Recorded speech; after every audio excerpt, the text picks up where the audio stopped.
Shalom, y'all. Let's get it.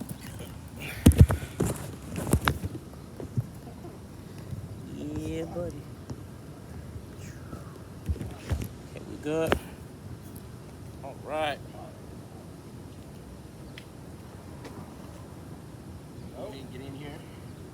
I like to start this off by saying, Call Halal Yahweh Ba'Shem Yahushua. Right? Got Brother Cannon off to the left. Right? But I'm Haya El. I'm back on the San Antonio Riverwalk with yet another lesson. Right? We're going to have Brother Malkia and Andre join in not too long. So, we'll have a couple of brothers out here today, probably about 4 or 5 of us. So all praises to the Most High God. But until they get here, we're going to go ahead and start the lesson. So let's get into this. So today's lesson is going to be primarily surrounding Isaiah 19, right? But we're going to start off in Revelations 1 and 3. And then I'm going to go to Wisdom of Solomon after that, chapter 7. And Salakia, if my voice is kind of off, man, my voice has been cutting out since like 2 days ago. I don't know what's going on. Allergies? I don't think so, man. I was talking to my wife and like my voice is cutting out. I thought I'd been preaching all week, but either way. This is Revelations, chapter 1 and verse 3. Blessed is he that readeth, and they that hear the words of this prophecy, and keep those things which are written therein, for the time is at hand. So we're coming into the time of biblical prophecy, where you are going to see nations falling. You're going to see kings making decisions that go against all rules of self-preservation, right? When you look at the aristocracy here in America, they seem to be on a suicide mission to get this nation destroyed by Russia. But they are doing everything that they can to initiate nuclear war. But if you read Ezekiel 38, where it says the Most High God would turn back the land of God and put hooks in their jaws, right? So the Most High God is directing all of these things that are coming upon the earth. And you're seeing nations now doing things that defy belief. But blessed is he that readeth, and that understand the prophecies that are written in this Bible, because it will make plain sense when you have a biblical understanding of what's going on the earth today, right?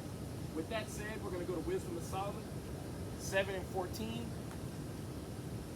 I think we're reading through 28 or 24 to 28. It's a lot. I'd say that's a long. Oh yeah. See, we need to understand, again, the things that are coming up on the earth. Those of us who are aware of the things that are coming up on the earth, prophetically speaking from the Bible, nothing surprises us, right? All of these things are happening right according to plan, right?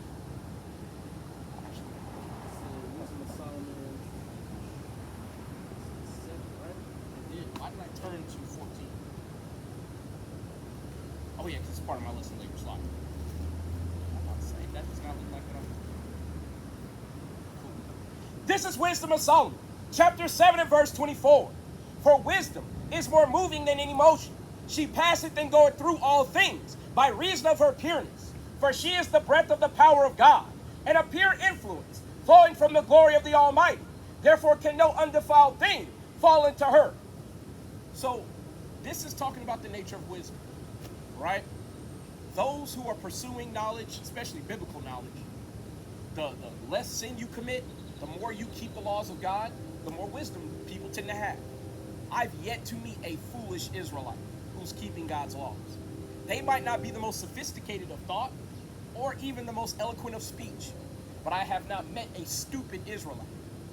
That is because the wisdom of this book, this Bible, it makes even the other nations fall back and go, damn, I can take some notes on that. This brother was out here when we had a bunch of Ethiopians. One of them literally said, you know everything. But that's only because I could read to him what was in the Bible and he couldn't understand it. Right? Going on. For she is the brightness of the everlasting light, the unspotted mirror of the power of God, and the image of his goodness. And being but one, she can do all things, and remaining in herself, She maketh all things new. Now, you see why Solomon prayed for wisdom. Because with wisdom, anything is possible. Especially with God on your side and the knowledge that God gives you. Right? Again, I had to take a small aside because a lot of times we don't talk about the value of wisdom. We talk about the value of keeping the laws, our aspiring hope to be part of the elect. But before all that, with all getting, get understanding. And that's getting wisdom. Right? And in all ages, making or entering into holy souls, she maketh them friends of God and prophets. For God loveth none but him that dwelleth with wisdom. So as we go into this lesson, you need to understand something. If you don't have wisdom, chances are God ain't dwelling with you like that. God ain't dealing with you on an intimate level, right? That's why a lot of times in this truth, and yeah, we try to keep it friendly. We don't compete with one another, and we try to extol and encourage one another. But the thing that every man in this truth does is we want to see what the next man knows, right? If you talk about Revelation, say you talk about Revelations 13, the mark of the beast, I'm going to take you through what you know. And I'm not going to sit there and tell you what I know. I'm going to ask you, hey, what do you think the mark of the beast is? What do you think the dragon is that's coming down that has great wrath in Revelations 12? What do you think about all these things? So I can get your understanding and you can demonstrate your wisdom. All men do that. That's how we correct, reprove, and sharpen one another, right? But you see that God dwelleth with none but those that dwell with wisdom. So if you make it a point to be wise in the issues of this world, there's a good chance you are estranged from God. Because friendship with this world is enmity with the Most High, right? Well, let's keep moving on. We're going to go ahead and go to Matthew 28 and 19 through 20. That's crazy. You heard just reading. Come on, okay. All praise.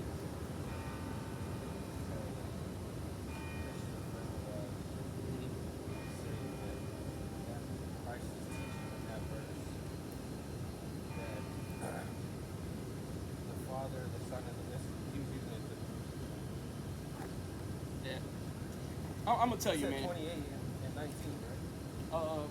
18 or 19 and 20. So Yeah. 28 and 19, yeah, you do. Because I mean, when it comes to talking about the Trinity with people, man, a lot of times, you know, after you done talk to somebody 2 and 3 times, man, you just gotta let that shit go. Lock it in on. Yeah. Because if the gospel is still here to our people, it's here to those who are lost. You gotta let it go, right? But so this is Matthew chapter 28 and verse 19. Go ye therefore and teach all nations, baptizing them in the name of the Father and of the Son and of the Holy Ghost, teaching them to observe all things whatsoever I have commanded you. And lo, I am with you always, even unto the end of the world. So we've been instructed to go and to teach all nations. But that doesn't mean all bloodlines, right? So with us coming to the times of the end, this word is being preached into every corner of the world. As it was prophesied, it would do so. But Yahushua also let us know when the world is preached, the word is preached into all the world, the gospel that is, the end would come. And that is why we are seeing things start to rocket forward in prophecy. Russia just came out within the last week and straight up said America is now our enemy. And Vladimir Putin went on live a news station a couple of days ago. He basically said, y'all are pushing me to the point of no return. So what he's saying is, y'all are pushing me to the point where I have to launch nukes on y'all. Because at that point, there is no going back. So you're seeing all these things happen after Russia literally said they wouldn't launch nuclear weapons unless somebody launched them first. So now you're seeing everybody start to march toward prophecy, despite their effort to resist. You're seeing America begin to fall apart. And I'm going to talk more about it later, but you're now seeing the dollar start to lose all of its intrinsic value, right? You've got the Arabs over in the Middle East. They've now basically ended all contractual agreements to use the dollar for oil.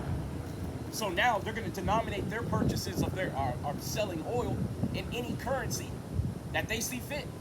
So if they're dealing with Russia, they're going to deal with the ruble. If they're dealing with China, they're going to deal with the yuan, and so on and so forth. That is a huge blow to America, the same country who's printing their money like monopoly money, right? But let's keep going, right? We're going to go ahead and we're going to go to Matthew 13 and 9 through 14. Because our objective is to preach this word to the elect, right?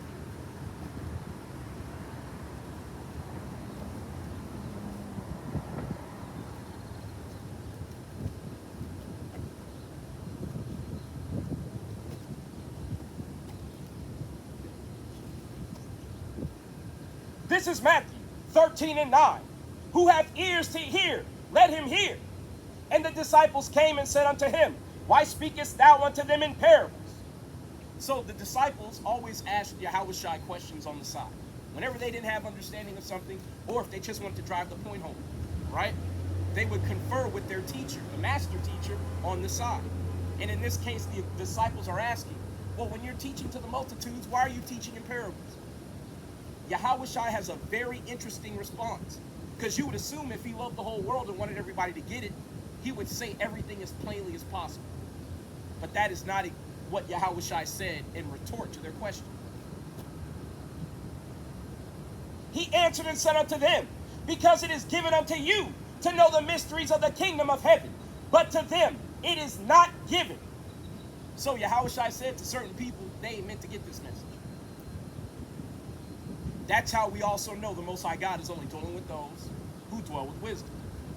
Right? And this is the Son of God himself, the Messiah, affirming that very same message. That is one of the reasons why we try the spirit of people who come up to these locations, whatever camp you might be. Right? We attempt to try the spirit as best we're able, because we have to see, okay, are you in the truth? Are you an Israelite? Once we know you're an Israelite and you're prone to receiving this information, where are you at in your walk? Are you at the point where you're trying to keep a commandment or two? Or have you been doing this a while? You know what I'm saying? So we have to find a way to test somebody and find out what they know. Sometimes that takes a brief amount of time. Sometimes that takes repeated visits with somebody. But either way, we relentlessly try the spirit. And we're trying to see if that person is of God. And the way we see that they're of God is if they give us the wisdom back from the Bible. Because what you're learning and practicing every day, I should see it on your very countenance. I should see you not shaving your face, marring the corners of your head and your beard. I should see you wearing your fringes, not eating pork, shrimp, crab, and lobster. Right? I should also see if you're a Black, Hispanic, or Native American, that you acknowledge who your enemies are. And the so-called Chinese man put us in slavery, the Silk Road slave trade. We ain't forgotten nothing, and neither is God. Y'all gonna be making egg foo young in the kingdom of heaven. It's gonna be a good time. See, we always have to let our enemies know. Ain't no friendship. And the reason why I'm saying this now is because she held up a thumbs up. See, it's easy to hold up a thumbs up when you've got a corner store in the ghetto somewhere and you're driving around in a damn Beamer. Meanwhile, everybody else is using EBT to buy milk and eggs for their kids. But don't worry, we're going to return the favor to you in the kingdom of heaven. Twofold. But let's get back on the lesson, right? This is Matthew 13 and 9. Who hath ears to hear, let him hear. And the disciples came and said unto him, Why speakest thou unto them in parables? He answered and said unto them, Because it is given unto you to know the mysteries of the kingdom of heaven, but to them it is not given. For whosoever hath, to him shall be given, and he shall have more abundance. But whosoever hath not, from him shall be taken away, even that he hath. So to all you lazy niggas who like to sit at home talking about, I'm an Israelite, I know I'm saved, I'm going to the kingdom, but you ain't doing nothing, you wasting your talent, your Messiah is telling you, he gonna take what little you got, he gonna give it to somebody who already got a whole lot, because he gonna do more with it than you will. And you gotta think, these are the proving grounds of a who's who among Israelites. If you call yourself being somebody in this truth, you should have abounding works to gaze upon, to reference. And it's not to extol yourself among men, but you want to be a proven servant. The last thing I want when Yahushua returns is for him to go, who are you? That's going to happen to a lot of you brothers. Because you think dropping a comment on a damn comment board on World Star, YouTube, TikTok, you think that the angels in heaven are sitting there on computers looking at what you type. And that is not the case. Get off your ass and come do this work. Right? But, verse 13, therefore speak I to them in parables, because they see not, in hearing they hear not, neither do they understand. And in them is fulfilled the prophecy of Isaiah, which saith, by hearing ye shall hear, and shall not understand, and seeing ye shall see, and shall not perceive. For this people's heart is waxed gross, and their ears are dull of hearing, and their eyes they have closed, lest at any time they should see with their eyes, and hear with their ears, and should understand with their heart, and should be converted, and I should heal you. But blessed are your eyes, for they see, and your ears, for they hear.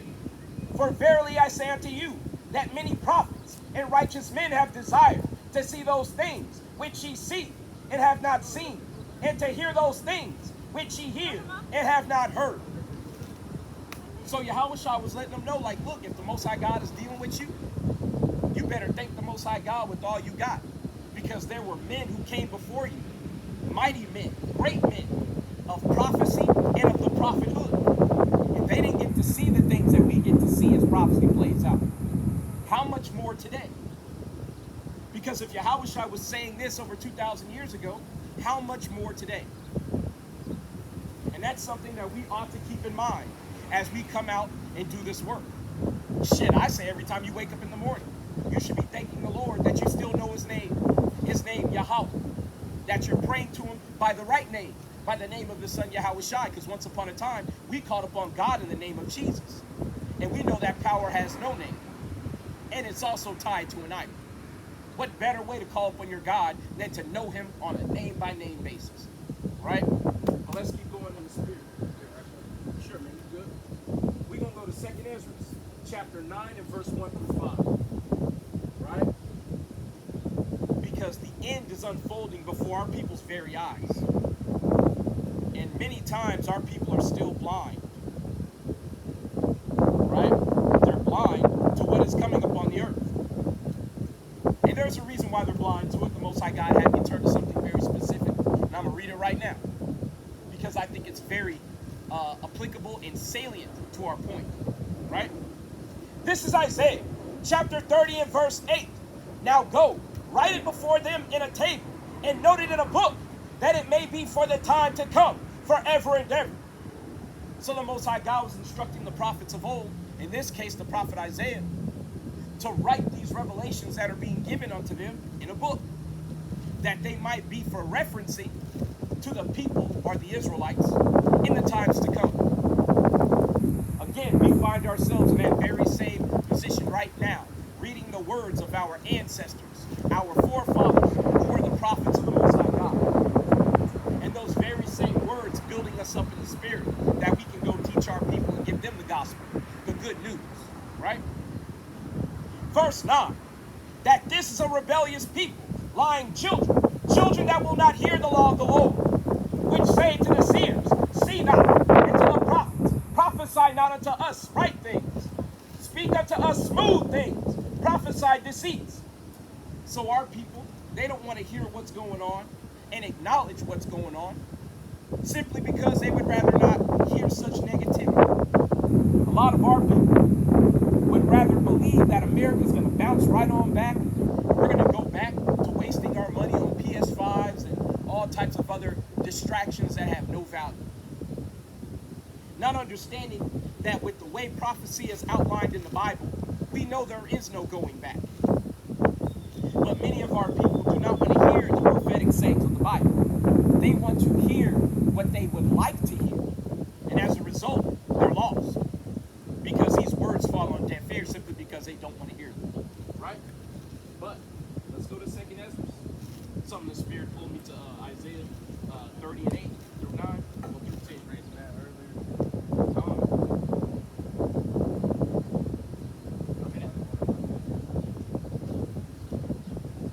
Yeah, but it's a shame, man, when we hear our people, you know, because with both of us going to scriptures like that, we're going to see our people today act a fool, as they do every Saturday. You know what I'm saying? They walk by the camps, don't want to hear shit. You see online our people acting a fool, acting crazier and crazier every week. You know, but if only they would hear these words. And Yahushua said it best, talking about the prophecy of Isaiah. They would hear with their ears and see with their eyes and be healed. But because that the heart of these people have waxed gross, you know what I'm saying? They don't understand any of these prophetic sayings. But let's get there. This is 2nd Ezra, chapter 9 and verse 1. He answered me then and said, Measure thou the time diligently in itself, and when thou seest part of the signs past, which I have told thee before, then shalt thou understand that it is the very same time, wherein the highest will begin to visit the world, which he made. So, when the times of that were prophesied of old, when they begin to unfold, prophecies like wars and rumors of wars being all about earthquakes in diverse places, storms and tempests of ferocity never seen before, right? And see, one of the things that's going on right now that most of our people don't know is that there are functioning media blackouts on a lot of the things that are going on. So unless you live in a specific area, chances are you will not hear about a lot of things. For instance, weather disasters, fires, earthquakes. They're having so many earthquakes on the West Coast right now, up in Oregon and Washington. They're more worried about that region than the San Andreas Fault in California. But you don't hear about that because the media does not cover such things. My wife informed me just a couple of days ago that Amalek has been losing billions of dollars in all their businesses worldwide. And largely a lot of nations want them out of their countries altogether. So what you're now starting to see is the covering cast on our oppressors being drawn back. And you're hearing of wars and rumors of wars. You're hearing of disasters.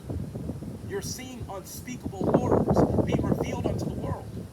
One of the things that the Russians were reporting on when the Ukrainian conflict first started was that when they were making inroads into the Ukrainian land, they were coming upon basically factories where they were cutting babies in pieces for research purposes. Now, yeah, Brother Cannon said it right. It don't surprise you. Because when you understand what one of the goals and incentives for America and the so-called Israelis to stand behind Ukraine, one of the incentives is that they want to make Ukraine a second Israel. And that's from their own, agenda. But the reality is, where did the so-called Israelis come from? They came from areas like the Caucasus Mountains of Georgia, Russia. Areas like Ukraine. Ukraine was the area where the Khazars were. And the Khazars are the very same people standing up today who are the Ashkenazi Jews. Right? So what we're seeing now is a grand reveal of this nefarious plot. And the Most High God is bringing it all to nothing and making them look foolish in front of the world. Right? But we also see that this is the time wherein the visitation is going to occur. Right? Verse 3, Therefore when there shall be seen earthquakes and uproars of the people in the world, then shalt thou well understand that the Most High God spake of those things from the days that were before thee, even from the beginning.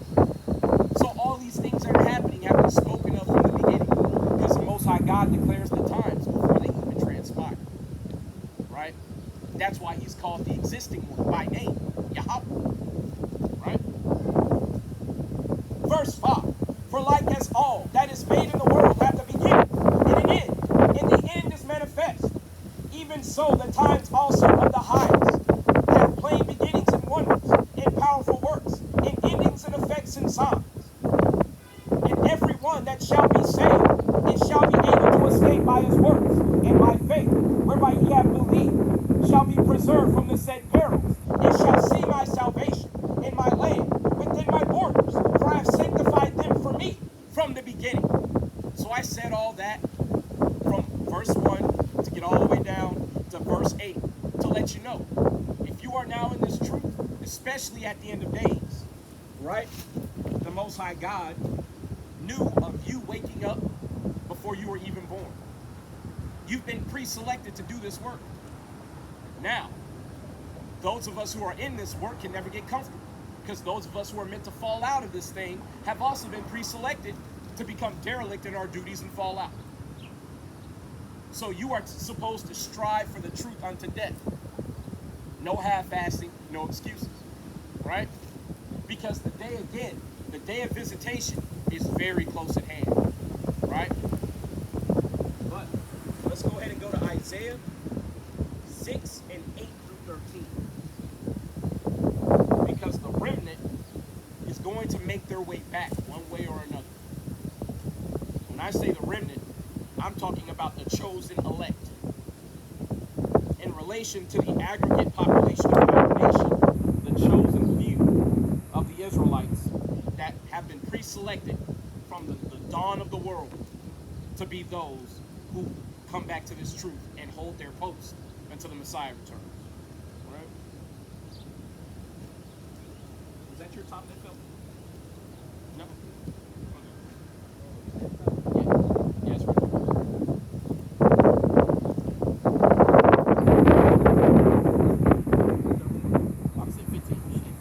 This is Isaiah chapter 6 and verse 8. And I heard the voice of the Lord saying, whom shall I send? And who will go for us? Then I said, here I am, send me. So, this is the prophet Isaiah. And he's having a vision. And he is in this court of angels, fiery serpents. And he has just been purified and his sin has been taken away by a specific fiery serpent. The reason why I'm mentioning that is because the only one who has authority to take away sins and purge your sins is Yahushua. Right? So that fiery serpent in this vision is also Yahushua. But moving on, right? This is Isaiah chapter 6 and verse 8. No, you good, bro. Make sure we get on the same page. And I can get a drink. Yeah, man, you hear my voice, it don't sound good at all, man. I don't know what's up, man, but it's been like that for a couple of days.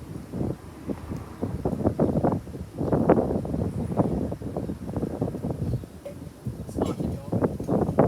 But we see Isaiah here in this vision, and his sins have just been purged from a fiery serpent who had a coal, right, from a censer. And he put that coal up on his lips, that hot coal. And he purged Isaiah's sins and took away his uncleanness. And then God spoke and said, who's going to go? Basically to spread the gospel. Who's going to go do the work? And Isaiah, he spoke up and said, hey, man, send me. Right? That is what every man in the truth should be doing. You should have the attitude of, when there's a call to go out, who's going to preach the word? You should jump up and go, I'll go. Even if the only thing you know is Romans 9. Get your ass up and go do the work. That's enough, right? That's all you really need to be real with you. Right? But this is Isaiah chapter 6 and verse 9.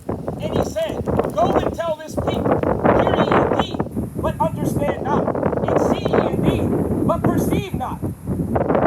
That sounds really familiar. I think we just read that. See, a lot of times, and this is why it's very important that you understand the Old Testament. When things are spoken in the New Testament, they're basically paraphrasing the Old Testament. Right? Moving on. Make the heart of this people fat, and make their ears heavy, and shut their eyes, lest they see with their eyes, and hear with their ears, and understand with their heart, and convert and be healed. So, if our people were to find a way to somehow understand this gospel as it actually is in the Bible, they would be converted. One of the reasons why we have so much opposition from most of our people is that they do not understand what is being spoken to them. And they will not set aside the time, nor their own ego, to come to the understanding of what's being spoken to them as the Bible. Thus, they remain lost. Now, I will say this. I've talked to some people for literally an hour or two, and I've made no progress whatsoever.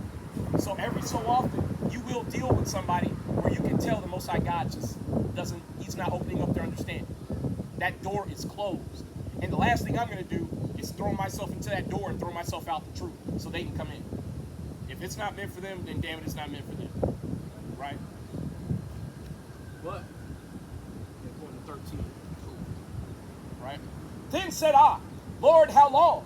And he answered, until the cities be wasted without inhabitant, and the houses without man, and the land be utterly desolate. Now, what could make a land utterly desolate?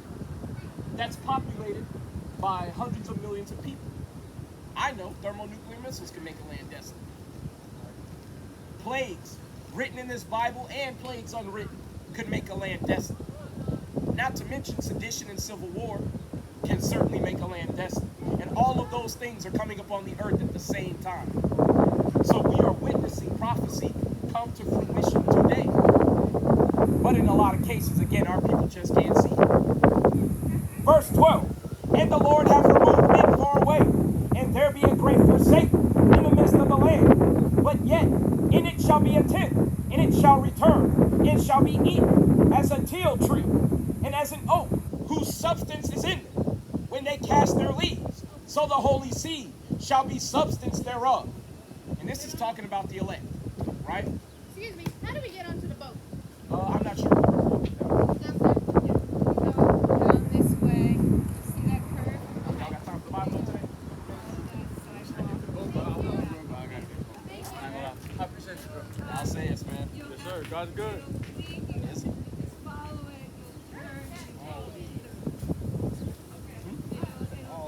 Yeah, all the time. And all the time, God is good. Nah, but you know what? On that note, I got to read one more thing. Isaiah 45 and 7. Right? You see, our people have been told that God is always good. It's not. Sometimes God has to put the pause on you to get you to act right. You know, and a lot of our people, it's unfortunate they don't know the titles that God has. One of God's titles in the Bible is the King of Terrors. So take the scariest thing that literally you're afraid of, and the Most High God can put you in a scenario where you're surrounded by it.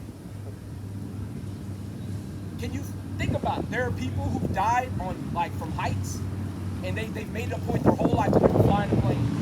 One time they fly in a plane, they die in a plane. Like, that's how the Most High God gets down. People don't know that the Most High God, he can judge anybody at any time. And he don't need your permission to fuck your life up.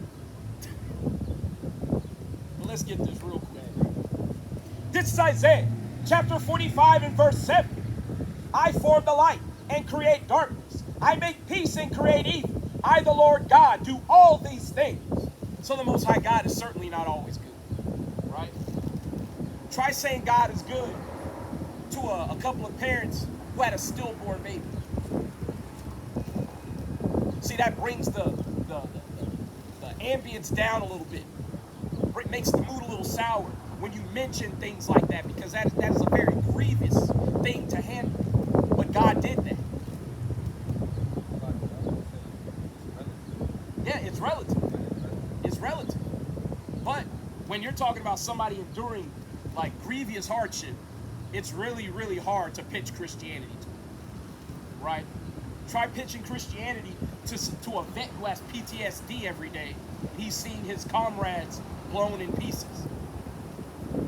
See, a lot of times those are the people that the Bible so-called can't reach, because you have people coming to them in the name of Jesus and not the name of Yahweh and Yahushua.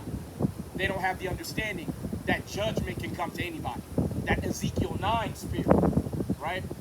But with them out the way, let's just keep going, right? So we're going to go back to Isaiah chapter 10 and verse 20 to 23. Right? Because we saw in Isaiah chapter 6 that the Most High God is going to preserve the elect, right? A remnant, or a 10th part, right? And this is something that we keep trying to tell our people, right? That you do not want to be one of these people who are not preserved from the perils that are coming upon the earth. Because once the door to repentance closes, there ain't no getting in. And it's going to be absolute. But this is Isaiah chapter 10 and 20 to 23. This is Isaiah chapter 10 and verse 20. And it shall come to pass in that day that the remnant of Israel, and such as are escaped of the house of Jacob, shall no more again stay upon him that smote, but shall stay upon the Lord, the Holy One of Israel in truth. The remnant shall return, even the remnant of Jacob, unto the mighty God. For though thy people Israel be as the sand of the sea, yet a remnant of them shall return. The consumption decree shall overflow with righteousness. Now, a lot of times people will hear that consumption decree, and they'll automatically just start assuming that if it's overflowing with righteousness, that's good for everybody. But it just said only a remnant's going to return. So if there's going to be a consumption and it's going to overflow with righteousness, that means everybody who's wicked is going to get their due and get moved out of the way. This is what we're trying to tell blacks, Hispanics, and Native Indians. You are God's chosen, the Israelites. Keep his laws. That way, in the day of judgment, you don't have to throw yourself on the mercy of the court, even though you have no works. Because I'm going to tell you, we all need mercy. We all need grace. But how much more is a judge justified in pardoning you if you show works to demonstrate you're serious and repenting? Some of our people earnestly think that the day of judgment, they're just going to go, Jesus, I'm sorry, I welcome you into my heart, and that's going to be enough. And it's not. Not to mention, most of you are going to get killed way before the second judgment even arrives. And that includes the righteous. Because most of us going to die by the sword. This white man about to get busy around here. Another thing that they're starting to reveal is that they've been building detention centers in every single state. See all those detention centers they've been building over the years? All those ICE detainment centers that they said they were building for the influx of illegals? People are now starting to reveal that all these detention centers are strangely empty. How are they empty when America is having one of the worst immigration crises that it's ever faced? But if you're familiar with what happened in Rome, when Rome fell, that's exactly why Rome couldn't maintain its sovereignty.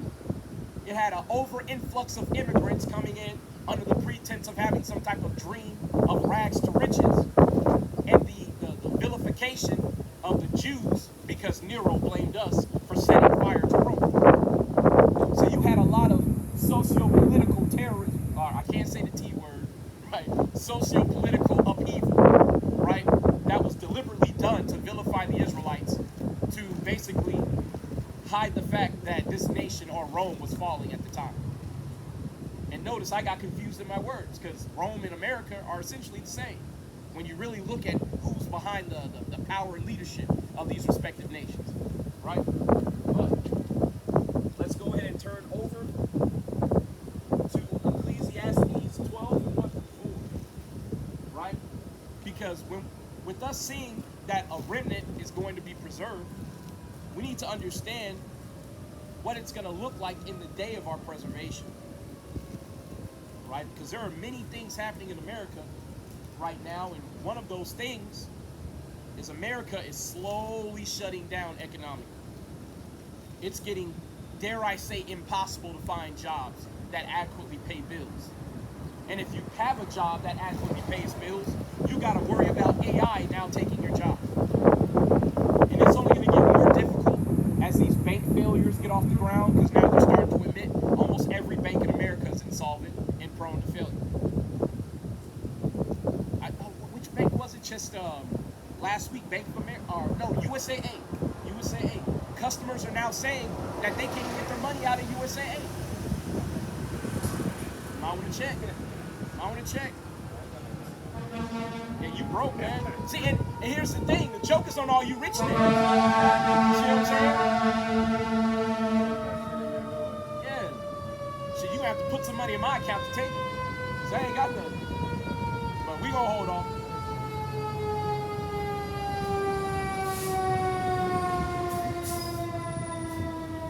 Now, to the camera who sees behind me, that building right there, directly behind us, they have that damn ambulance and EMS come by so much to the point where I think people are dying in that building.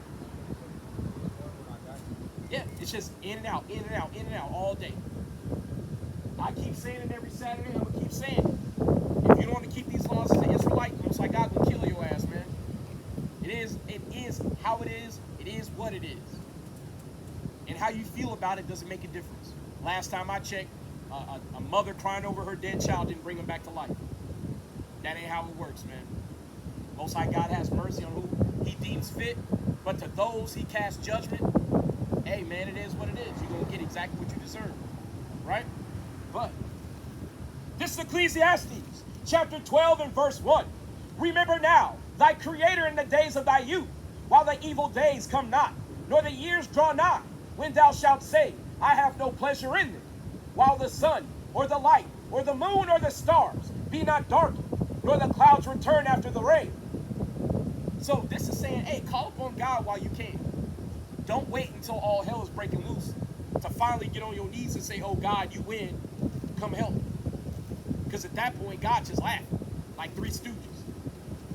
And if you don't believe me, read Proverbs 1 and 26. It lets you know God laughs at you when you don't repent. You've been given every opportunity. He laughs when you call upon him after you've been spitting in his face for year after year, and now that hardship has come to you, now all of a sudden you want God's help. So call upon God while he's near, right? Verse 3, in the day when the keepers of the house shall tremble, and the strong men shall bow themselves, and the grinders cease, because they are few, and those that look out of the windows be darkened, and the doors shall be shut in the streets, when the sound of the grinding is low, and he shall rise up at the voice of the bird, and all the daughters of music shall be brought low. And that's exactly what we see happening today. Jobs are being lost at a rate that suggests that the American economy is in far worse shape than they tell us, right? Not to mention the news that's coming out from international sources and how other nations are doing business with America. They're decoupling their economies from America. Now, to those of y'all who don't understand what a fiat currency is, that's a currency that's backed by absolutely nothing. So the only thing you have when you have a fiat currency as a nation is the confidence of those who do business with you. That's also what a con man is, a confidence game, right? But if the other nations don't have confidence and they withdraw their patronage to your system, then guess what? Your money goes down to its intrinsic value, which is absolutely nothing. And that's what's happening to America right now. Brother, you got time for the Bible? A couple minutes? Yeah? How you doing today, brother? I'm Haya L, man. Oops. All right. Well, what you know about the Bible? Do you believe in the Bible? Okay. Do you know what tribe you come from in the Bible? Okay. Okay. So you're Mexican, right? Where you find yourself on this side? Issachar, right? So you're actually known as Issachar in the Bible, right?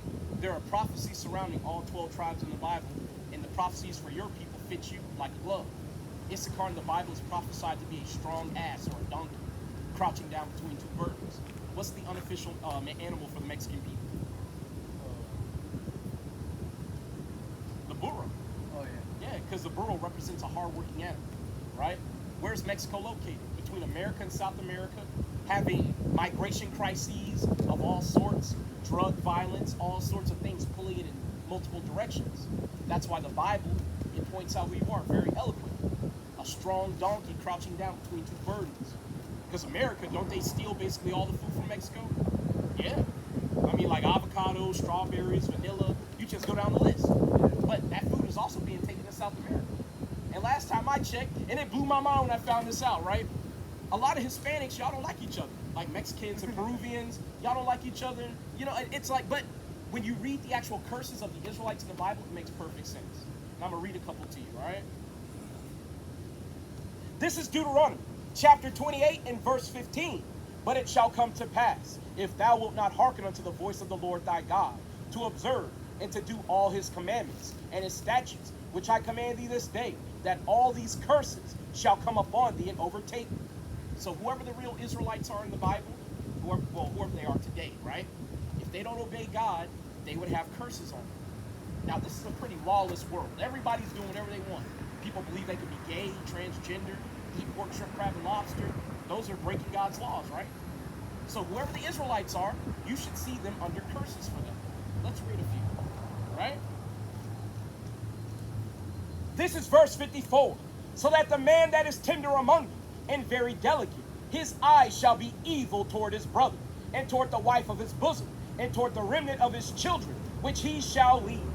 What's the black, Hispanic, and Native American man known for doing to his kids? Leaving. Did you grow up with your dad?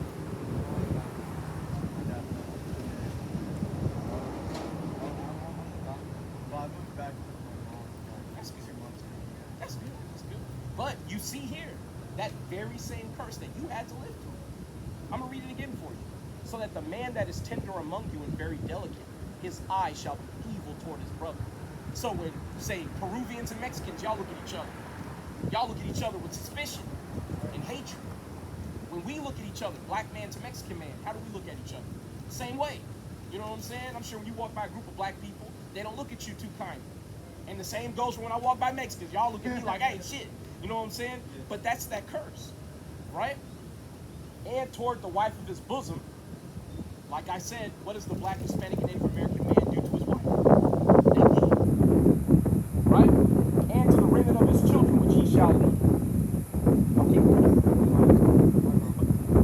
you all right, man? But you see here that the Israelites are under some specific curses. And one of those curses is hatred toward one another. Right? I'm going to give you the big one. Because you know about the transatlantic slave trade, correct? You know about that? Yeah, like slavery here. Now, who all was victims of that slave trade here?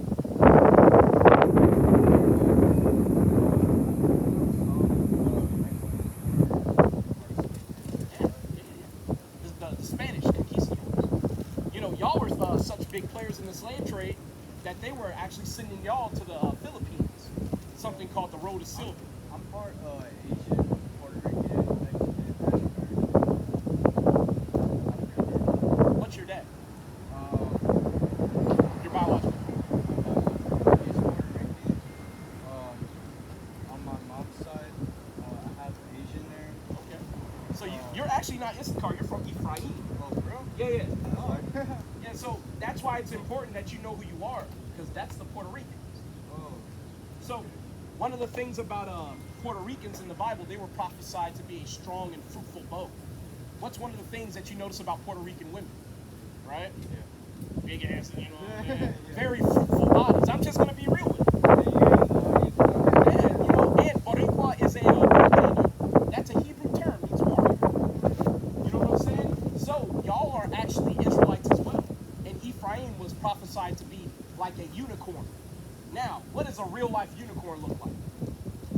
Is it a horse with a horn on it? No. Well, no, a real life unicorn is a rhinoceros. Yeah, so, and when you look at a Puerto Rican man or woman, relative to other men and women, don't they look like rhinoceroses? They're very big, very stocky people, very strong people. They're the leaders of the northern kingdom, right? So Ephraim is the leader of the lost 10 tribes of Israel, right? And then you have Judah, who is the king over all the tribes, and we are divided right now, right? Over there, right next to McDonald's. Okay, all praise. Were they in purple and gold? Yeah. SIUIC. Yeah, yeah. You should stop and listen, brother. The Most High is directing you to this message for a reason. Yeah, I was Right? like, that looks like a good step with the street. Yeah, they're called fringes. Oh, You want to know why we wear them? I got you. You got it? Okay, cool. So he's going to read something to you. It's a commandment. So I have a question. If God told you to do something, would you do it? Yeah. What do you mean it depends? Well, I mean, no, I'm not getting on you. I'm just asking, like, so you believe in God, right? Yeah, I do. I mean, I believe in God like a lot. I haven't been to church in like 5 years at least. Okay. All Yeah. praise. So before you read that, brother, I'm going to read something to you because you just brought up a good point. Yeah. When you say you haven't been to church, you need to understand there's a reason why God took you out to church. Right? And I know you might be saying, wait, God doesn't want me to go to church? Yes. Because guess what the church is? This is the church. Where 2 or more are gathered in his name, there he is in the midst of them. So what does that have to do with the building? Nothing. And plus, if God were in the church, why are churches known for pedophilia and stealing money? Oh, that's true. I mean, that's true because, like, back then, I mean, I heard, like, pastors, like, you know, doing bad things, Yeah. drinking, beating their wives, Yeah. all that shit. Yeah, committing adultery, all Yeah. types of stuff. But that's because God's not in the church. I'm going to prove it to you, right? So This is Acts 17 and 24. God that made the world and all things therein, seeing that he is Lord of heaven and earth, dwelleth not in temples made with hands. So what is a church made with? Hands. And it says here, he dwelleth not in temples made with hands. Now, let's see what the temple of God really is, right? Because that's one of the things that we often need to fill in the blank for our brethren when we tell them that, you know, God doesn't dwell in the church. Well, where is God then, right? So let's get that real quick. We're going to go to 1 Corinthians chapter 6 and verse. Last year when I was still in school, like people were like, "Oh, the rapture's coming, the rapture's coming." And I'm like, I believe it, but like you know, I don't see it happening, and it already passed the day that the rapture's going on. It'll come. Yeah, it's going to come one day. But here's the thing. If you know the prophecies of the Bible says the Messiah is going to come back at the height of World War III. Yeah, that's because sometimes when I'm scrolling on reels or on TikTok, I get like church reels. Sound like I might as well just listen to it. It's pretty cool. Well, let me read this to you, brother. And then he's going to read you a commandment. All right? This is 1 Corinthians chapter 6 and verse 19. Actually, you know what? Yeah, there it is. Okay, verse 19. What? Know ye not that your holy or your body is the temple of the Holy Ghost, which is in you, which ye have of God, and ye are not your own, for ye are bought with a price. Therefore glorify God in your body and in your spirit, which are God's. So your body belongs to God, and God dwells in your body. That's why if God tells you not to smoke, why do you think God doesn't want you to smoke? Yeah, you're poisoning your body. So if God spiritually is dwelling in your body, you think He wants you to poison your body while He's in it? No. Now it also says you were bought with a price. What price were we bought with? Well, no. Who died for our sins? Yeah. Well, Jesus. But here's the thing. If He died for our sins, then why would you continue to keep sinning? Shouldn't you stop doing the things that caused Him to die for you in the first place? Yeah. So what were you told to do in terms of following God? How do you follow God?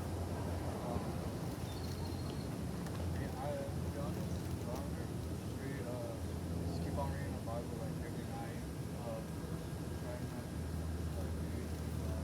Okay. Now what if God, through His prophets, told us everything that we should and shouldn't do?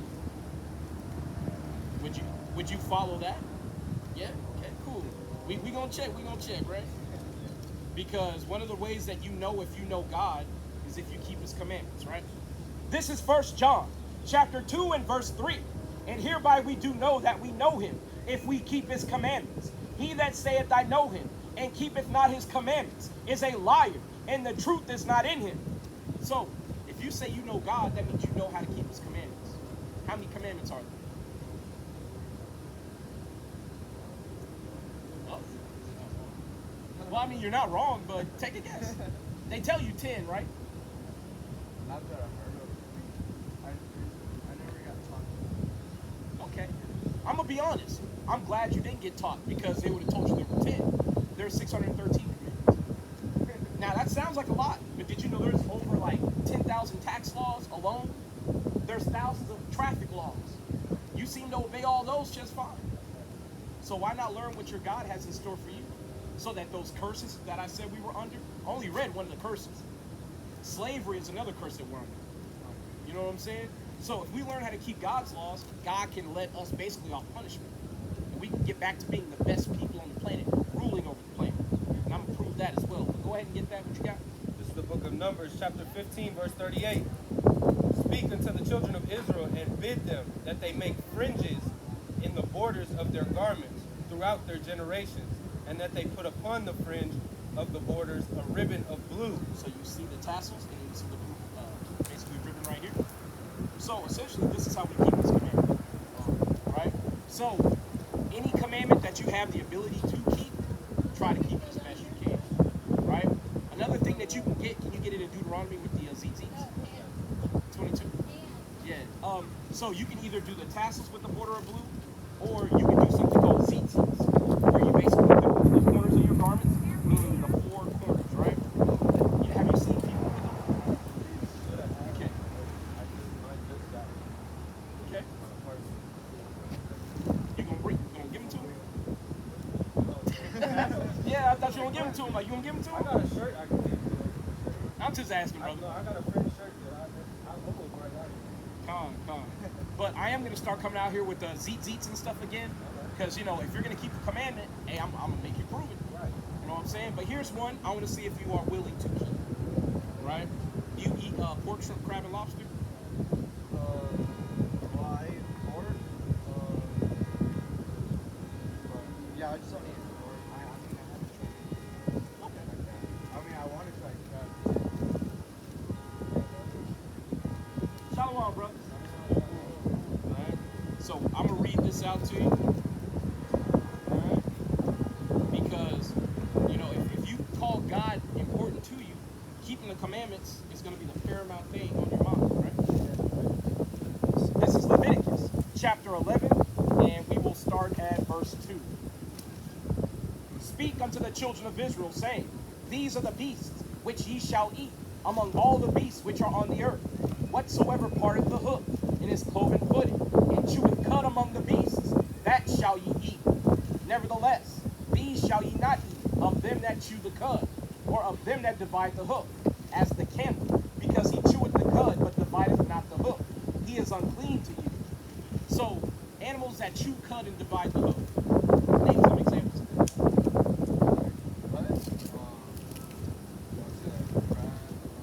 No, they don't chew cud. Cud is grass.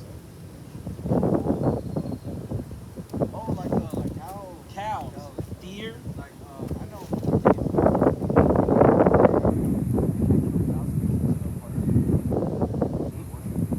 But they're not on this side. They're from the nation of Elam in the Bible. They're heathen.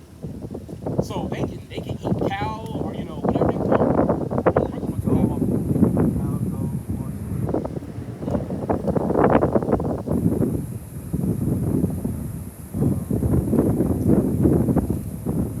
Yeah, well, I mean, but you got it more or less. Like deer, you know, cows, things of that nature, right? Bison, you know what I'm saying? Like an ox or a buffalo, you can eat those, right?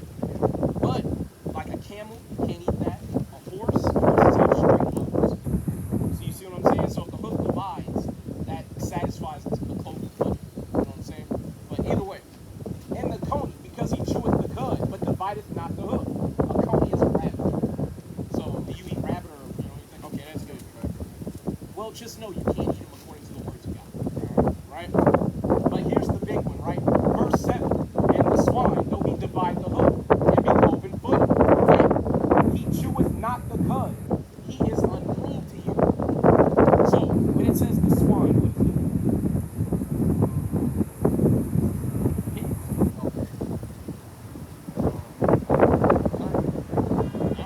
According to God. Now I have a question.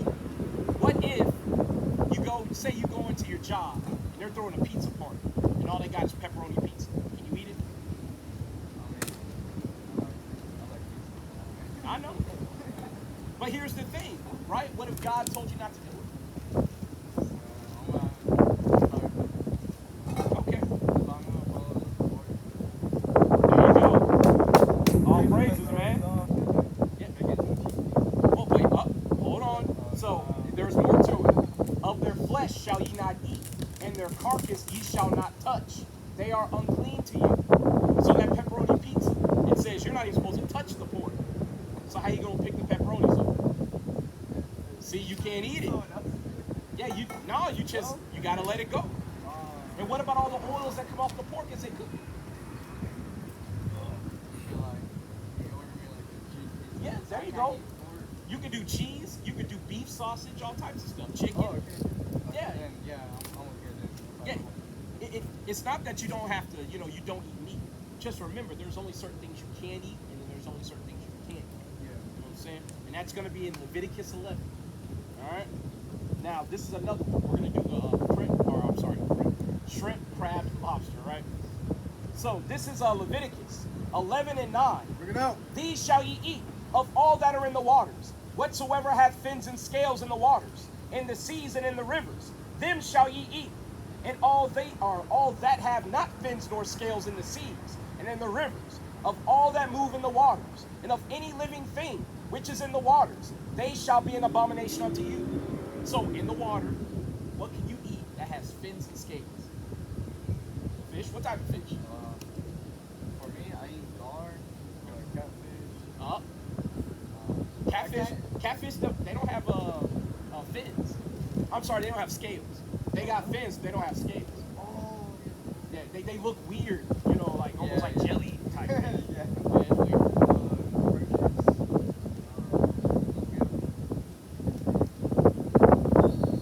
Certain tuna.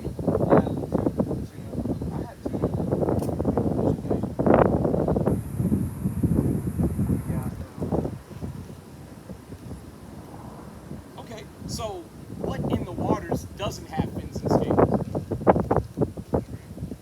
Yep. Crawfish, lobster, crab, shark. Some people like shark. How about like calamari? Squid. Like Gators? Yeah, can't eat that either.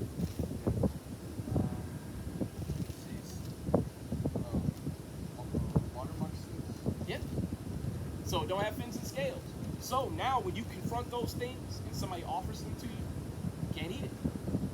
Right? So make that part of the first steps that you take.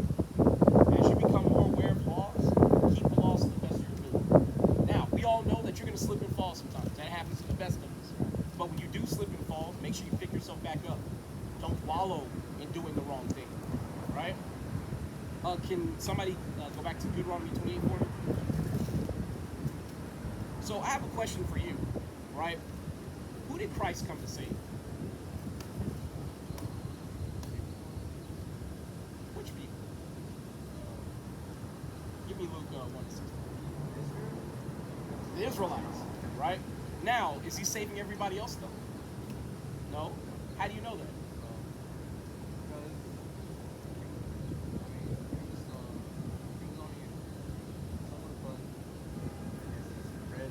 Okay. The Bible. I'm gonna be honest. What you said was not wrong. You know what I'm saying? So I'm gonna go to John 18 real quick. Yeah, and after this, he's gonna read something to you, right? Because it's gonna be the mission of Christ. And this is to my camera. This is where your pastor should be starting every time he's initiating somebody on their spiritual journey. He needs to be explaining what the Messiah came for, who God loves, and what the pecking order is of the world. Because you have the Most High, his son Yahushua, and then the Israelites, a man and a woman. Not together, man, then woman. You see what I'm saying? 1:68, just hold that for a second. Because he said that Christ only spoke to the Israelites. And you're right. Because he spoke openly in the synagogues, and he spoke where the Jews resided. So if he only spoke to the Israelites and he said he was going to save everyone, does that mean everyone is the whole world or everyone is the Israelites? Right. This is John chapter 18 and verse 20. Bring it out. And Jesus answered him, I spake openly to the world. I ever taught in the synagogue and in the temple, whither the Jews always resort, and in secret have I said nothing. So Yahushua said exactly what you're saying. He only talked to the Israelites. So where do people get off saying that he took the gospel to the Gentiles, the heathen? Usually what they're talking about in that case is John chapter 4, right? When he's talking to the woman at the well. She's a Samaritan. But the Samaritans were the northern kingdom. She literally said, art thou greater than our father Jacob? Meaning she is a Jacobite or an Israelite by blood, right? Not to mention Yahushua went and he spoke to the rest of the Samaritans and abode there 2 days. And many believed on him. So, you know, his mission to unify Israel was still even underway at that time, right? But go ahead and read what you got, brother. This is the book of Luke, chapter 1, verse 68. No. Blessed be the Lord God of Israel, for he hath visited and redeemed his people. Verse 69. And hath raised up an horn of salvation for us Give me in the house of his servant David. Verse 70. As he spake by the mouth of his holy prophets, which have been since the world began. 71.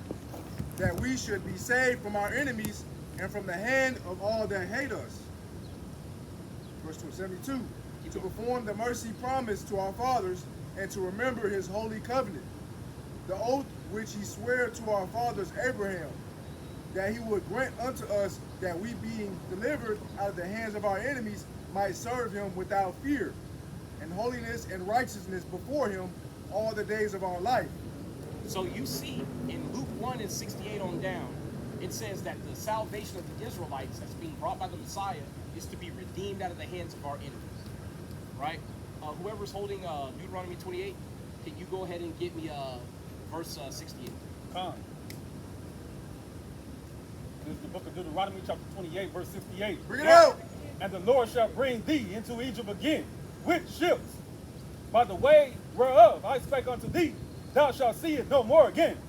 And there ye shall be sold unto your enemies for bondmen and bondwomen, and no man shall buy you. So according to the curse that the Israelites are up under, we would be sold to our enemies for bondmen or slave man and bondwomen or slave woman. Who are the people who are currently in slavery today? These people, right? Blacks, Hispanics, and Native Indians. Because I have a question. When the Spanish came over and subjugated the Mexican people, who came and got you out? Then y'all just start living together and try to pretend like nothing happened? Well, no. I mean, but that's what I'm saying. No one ever came and told the Spanish to go back to Spain, or told the white man from Britain to go back to Britain. They're just here doing whatever they want. As a matter of fact, who just got elected president of Mexico? Isn't it a Jewish woman? Yes. Oh, yeah, I saw that. Yeah, a Jewish white woman is the president of Mexico. And after she got elected, there were riots in the streets because the people didn't elect her. Just like nobody's electing these damn people over here. Yeah, so what happened to our people is that we've been sold into the hands of our enemies and no one has bought us back. Now, what did Luke 1 and 68 say? Salvation was for us to be delivered from the hands of our enemies. That's exactly what Christ is coming to do, to free his people and get us out of bondage. Hey, you still got that Joel 2 and 27? 2 and 27. Come. Yeah. The book of Joel, chapter 2, verse 27. Bring it out. And ye shall know that I am in the midst of Israel, and that I am the Lord your God, and none else. And my people shall never be ashamed. So this is saying that the Most High God is only God to the Israelites. He literally said to the prophet Joel that I am the Lord your God and none else. That's why he was able, he is sending his son back to redeem his people being possessed. If I say that's my skateboard, that means it belongs to me, right? Okay, well, if that's your skateboard or your people, that means that your skateboard belongs to you and your people pertain to you as well. That's how we know for certain, through the context of what's being said in the Bible, over and over again by different prophets, that God only loves the Israelites and he's only going to preserve the Israelites. Hey, give me verse 32 in there in Joel 2. Come. Verse 32. And it shall come to pass that whosoever shall call on the name of the Lord shall be delivered. For in Mount Zion and in Jerusalem shall be deliverance, as the Lord has said, and in the remnant whom the Lord shall call. So the Most High God is going to deliver a remnant of our people, right? Now, why is he only going to deliver a remnant and not everybody? Does everybody keep God's laws? No. So why would God deliver the people who purposely do exactly what he told them not to? I have a question. You got parents, right? If you say, how old are you? You're 19. Damn, you're young, bro. But say you were 17, still living at home, right? And you wanted a new PS5. And your parents said, okay, I'll get you a new PS5 if you maintain, 3.5 GPA or higher. What if you get a 3.4? Are you going to get a PS5? No, because you fell beneath the threshold to be rewarded. Well, what if God is saying those who keep my commandments are going to be preserved? Can somebody give me a 2 Ezra 9? Right? But get what you're holding. This is the book of Isaiah, chapter 45, verse 17. Look it up. But Israel shall be saved in the Lord with an everlasting salvation. Ye shall not be ashamed nor confounded, world without end. So the Israelites are that world that Christ is speaking about in John 3 and 16. Everybody knows about John 3 and 16, right? For God so loved the world that he gave his only begotten son, right? That whosoever have faith in him shall receive everlasting life. Paraphrase, right? But that world is Israel, because Israel is a world unto itself. In the Greek, that word for world is cosmos, and that means a group of like things or a harmonious arrangement, like a government or a group of people, right? So if you were to go to SeaWorld, you'll be dealing with things from the sea, right? Like ocean, like crabs, sharks, all that stuff. Things pertaining to the ocean. But what if you go to the hip hop? Cars, blunts, hoes, all that type of stuff, right? What about the world of Israel? That's this, the people, right? Because we are Israel. That's right. We are the seed of Abraham, Isaac, and Jacob.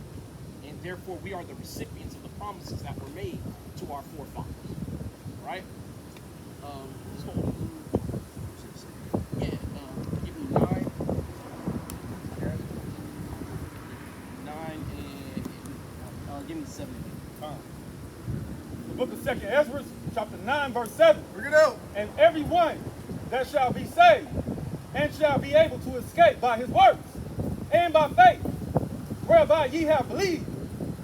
Verse 8, shall be preserved from the said perils, and shall see my salvation in my land and within my borders, for I have sanctified them for me from the beginning.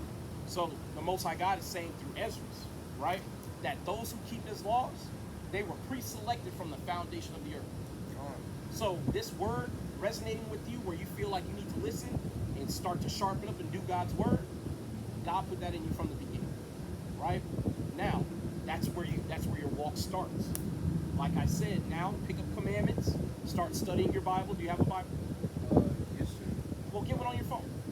You know, you can get the Blue Letter Bible. I'd recommend that, and then get a KJV 1611 Bible app. And every day, just read a few chapters, and definitely check out our channel, because I'm gonna tell you, you need a teacher, brother. If you got a Bible to give, he'll take it. Amen. Yeah, because we like to try to make sure our brothers are laced up, you know, so you have what's needed to do this work and to start learning.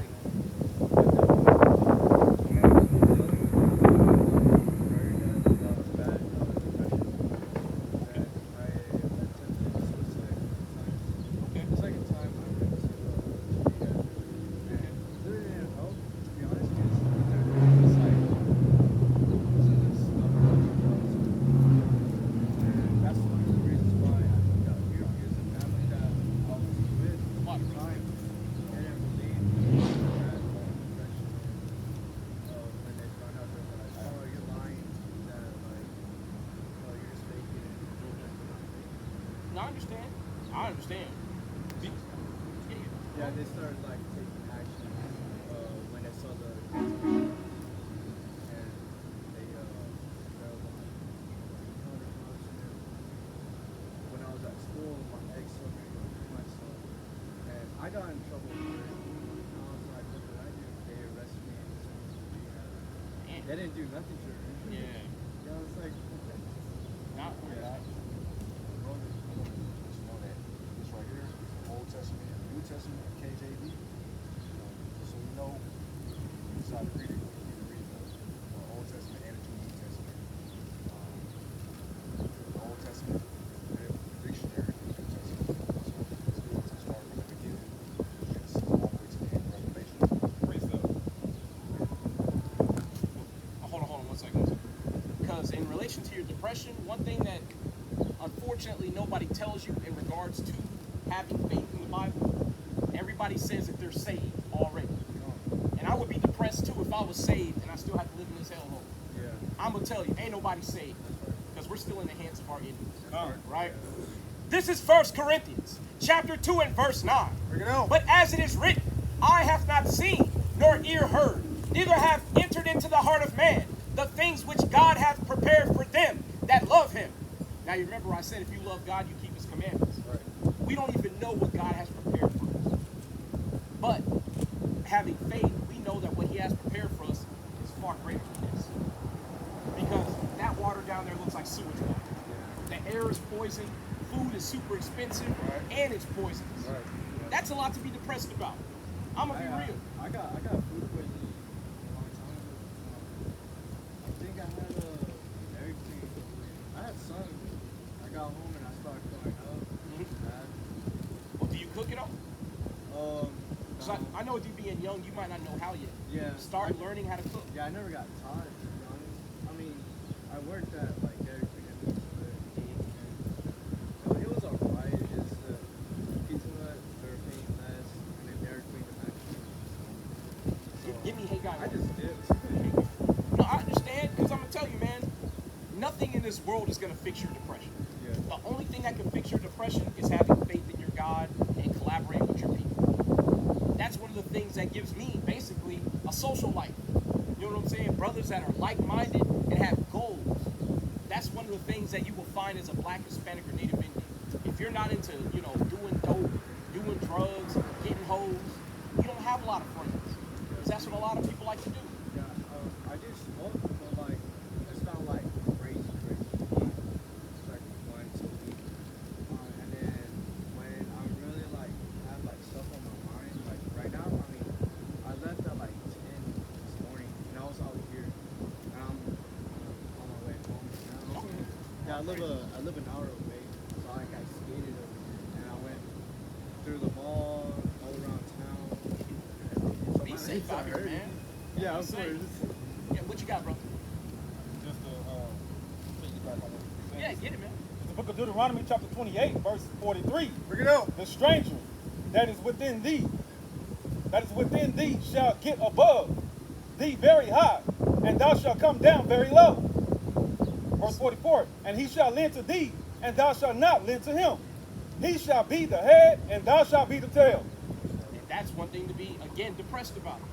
Because last time I checked, blacks, Hispanics, and Native Indians, we're the hardest working people on the planet. That's right. You know what I'm saying? We cook all the food, we build all the buildings, the roads, we do everything.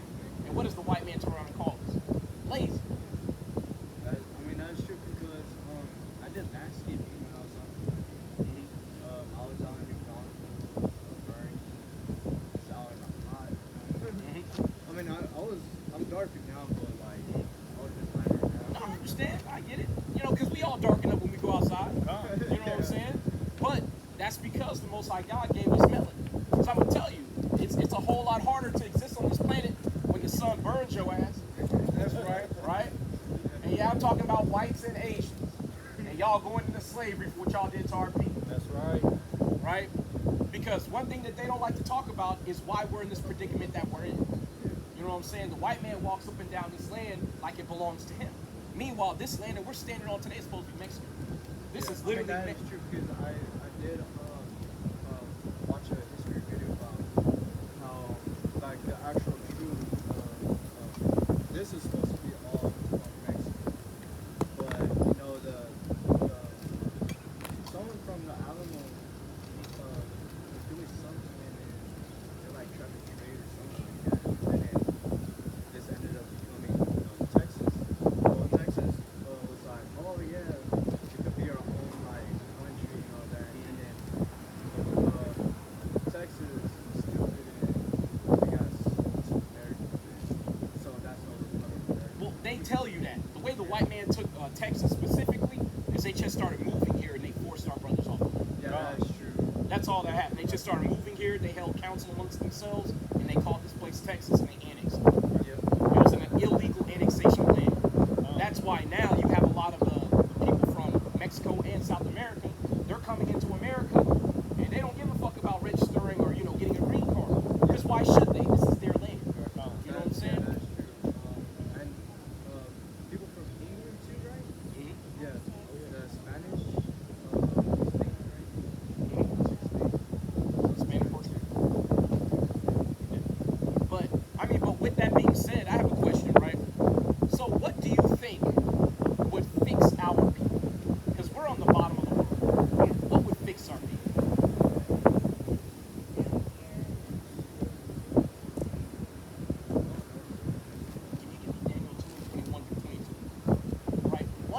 I know would fix my people is if we had people cooking our food, if we had people building our houses, building our rooms, right? Did you know the Bible says that all the people who took us in slavery are going in slavery? You want me to prove it?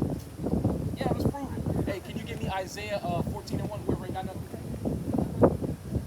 Is it okay for me to date like a white chick? Just use her as a concubine, but don't make her a wife. No, And I'm gonna tell you, and I have to say this: why these people are in the area? Why would you want a white one? Did you know these people? They don't even bathe correctly. A lot of them don't even use like wash towels. That's right. See, and that you notice none of them defend themselves because it's fucking true. A lot of them they put the soap on their head and they just let it wash down their body. They don't even rinse themselves. Did you notice when you were in elementary school, the kids who had ticks and lice all the time were white kids? Yeah, I don't know what they did, but like, they lice and stuff. Yeah. Luckily, I don't have it anymore. I'm glad. Yeah, and that's where a lot of it comes from. Because they bathe once and twice a week. I know in your family, you're required to bathe every day. And you have to bathe your entire body. Brush your teeth every day. They don't do that. Shit. This wind is taking up. Yeah, actually, there's supposed to be a tropical depression that comes in later next week. Yeah, we're going to get a lot of rain. Yeah, I've been seeing on the news. It's hurricane season. Look at the group that's coming up. That's confusion, man. That's confusion. I'm sorry. Get me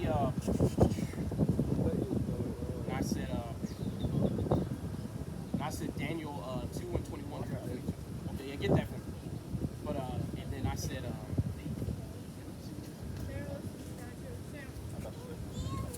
oh yeah, 14 and 1. Yeah, just hold on. Right. Go ahead and get it. The book of Daniel, chapter 2, verse 21. Here we go. And he changes the times and the seasons. He removed kings and set it up kings. I have to say this. If y'all black, Hispanic, or Native Indian, just know y'all special. Y'all Israelites. If your fathers are black, just know you special. That's right. And don't let the fact that these devils adopted you change you. Because I ran into a brother last week. He didn't even know about slavery. And he had white step parents. And he was homeless. Yeah, I had white step parents too. When I got taken from my mom, they put me with a lot of white people. Yeah, they do that on purpose. Right. And my question is, why are our children being placed with these people? Aren't they dying, leaving their children orphans? I could have sworn all of this fentanyl was killing mainly white people. So why are they adopting black, Hispanic, and Native children when they hate us? Right. I mean, And I have to ask you, did they use you mainly as a butler to clean and do things like that? it's true. I mean, I got. There it is. I'm Fucking knew. I got sexual abuse By them. Yeah, and that's one of the reasons why. I understand. You ain't got to say too much. I understand. But just know, God is going to get your revenge for you. That's right. Right? And I have to say this to the camera. And I'm going to say it loud. To any of you so-called white folks, please tell your people to stop adopting our kids. Right. Molest your own kids. Right. Con. You molest kids, dogs, hell, you'll fuck anything that's got a damn pulse. That's right. Do that to your own kids. Leave us out of it. Man, bro. Blacks, Hispanics, Native Indians, you are God's chosen people. That's You are right. the Israelites. That's why no matter how hard you work, the world calls you lazy. That's why no matter how much you contribute, they say you're shiftless. Because you're God's chosen. And hearing that breaks my heart, brother, that you have to go through that from these fucking devils. That's why I want to prove to you today that they're going into slavery for what they did to you. Right? Let's get the precepts we got, though. Yeah, keep going. He giveth wisdom unto the wise and knowledge to them that know understanding. Verse 22. He revealeth the deep and secret things. He knoweth what is in the darkness, and the light dwelleth within with him. It's like 23. I thank thee and praise thee. No, that's all I need. So the Most High God, everything that's happening, He's got it all in order. But you have to understand, the people who are in power, They are seeking to change signs in the times, right? That's why now we don't even know really what year it is, because our people used to follow our own Hebrew calendar. Now we follow the Gregorian calendar, which is a whole new time frame that they made up, and they base it off of the Aztec calendar. So they stole that from your people, and then used a bastardized version of their own, so they couldn't even get your version right. See what I'm saying? So it's one of those things where we have to let our people know. The Most High God, he sets up kings, he deposes them, or throws them out of rulership all the same. And in time, he's going to take this white devil out of power. And you're going to see him fall from power like lightning. It's happening quick. Because you see America, almost all of America's enemies want to bomb it right now. Yeah, basically, America just going down. And don't you hope it goes down? To be honest, yeah, I mean, I don't want to die, but like, what Biden is doing right now, I mean, freaking Putin is saying that he's gonna run basically a bunker, Yeah, yeah. and he's gonna do this. But that's only happening because they keep pressing Russia and threatening to put troops and stuff on their border. You know what I'm saying? Trying to help, what is that? Ukraine? Yeah, Ukraine. Trying to help Ukraine. I mean, it's stupid because they're using all of our money from last year. I want to say in Israel, and they left our, they left all of our equipment. So like all the they're using our equipment on us. I'm gonna tell you, they using it on them. Yeah. And this is to my camera. This is to you and any brother who wants to listen. Don't join their military. Yeah, my mom. You got vets up here. You ain't getting shit for joining their military. And all of us hurt one way or another from serving in their military. And guess what they do? They don't give a damn about you At all. at all. Yeah, my mom was like this. I was out here to look for jobs. See if anyone was hiring. And I was hungry. I didn't eat this morning. And I had $20 for fish. Well, I used half of 20. Well, I was looking for $3. And I got McDonald's. My mom got mad at me. She was like, I'm not going to spend money because you're being irresponsible. I'm like, I just got food. Yeah. And she was like, well, you're going to need a job and all this, and you got to pay for home phone now. And she told me that, she was like, you're going to have to, I'm going to make sure that the Navy or the Army. Like, really? Nah, I don't. Like, I don't want to do that because, like, that basically suicide. Now, if you join the military at this point, you're gonna be fighting against the Messiah. Yeah. So go ahead and read me Isaiah 14 and 1 through 2. Come. The book of Isaiah chapter 14, verse 1. Bring it out. For the Lord will have mercy on Jacob, and will yet choose Israel, and set them in their own land. And the strangers shall be joined with them, and they shall cleave to the house of Jacob.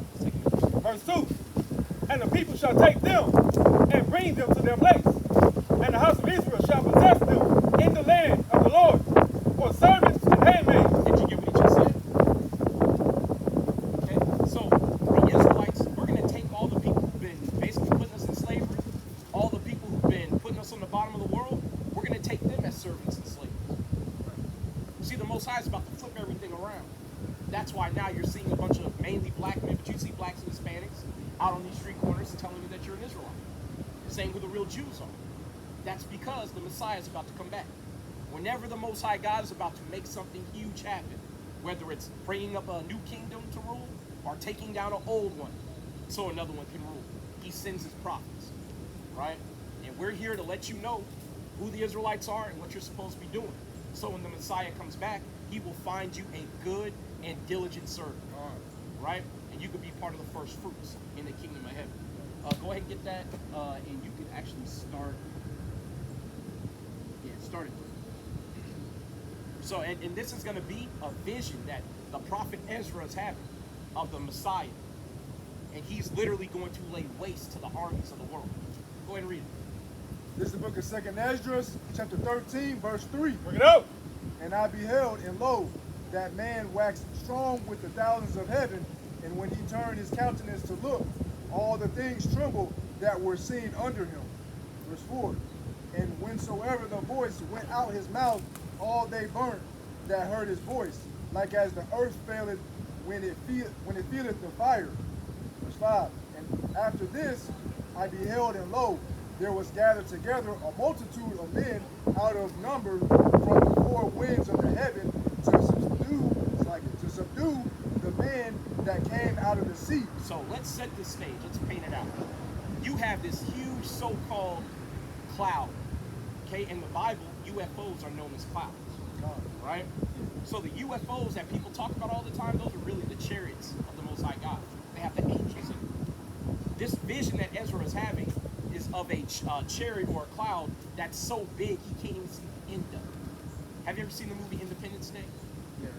You remember when the alien ships pulled up? Everybody was just looking up and they were huge. They got that from the Bible. That's how the Messiah is going to come down.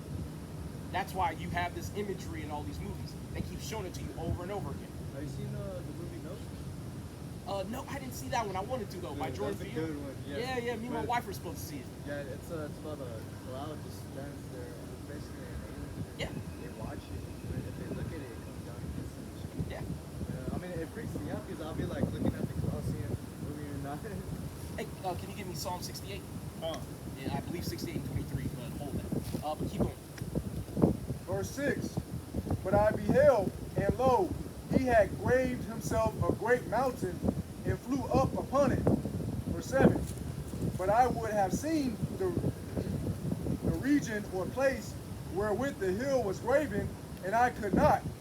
Verse 8, and after this I beheld, and lo, all they which were gathered together to subdue him were sore afraid, and yet durst fight. So all these people who are gathered to subdue the Messiah, who do you think they are?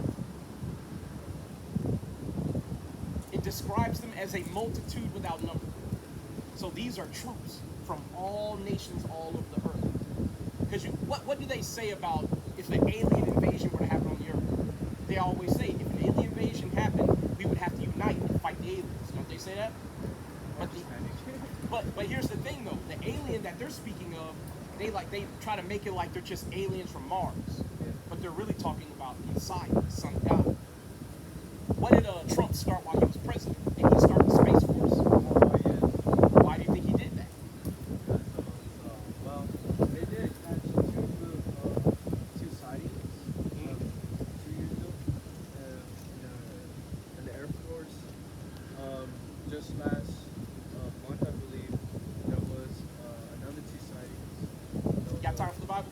A couple minutes? There was a triangle version with She 3 here. lights. Yes. Triangle with 3 lights, and then a circle with 1 light. That was last month. That's recording July. And the other day, I don't know if I was tripping, but it was nighttime. I was skating at my park, and I'll look up and I see a light, and it just disappears. Like it goes and disappears. I'm like, I call my friend. I'm like, yo, Isaiah, I just saw a UFO. Like I'm freaking out. Like there was a lot of people there too, but they don't look. They don't look up. Yeah, Yeah, I looked up. I'm like, what the hell did I just see? So I'm gonna tell you, me and my wife, and I took this brother with me. You know, just go and you look at the stars, and you see stars moving around all the time. Those are the chariots that are described in the Bible. Bro, I mean, like I do like stargazing a lot, and I'm always thinking like, why is there like a starlight all the way up and like, what is it? Like it's like moving like so slow, and like I always think it's just my vision, like it's like tripping or something. But yeah, it's either that or just airplane. But airplanes are a little lower, but this is far up there. Okay. And plus with Elon Musk, like Starlink, but it's a train. But here's the thing: every time they show you the launches for Starlink, don't they blow up? Yeah. So how the hell is he launching 10 and 20 satellites that all get into array right behind each other? Yeah, that's true. I've seen a so-called Starlink trail 3 times. I saw it 2 times. Yeah, but here's the thing: that's not Starlink. Because I have a question, right? If I were holding you hostage in your own country, say I was a white man and I was raping, robbing, and murdering and holding you hostage, right? And I knew your God was going to send signs in heaven that you're about to be liberated. What am I going to do? If I can't stop God, I'm going to at least stop the signs so you don't think you're about to be liberated. Why do you think the slaves were singing, "Swing low, sweet chariot"? You've heard that. Swing low, sweet chariot, coming forth to carry me home. That's what they were talking about. They were talking about the so-called aliens, the UFOs, coming and swooping them up and delivering them from their enemies. I have a question. What does the word kumbaya mean?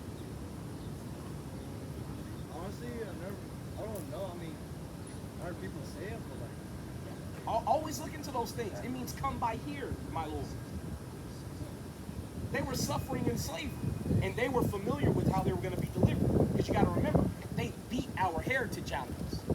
So at the beginning of slavery, you still had small vestiges of knowledge. And we might not have known everything about the Bible like we used to, but we knew how we were going to get out of slavery.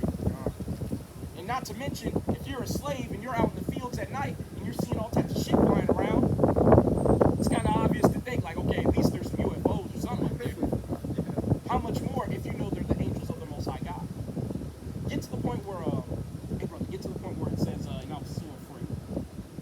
The smell of smoke, and I'm so afraid.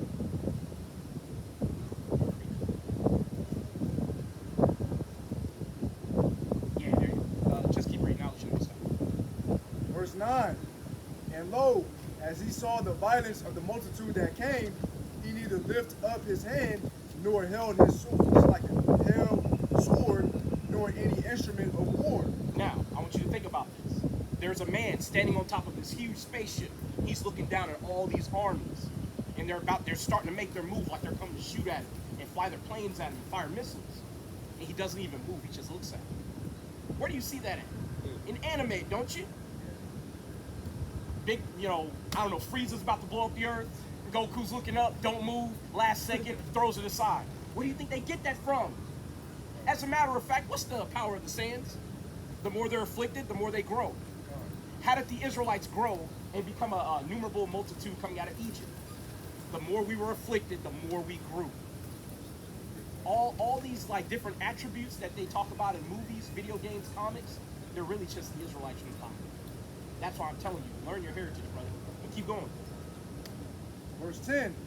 But only I saw that he sent out of his mouth as it had been a blast of fire, and out of his lips a flaming breath, and out of his tongue he cast out sparks and tempest. Verse 11. And they were all mixed together, the blast of fire, the flaming breath, and the great tempest, and fell with violence upon the multitude, which was prepared to fight, and burnt them up, everyone, so that upon a sudden of an innumerable multitude, nothing was to be perceived, but only dust and smell of smoke. When I saw this, I was afraid. That's all I need. So you have this figure on top of this mountain, and he renders a judgment out of his mouth, and he vaporizes these people. Now it's a little deeper than that, but that's all you need to know for now, right? The figure of the Messiah that's coming is going to destroy the armies of this world. So joining the military as a so-called Israelite is not a good idea, because you will be fighting against the Messiah when he returns, right? Now, I did want to also get this, right? Who has Psalm 68? You do. Give me verse 17. Book of Psalms, chapter 68, verse 17. Bring it out. The chariots of God Give me Zechariah 4. are 20,000, even thousands of angels. The Lord is among them, as in Sinai, in the holy place. So you heard that. It said the chariots of the Most High God are 20,000, even thousands of angels, right? So what's 1,000? Yeah. So say you have 1 0 0 0 0, and you put 3 more zeros on it. That's 10. So that's from 1,000 to 10,000 to 100,000 to 1,000,000. So what if you have 20,000? Well, that's 20 million. So you're talking about 20 million angels flying around. Now, did you know that that's the Most High God's surveillance force? That's how he keeps track of the whole world. Now, he could do it himself, but guess what? If I'm all powerful, I create things to do it for me. You know what I'm saying? Like, you've worked a job before. You know how you'll kind of say to yourself, damn, my manager could have did that himself. But then, if you really think about it, what are you hired to do? You're hired to do what your manager tells you to do. If it's within reason, you know what I'm saying? But the Most High God, how much more than your manager is he? He gets to say, hey, look, I literally made you, say, to pave roads, whether you get paid or not. So go pave roads. That's how the Most High God has us to keep these laws. We were made to obey the Most High God. And that's exactly what we're trying to do to the best of our ability, right? You got Zechariah 4. Go ahead and start 4. This is the book of Zechariah, chapter 4, verse 1. Bring it up. Slakia. Zechariah chapter 5, verse 1. Then I turned and lifted up mine eyes and looked, and behold, a flying robe. Verse 2. And he said unto me, What seest thou? And I answered, I see a flying robe. The length thereof is 20 cubits, and the breadth thereof 10 cubits. So, what's happening is Zechariah, the prophet, is speaking with an angel. And while he's speaking with this angel, he turns his attention and he sees what you would call a flying tic-tac. They call them tic-tac UFOs. Yeah, that's what they Right. But here's the thing. He was seeing that all the way back in biblical times. Now, let's see what the angel tells him about this flying robe, so to speak. Keep on, brother. Verse 3. Then said he unto me, This is the curse that goeth forth over the face of the whole earth. For everyone that stealeth shall be cut off as on this side, according to it. And everyone that sweareth shall be cut off as on that side, according to it. So it literally said that this is the curse that goeth forth over the whole earth. So the UFOs that you see here, some of the UFOs you see, I'm sure they fly around the earth. They got an assignment somewhere in another country that you've never even been to. But what if you have an angel who's supposed to check on you between the hours of 5:30 and 10:30 or 10:30 at night? If that's his assignment, guess who you're gonna see flying around? Me and my wife, I swear on well, not everything that's holy, but I swear, right? Give you my word. When we go outside, we look for a specific chariot. And it always makes itself known if we look long enough. It flies, it goes over us, and then it just goes another way. And it does it every time. Pretty much every night we go out, it is a chariot. And we always say that's our chariot. But who's to know? He might be on a rotation. Hey man, 9:30 at night, you go check on them. If they doing good, go ahead and bounce. But some nights we see a lot more, as you've seen certain nights. Like with Daniel, that angel that came to Daniel, Yeah, Michael had to come help him. yeah. I seen You ever read about that? Daniel chapter 10. Or an angel came to Daniel and said it would have been sooner, but the devil withstood him, and Michael had to come help him. I seen people's presence like this. My stepbrother, he was possessed, and I seen him literally go up the bed. And it was horrible. We had to bring a pig in, and I mean they did it like back then. We bring the pig in, yeah, bring the priest, they lock it out, and then the demon answers the pig, and then they shoot him. Yeah. Well, I'm gonna be honest. That's left-hand magic, because you got to remember the priest in the church. He's not like, even if he is an Israelite, he's not worshiping God in spirit and in truth, right? How did Christ tell you to deal with being possessed or having spiritual influences on you? He said, what, fasting and prayer.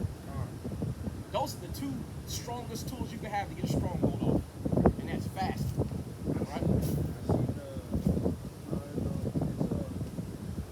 if it's Spanish, but it's not a Chusa and I seen both. The other night it was like 2 weeks ago, me and my buddy we were exploring that way, and there was like a tunnel, and right when we were gonna enter, we literally heard like a loudest scream, and we were like,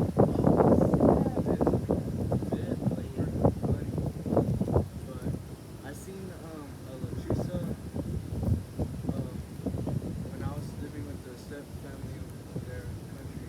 There was no trees around. We had a roof, and every night you just hear the balls on the roofing just and you just hear the scratching.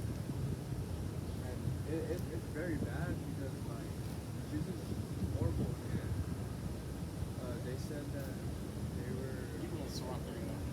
Keep the wall. they were gonna take me and my little brother, so they had to put salt, give it some sugar and flour for exchange. And where it seemed to work. Yeah, that's left-hand magic. You got to be careful with that. Yeah.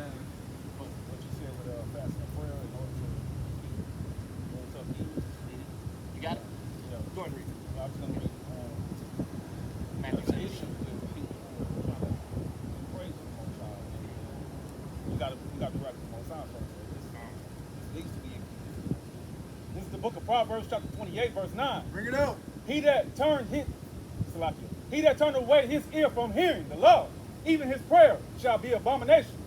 So, if you call yourself calling out to God and you're not keeping God's laws, and you're not an Israelite, right? Especially if you're an Israelite, you ain't keeping His laws, and you have a spirit that's like on you, an addiction, you seeing monsters of various sorts, apparitions. Because did you know ghosts and stuff are in the Bible?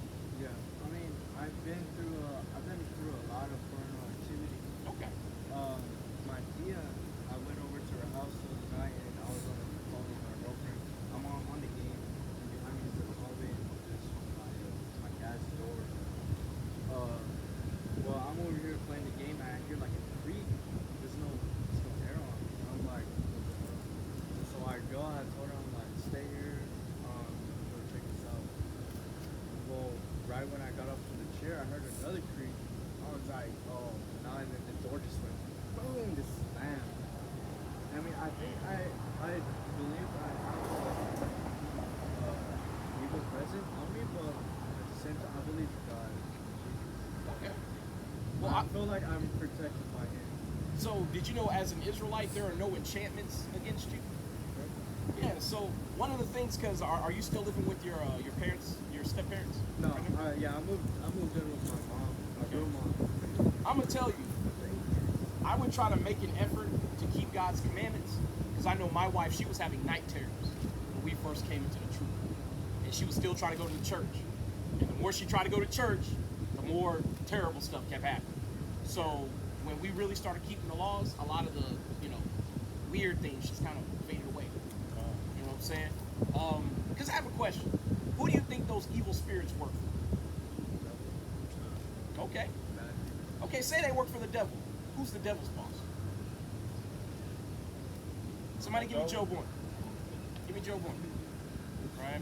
Because all these things are in the Bible. Job, wait, what is it? The book of Job. There's a movie about it. Well, I know they make movies, but There's a movie about a guy, Joe something, and he's the person of death. He ends up finding a chick, and he's like asking himself like, why does death have to come? And he's there to like get someone to die, and he finally meets a girl, and he's just asking himself like, why do everyone have to die? And it looks like this. Yeah. now I have a question. That with that movie's premise, do you know why everybody has to die? Okay. Now, the Bible talks about it's appointed unto all men to die. Now, I have a question. If you had kids, and then your kids had kids, and your kids' kids had kids, and so on and so forth, and you're talking about having tens of billions of people on the planet, how is anybody else going to have any room if the old people don't die off first? Because eventually, when you run out of room, yeah. Basically, like there's this movie called First Monday, I believe, and the world was overpopulating, and they said that the siblings have to die at the same time. But there's this guy, he named his daughters Monday, Tuesday, Wednesday, Thursday, and they take turns every day going to work at the same job, and they dress the same. And if one of them got hurt, they had to get hurt too. Like, I want to say Wednesday, right? She got her finger cut open, and so all the other girls had to get Yeah. yeah, it was bad. Well, but that's they take liberty with things from the Bible. See, we're talking about reality. You know what I'm saying? Yeah. So when death comes, the Most High God has appointed unto all men to die. Because how else will you receive your judgment from the Most High God? If all you do is just live out your days and you never die. I can go into that as well if you have the time. You know what I'm saying? But I want to read this to you. This is Numbers, chapter 23 and verse 23. Bring it out. Surely there is no enchantment against Jacob, neither is there any divination against Israel. According to this time, it shall be said of Jacob and of Israel, what hath God wrought? Now, this person saying this is a so-called Moabite or a Chinese man, right? He was a so-called seer, or a what you would call like a almost like a divinator, somebody who like tarot card reader, reads the future, that type of stuff. and a king was trying to have him curse the Israelites. And he was doing left-hand magic to commune with the Most High God. And the Most High God was basically letting him know, hey, ain't no enchantments against the Israelites. So all the attempts to curse them, that's going to fail. Because my people are made special. I say that to you to let you know if you do have like apparitions around your parts, you need to cry out to God by his real name, which is Yahweh. In the name of his son Yahweh Shah. To put an end to those hauntings or the apparitions that are in your home. Y'all got time for the Bible today? A couple minutes? Thank you. No? Where y'all from in Africa? Kenyans. Kenyan? Are y'all Bantu peoples? Yeah. Nilo? So y'all know y'all Israelites, right? Oh, yeah. Keep the law, y'all. All praises. Sure. All praises. See, and this is to the camera, man. Just because you hear they're from Kenya or Uganda, man, don't mean they Hamites. A lot of them know they Israelites more than us. Because when they got scattered to where they were at, Ham didn't make them depart from the Bible altogether. That's why you got, the oldest so-called Jews that the white man knows of is in Ethiopia. Because some of our people were in fact scattered to Ethiopia and they kept their ways. You know what I'm saying? But, what I got you on, brother?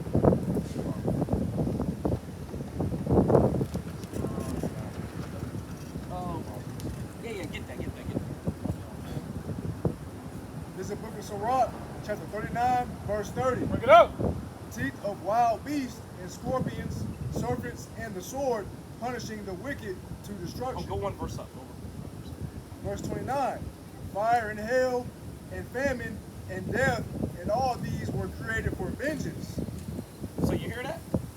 All these things that you associate with injury, death, untimely death at that. So like say you're going to work, you're driving or you're skateboarding, and you see somebody in a damn Charger go 75 miles an hour into a telephone pole and fly through the windshield. Did you know God did that?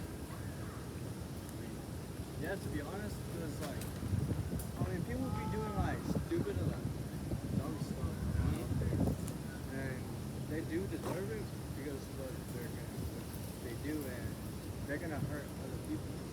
Go. The reason why they crash, Well, no, but here's the thing. What if they crash all by themselves? Well, it's about because they're intoxicated or something. Can somebody give me Deuteronomy 39 and 32? As a matter of fact, can I read that because I love reading? Yeah, I have to be selfish on this one. This is one of my favorite scriptures. Or 32 and 39, I believe. 30. Yeah, there it is. This is Deuteronomy, chapter 32 and verse 39. Bring it up. See now that I, even I am he, and there is no God with me. I kill and I make alive. I wound and I heal. Neither is there any that can deliver out of my hand. That's God saying, hey man, I do what the fuck I want to do around here. That's right. And if I put a death warrant on you, that's it. Can't nobody stop it. But if I put the warrant on you to stay alive, can't nobody stop it. That's why you said you tried to take your life. Yeah, God had other plans. Yeah, I know because when I was say 14, I was also doing my stepmom and making a bath night, and I guess it was this whole thing. I was like really close to dying, and I did see I saw something. That's all I remember. All I remember was I see blood gushing out of my head. Damn. Like it was bad. I didn't get back to it, but it was bad. I looked down and all I see was just blood all over. It was horrible. But yeah, they took me in, got me in the truck, and they're all like, don't close your eyes. Yeah, don't go to sleep. Don't go to sleep. Yeah, they're like, go to sleep. Wake the fuck up and all this. I was like, sleepy. Yeah. I remember I was like, sleepy. I was like, they like smacked me. Yeah. I was like, oh. And I was like, that trying to feel it. And I felt my brain, my actual brain. And it just, they didn't put me on nothing. It just started like, With brain injuries, they can't give you anesthesia. yeah. Yeah,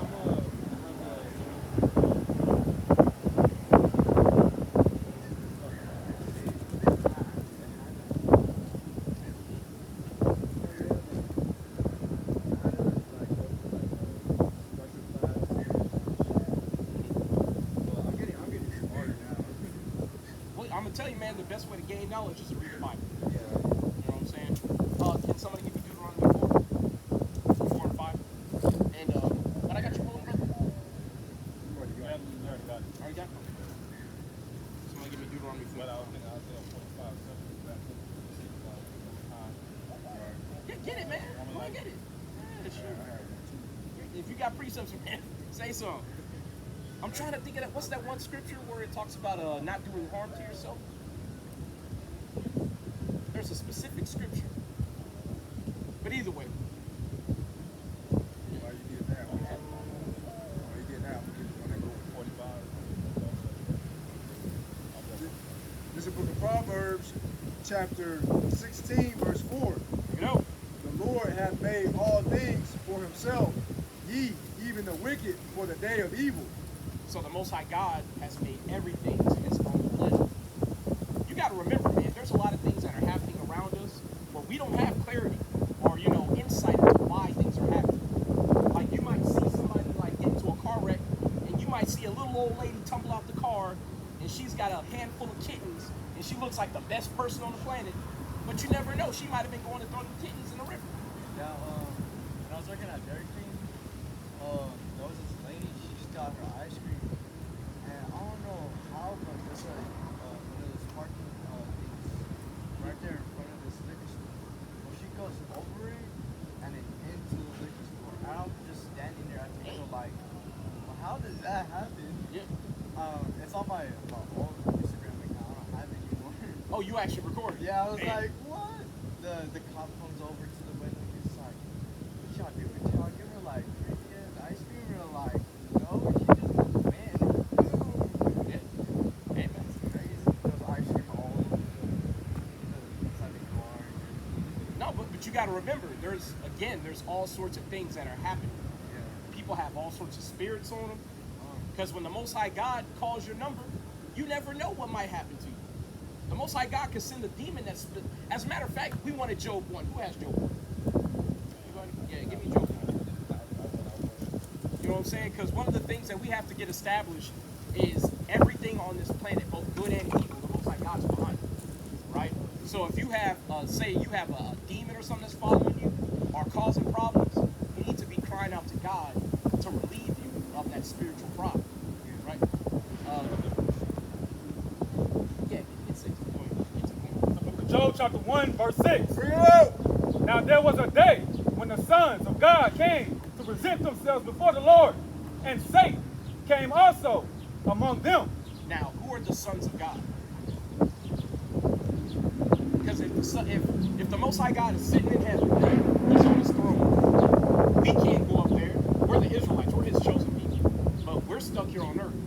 So that means it had to be spiritual people coming to see God. So angels, right? The sons of God in this case are going to be the angels. That's right. And Satan is with them. So I thought Satan got cast out of heaven. So if I got banned from going to Best Buy because, I break the laptop or something, and they banned me. If I'm walking in Best Buy, what they going to do? They going to go, what you doing? Can't come in here. So how is Satan going into the kingdom of heaven just to walk around? And God is right there. Let's see. Keep going, brother. Verse 7. And the Lord said unto Satan, Whence comest thou? So God said to Satan, hey, where you coming from? Let's see what Satan said. Then Satan answered the Lord and said, From going to and fro in the earth. And Satan reported in. He said, from going to and fro on the earth, from doing exactly what you told me to do. So, is Satan evil? In terms of, is he against God? No. Because you see Satan, he checking in. God said, hey, where you coming from? Satan said, yep, angel Satan reporting for duty. See, if you've ever been in the military, you have to give a report to Satan. And that's what Satan did. He said from going to and fro in the earth. He stated his purpose. Now, let's see what God has to say to Satan going forward. Keep going. And from walking up and down in it. Verse 8. And the Lord said unto Satan, Hast thou considered my servant Job, that there is none like him in the earth, a perfect and upright man. So you see, God is like, hey, as long as I got you here, Satan, because you know what Satan means, right? It means adversary. You play fighting games, fight or anything like that? Smash Brothers? I don't know. Would you like to play that? I'll play Mortal Kombat. Okay, cool. So you're player 1, you're on the left side. Player 2 is on the right side. That's your opponent. That's Satan. In terms of what it means. I'm sorry? Yeah. Yeah. What's their brothers? I didn't know. Well, Well, I don't know if they're brothers. yeah, they are brothers. They are. But it depends on the storyline too. Because some of them they're not brothers. But anyway, let's get off topic, right? But in terms of your opponent, you could call your opponent somebody operating in the spirit of Satan.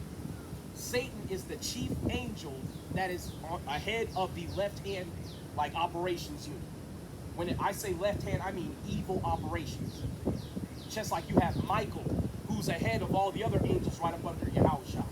He's the chief angel outside of being the son of the Most High. Right? So that's why in the book of Revelations, it says Michael and his angels fought against the devil and his angels. Because that's literally going to happen on the earth. Now, I have a question. Who are the devil's angels? What does angel mean? Let's take it slow. It means messenger. So if I'm bringing the message of God in the Bible talking to you, what does that mean? An angel. Right. That's all it means. We got to demystify the speech. Because a lot of times you'll read this and you think it's like comic book sci-fi stuff. A lot of times it's just two people talking. You just got to understand what's being said. But Satan in this case is spiritual because he's talking to God directly. Right? Keep going, brother. One that feared God and eschewed evil. Verse 9. Then Satan answered the Lord and said, Doth Job fear God for naught? Hast not thou made a hedge about him, and about his house, and about all that he had on every side? Thou hast blessed the work of his hands, and his substance is increased in the land. Keep going. But put forth thy hand now, and touch all that he had, and he will curse thee to thy face. Now, you know the story of Job, right? God took everything from Job. But now you see how that came to be. Satan was reporting in with the other angels. God was like, hey, Satan, where you coming from? Satan said, from going to and fro on the earth, like you told me to. Then God said, okay, while you're here, I'm going to test my servant Job. Have you considered my servant Job a perfect man who shuns evil? And Satan was like, well, shit, he's only good because you do everything for him. You've given him riches, you've given him children, you've given him a wife. He has everything a man can want in his life. Of course he loves you. So God was like, okay, well, cool, let's make a bet. You know God knows the outcome of everything before it happens. So he made a bet that he knew he was going to win. And he told Satan, I'm just going to paraphrase the rest. He told him, hey, look, you can take everything from him. You can do anything to him, but you can't take his life. That's why in the story he had all those boils. The dogs were licking his sores. He lost everything. And then to add insult to injury, he had 3 friends standing around talking shit. And his wife left him. I mean, yeah, that was like pretty girls. I mean, I don't know if you've seen the Water Boy, but the mom's like, women of the devil. I mean, it depends because, like, I mean, I had a couple of chicks. I had a couple of chicks that dated and they really like full of guilt, you know. So like sometimes I believe it, but yeah. Somebody give me a wicked woman as a portion for a wicked man. Somebody give me it. Right? Because when you say a woman could be, see, anybody can come in the spirit of Satan. Because I'm gonna tell you, when you're not keeping God's laws, there's a line of goons that just keep coming your way, and they're scourges for amendment. Now, can you get me Hebrews 12 and 6? Always get this. Just hold it. Yeah, just hold it. Hebrews 12 and 6. I think you might have to start with 5. But because one of the things that lets you know that God is truly dealing with you is He's trying to correct you, right? One of the things that you will quickly come to see when you come to serve the Lord is you're going to have to prepare your soul for temptation. Can you give me that in Sirach 2 and 1? Right? And I'm going to grab something real quick in Amos 3.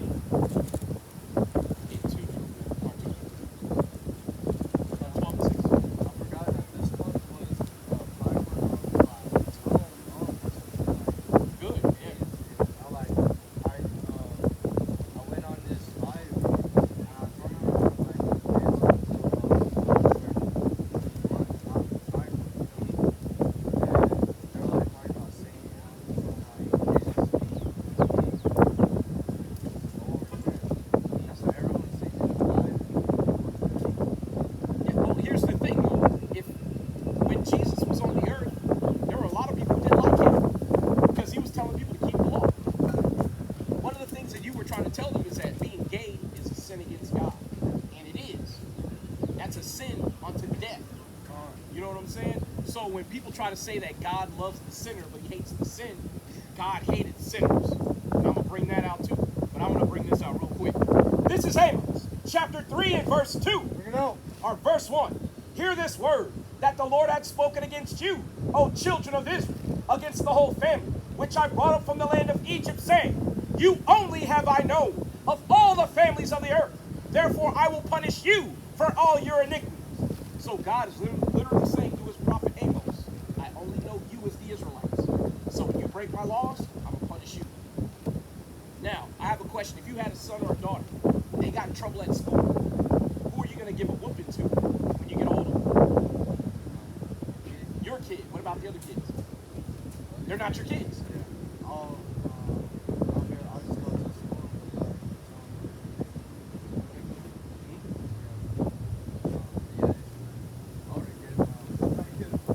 Yeah. I mean, I was supposed to not do it, but my first got time for the Bible, brother. God bless you, bro. Which God? The one God. What's his name? The 3 in 1. That's not the God I serve. The God I serve says a white man going to slavery. That's right. Yeah. Hey, brother, you need to separate, man. We got enough people trying to get along with the white man. It ain't doing our people no good. And you shaking your hand, but you the one walking with 2 crackers, not me. But I'm going to read it again. Shit. This is Amos 3 and 1. Hear this word that the Lord has spoken against you, O children of Israel, against the whole family, which I brought up from the land of Egypt, saying, you only have I known of all the families of the earth. Therefore I will punish you for all your iniquities. Now you see that God says he only knows the Israelites. That white man says that God knows everybody. Can 2 walk together except they be agreed? So if they believe God loves everybody and we believe God only loves us, can we walk together? No. Because we don't serve the same God. Not to mention when I asked them which God, you see how they were kind of like, what do you mean? Because God has a name. His name is Yahweh. That's right. And his name is dreadful to the heathen. That's why they don't know it, and our brother, ignorantly, doesn't know it either, because he trusts his enemy beyond his own name. Right? Yeah, it's 12 and 6. Go ahead. This book of Hebrews, chapter 12, verse 5. Bring it out. And ye have forgotten the exhortation which speaketh unto you as unto children. My son, despise not the chastening of the Lord, nor faint when thou art rebuked of him. Verse 6. For whom the Lord loveth, he chasteneth, and scourge every son whom he receiveth. Verse 7. If ye endure chastening, God dealeth with you as with sons. For what son is he whom the Father chastiseth not? Verse 8.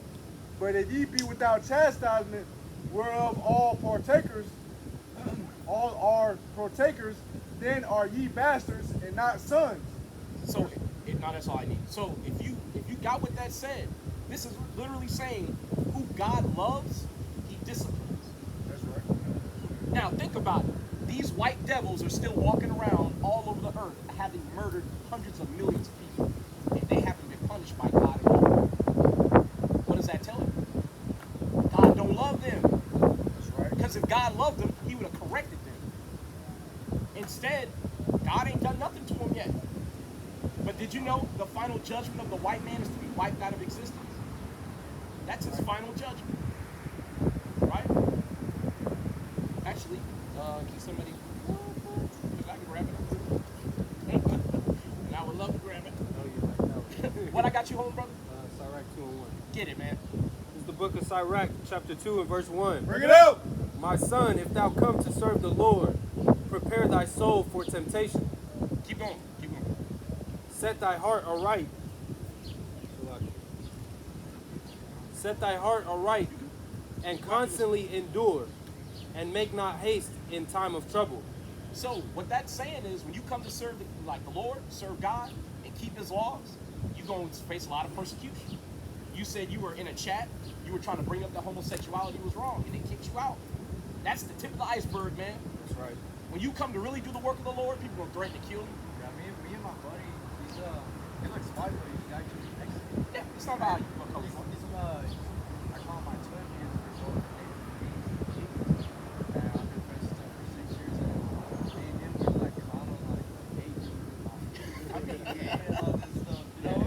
like every time All because we praise. had these chicks at our school, they're Mexican and all that, right?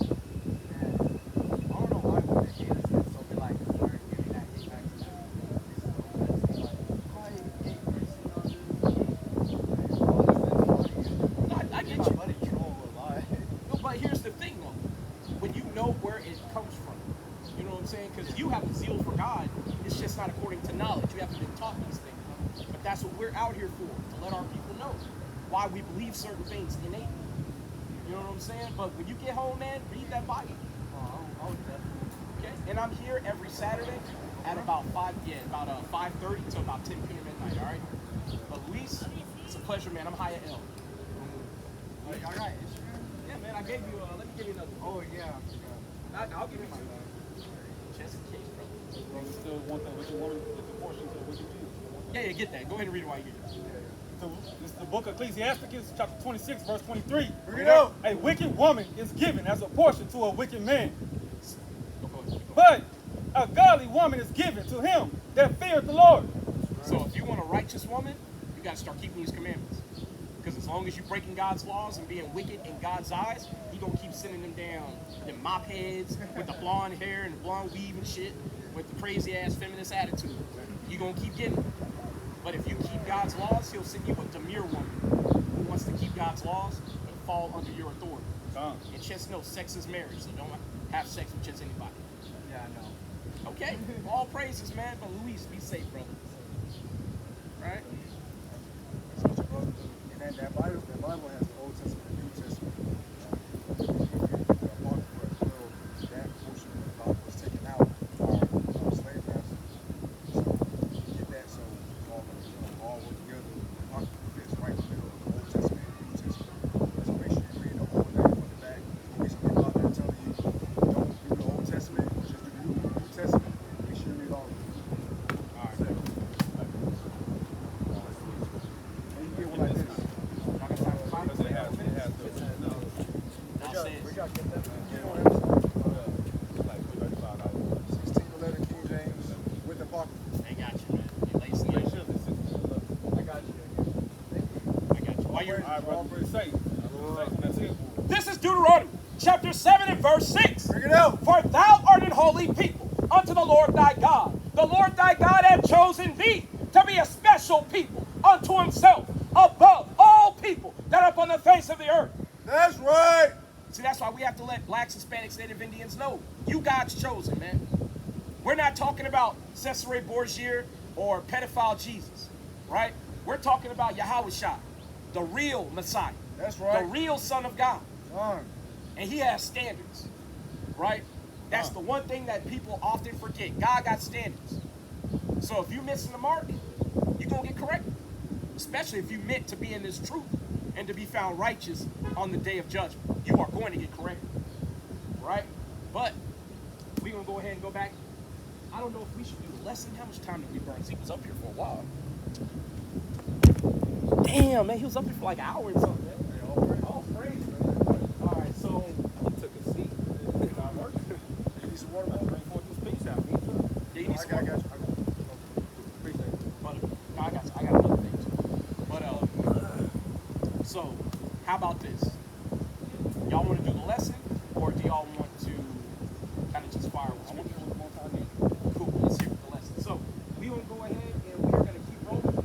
So the lesson. The main topic is Isaiah 19. Yeah, we gonna come over here, man. Can somebody stand right here? Scrunch in a little bit. I'm gonna turn the camera a little bit. Salakia for the intermission, y'all. We're just gonna get sorted out. There we go. Not enjoying this at all. But anyway.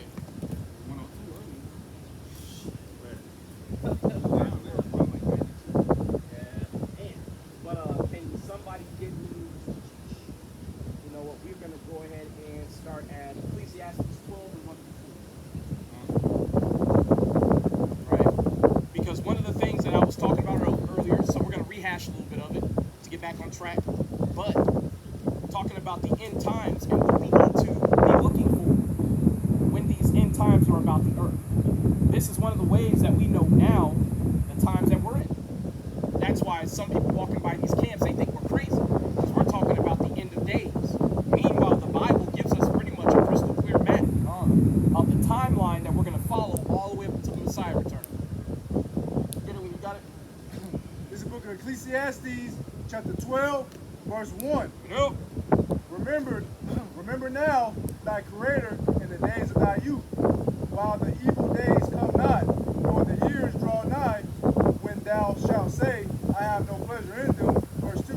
While the sun or the light or the moon or the stars be not darkened, nor the clouds return after the rain, in the day when the keepers of the house shall tremble, and the strong men shall bow themselves, and the grinders cease, because they are few, and those that look out on the windows be darkened, and the Yeah, that was 12 and 1 through 3. But one of the things that we see happening now is we've seen solar eclipses, we've seen lunar eclipses, all happening seemingly out of cycle.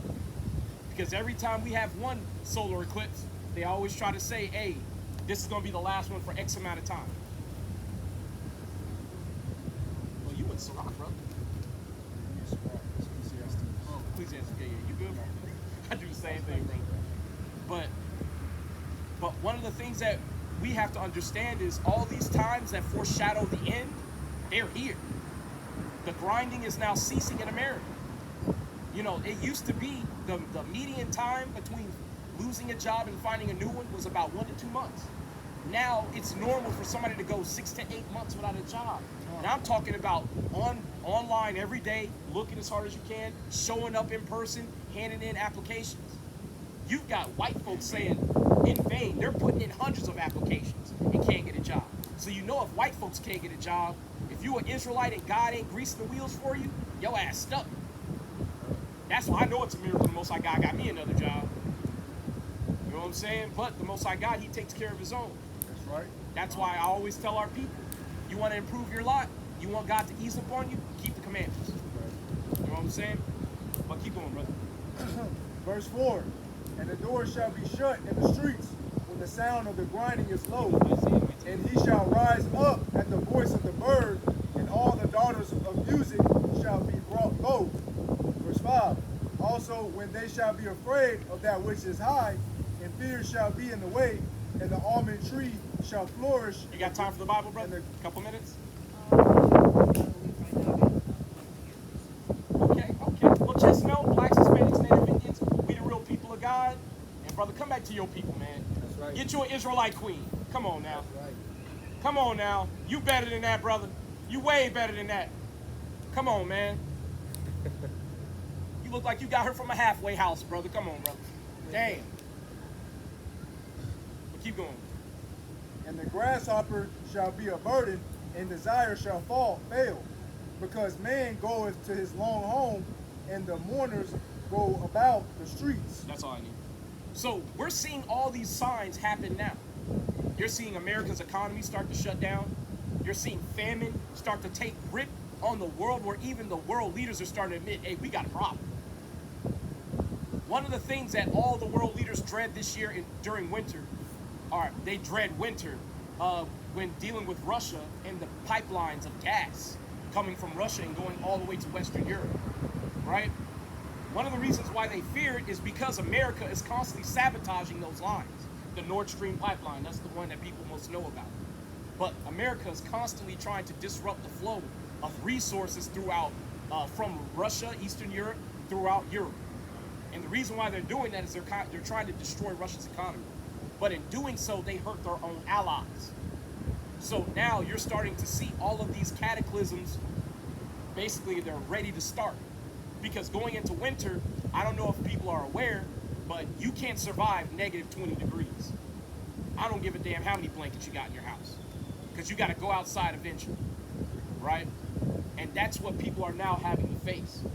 All those cities in the Midwest and in the North that were destroyed by tornadoes just over the last few months. The Most High God is literally laying low our adversaries, right? That's why we're trying to tell our people, turn back to your God now while you have time. Go ahead and do what you got. Just verse 1. Can you grab me Isaiah 55 and 3 through 7? book of Isaiah, chapter 19, verse 1. The burden of Egypt. Behold, the Lord rideth upon a swift cloud, and shall come into Egypt. And the idols of Egypt shall be moved at his presence. And the heart of Egypt shall melt in the midst of it. Verse 2. And I will set the Egyptians against the Egyptians, and they shall fight every one against his brother, and every one against his neighbor. City against city, and kingdom against kingdom. Verse 3. Now, hold on one second. So what you see here is you see a declaration from the Most High God. He said, I'm about to ride on you, nigga. And when I come in, all hell gonna break loose. Brothers gonna be fighting brothers. People gonna be standing up against one another for the lack of bread, for the famines that are going on. You're gonna have all types of wars happening all over the earth. See, and that's why we're trying to tell our people, you need to decouple from these heathen and come back to your people. Because when the Most High God sends his son back, he's not gonna ask you what side you're on. He's gonna already know. And there's not going to be an opportunity for you to be like, hey, well, Yahushua, I was just about to get on the corner, put my fringes on. He ain't gonna be hearing that shit. You know what I'm saying? But keep going, brother.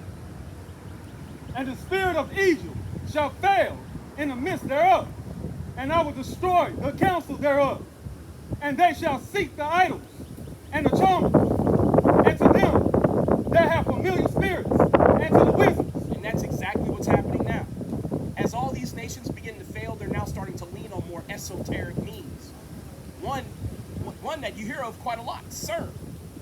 But if you follow the news around CERN, they're having all types of strange spiritual behaviors start to happen. They're seeing ghosts, so to speak. They literally call it a ghost in the quantitative numbers that they're measuring from CERN. Y'all got time for Bible today? A couple minutes? That's a shame. Yep. Let something happen though. Y'all be crying out to God all the same. Yep, thou say it. And it's a shame the kids have more sense than the damn adults. Amen. Yeah, and manners. And but look, I'm not surprised when the damn mama walking around dressed like a hoe. Like you dress like a damn harlot. See, and now our women don't realize you done flaunted your body so much that the black, Hispanic, and Indian woman ain't even attractive no more. You got time for the Bible, brother? If I was a big booty white woman, would you talk to me? See, it's all cool to ignore your brothers till a white man come beat you upside the head. All of a sudden, where you at? I need help.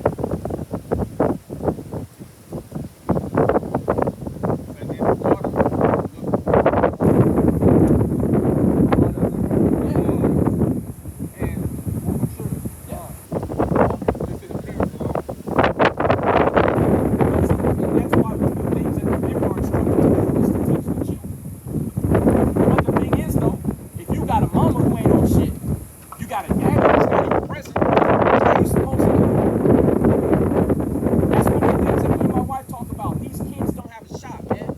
Because a lot of these parents, they're not on anything. That's why our people are so quick to turn their back on them. Because I'll be honest, growing up, my parents never taught me to put my people first. As a matter of fact, they taught me that everybody's the same.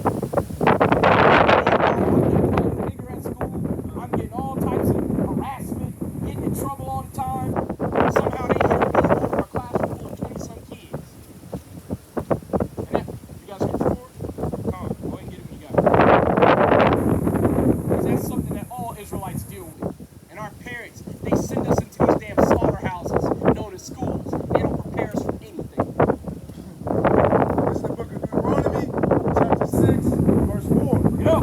Hear, O Israel, the Lord our God is one Lord. Verse 5. And thou shalt love the Lord thy God with all thine heart, and with all thy soul, and with all thy might. Verse 6. And these words which I command thee this day shall be in thine heart. Verse 7. And thou shalt teach them diligently unto thy children, and shalt talk of them when thou sittest in thine house, when thou walkest by the way, when thou liest down, and when thou risest up. Verse 8. And thou shalt bind them for a sign upon thine hand, and they shall be as frontlets between thine eyes. Verse 9. And thou shalt write them upon the posts of thy house and on thy gates. So we're literally supposed to be learning the virtues, the commandments, the orders of the Most High God, and doing them to the best of our ability so that we can impart that knowledge to our children. That's one of the reasons why you see the kids looking as slutty as the damn mama and the daddy. It's really bad when you see a damn father and mother all dressed out of order. The woman walking around looking a damn mess, and the father just looking like a damn bum. I see that all the time, man. Just parents that are completely tuned out to the fate of their children. Meanwhile, they walking in the midst of wolves, ain't got shit to teach nobody. And then when tragedy befalls their family, all of a sudden they're like, why didn't somebody tell them? Well, you were told right here in the Bible, the same book you don't want to read. Go ahead and bring it out, brother. It's the book of Proverbs, chapter 22, verse 8. Bring it up. Is it 6? Is it raising a child? Training Verse 6.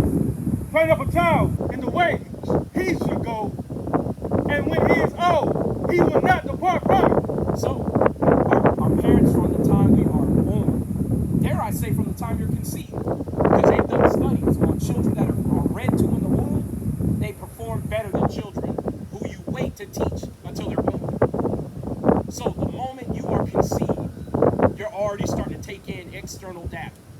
And you are what your environment makes you. That's why so many of our kids, they come out of the womb and they get branded as autistic. Because who's read a book to them in their entire youth? Their parents probably ain't read a damn book since they got out of high school. That's if they graduated. So most of our children aren't autistic, they're just not taught. Not to mention, you then add on that the material that they're teaching, why would I want to learn about English if I have to then learn about English and use it to see how many genders there are? See that Billy has 2 daddies. You see what I'm saying? So a lot of our children, they actively tune out to protect themselves. And I'm one of those kids. I am the kid who literally was destroyed by No Kid Left Behind or No Child Left Behind. Going to school in the mid to early 90s. Well, actually, mid 80s, early 90s. They instituted No Child Left Behind. So if you were in accelerated courses, they put everybody in one classroom and they made it so that the slowest kids set the pace. So you can imagine all the bright kids, they were just like, well, fuck it, I might as well do nothing. Yeah, if I can get an A for being retarded, I guess I'm retarded. So you've got all types of casualties walking around from these policies. You know what I'm saying? But let's keep going. What you got, brother? That was it. Yeah, keep going. Yeah, there's a little bit. Verse 3. And the spirit of Egypt shall fail in the midst thereof, and I will destroy the counsel thereof, and they shall seek the idols and the charmers, and to them that have familiar spirits, and to the wizards. Verse 4. And the Egyptians will I give over in the hand of a cruel Lord, and a fierce king shall rule over them, says the Lord of hosts.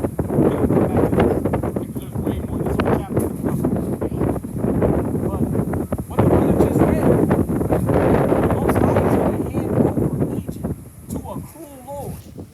Now I know a lot of people look at Joe Biden and they think Joe Biden is just a bum fool. Don't be fooled by that shit. Obama did the same thing. He passed more legislation for gay rights than any other president. George Bush Jr., everybody thought he was an idiot there. And marriages. But George Bush Jr., everybody thought he was a simpleton. He passed the Patriot Act. Without the Patriot Act, they would not be able to spy on you like they do today. So this whole idea of somebody being an idiot on the face of things, don't be fooled. They do that on purpose, right? Especially if a president like John F. Kennedy gets a bullet in his head for trying to go back to a standard where the dollar is supported by something. He tried to have a silver back. He wanted to have the dollar be basically underwritten by silver, and they killed him. Yeah, he wanted to go back to the gold standard, but America has been largely selling her gold. So silver is what they basically tried to fall back on. You got time for the Bible, brother? Again, I say it all the time, man. But if the cops tackle him, he'd be like, where's the black and brown lions? You know what I'm saying? The gold tradition. For real. But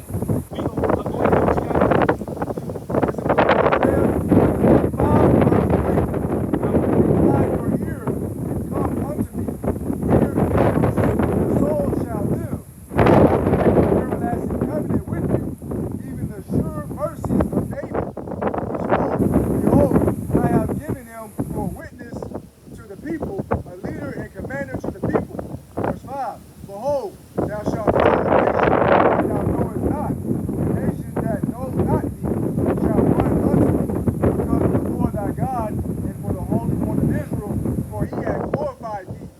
Seek ye the Lord while he may be found, call ye upon him while he is near. Verse 7.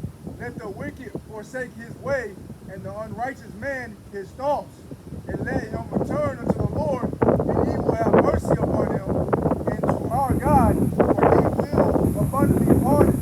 So we gonna break this down. Go back to 4 real quick. Verse 4. Behold, I have given him for a witness to the people, a leader to the people. So the Most High God is setting up leaders and commanders amongst our people. Your teachers that are on this board. You can think of us as captains of 5s, 10s, 20s, 50s, etc. Depending on our tenure and what we know. Right? The Most High God is setting up your field commanders to bid you back to the marriage of Christ. Right?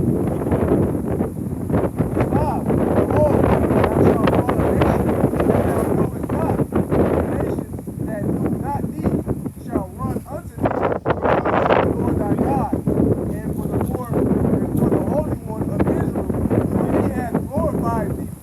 Verse 6. No, keep it. So the Most High God. So this is talking about us being scattered, right? Damn, everything is hard. Yeah, we just gonna be scattered. Yeah, stay on this one. Damn. All right, give me a verse 6 again, or verse 5. Slide.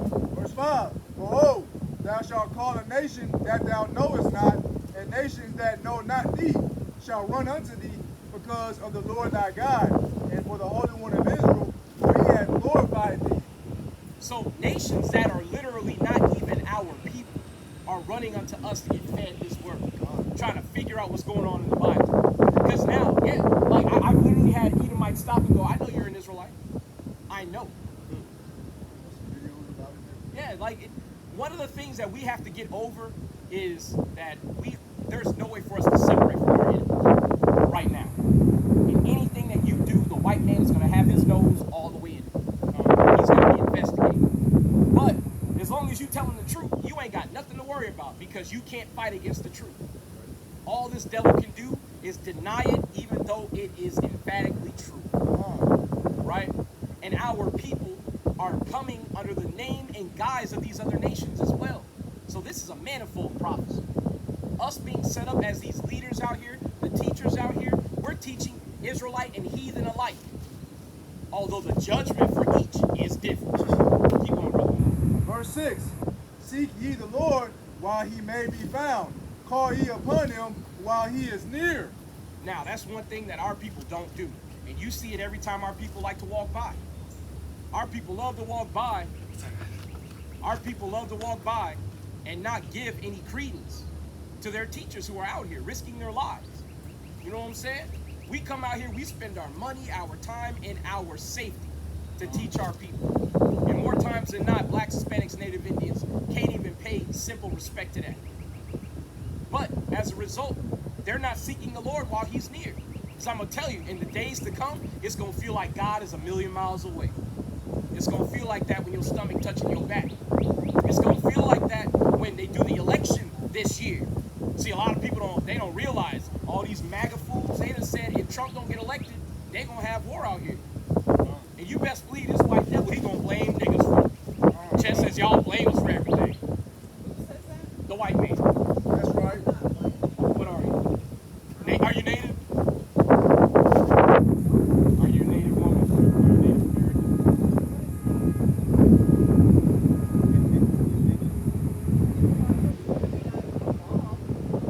So this is what you would call a so-called white woman of European descent. That's right. Who would rather go by any other title than what you are because of your horrendous past. Your horrendous past. So what land are you standing on right now? No, but what land are you standing on right now? Okay. Well, what land are you standing on? You're standing on the land. You're standing on the land that you stole. No, because you brought me here as a slave. That's right.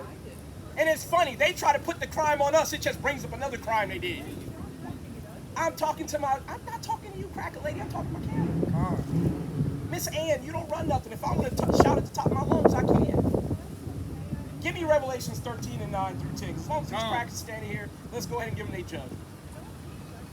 I shouldn't be judgmental. So I shouldn't be judgmental about the people who barbecued my people alive and hungry. I think you should be judgmental of those people. I should be. And what about their children? What about their children? I just was burned out of, and my parents were No, but there's a reason why I asked you what land you were standing on. If you I have a question. If you realize you stole a car, when you give the car back?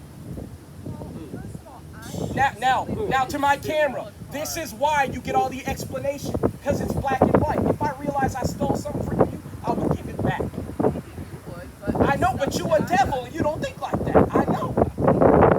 I am. What does devil mean? No, hold, stand over. What does devil mean? What does devil mean? It means liar. well, I don't Oh. know. I'm not a thesaurus person or a dictionary person. I'm just trying to be kind to everybody, and I've heard you So talk- what if the Hispanic man wants you to get off his land and go home? Well, absolutely. Why wouldn't we have a discussion? Why do we have to discuss after you raped and murdered us? Just go home. I didn't personally. I No, never but raped that's a getting away from my soul. question.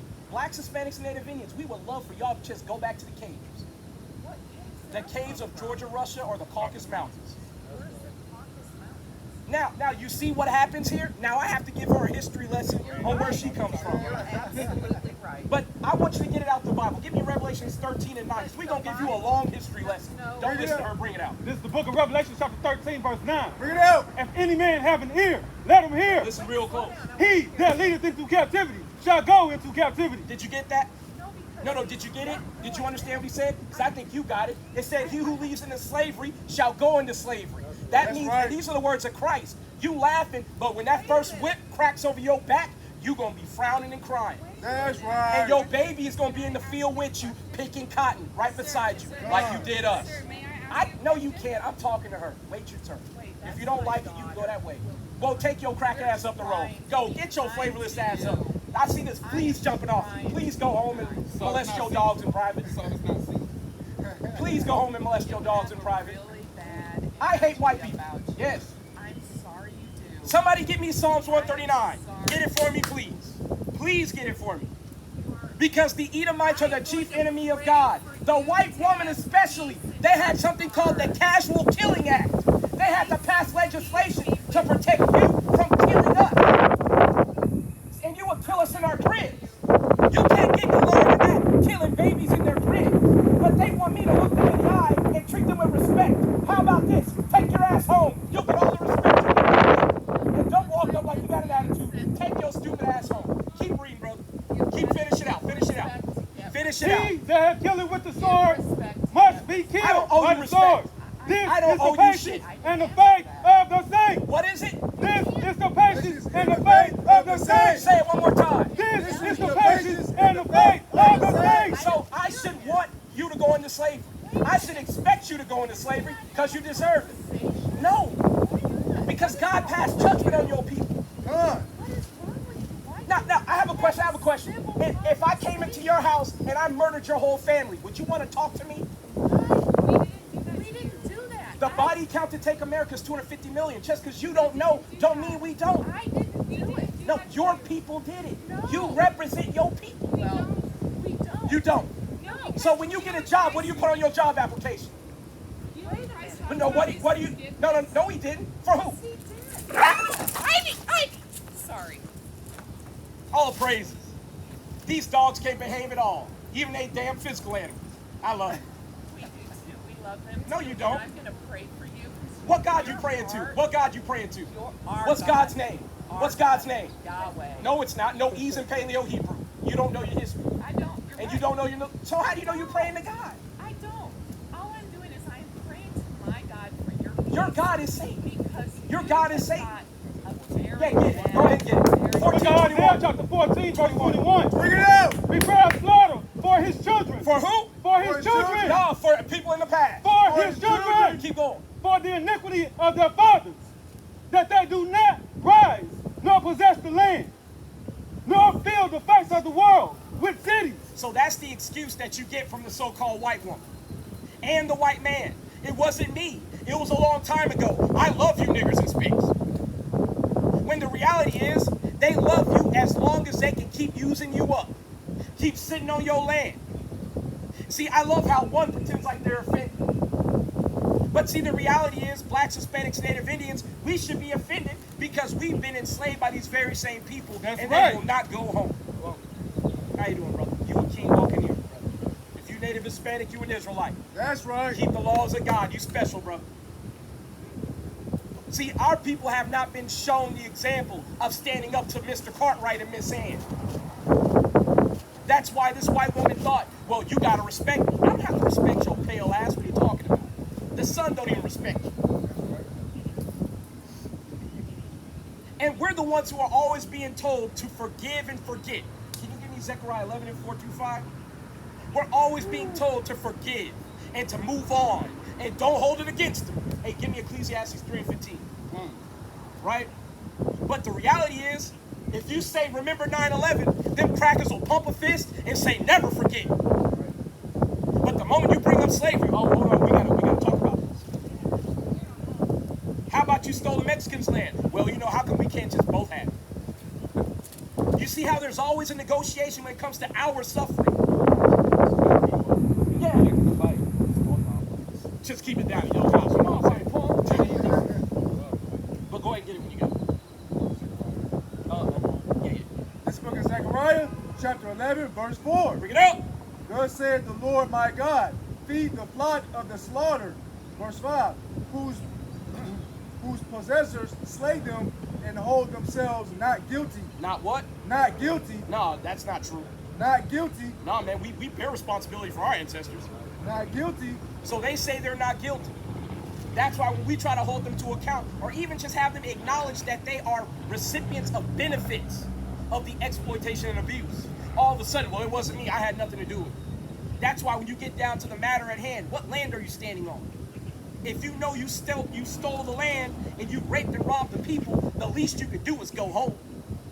That's the least that the white man can do. But he ain't going nowhere, because in his mind, he's saying over my dead body.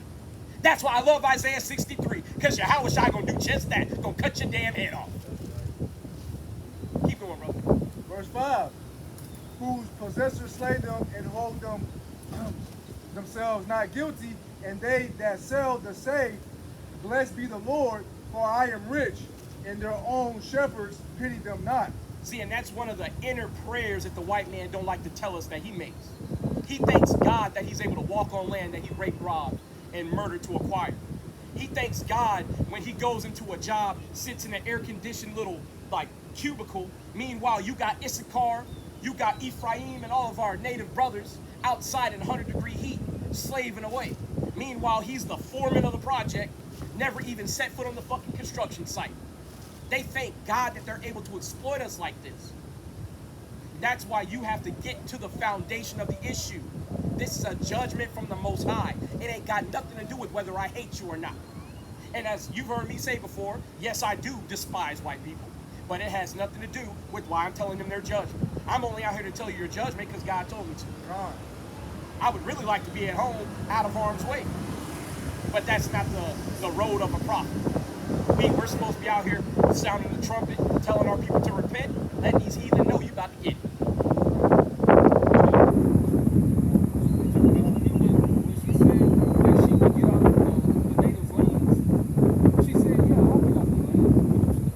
The one in the back? No, the one in the front.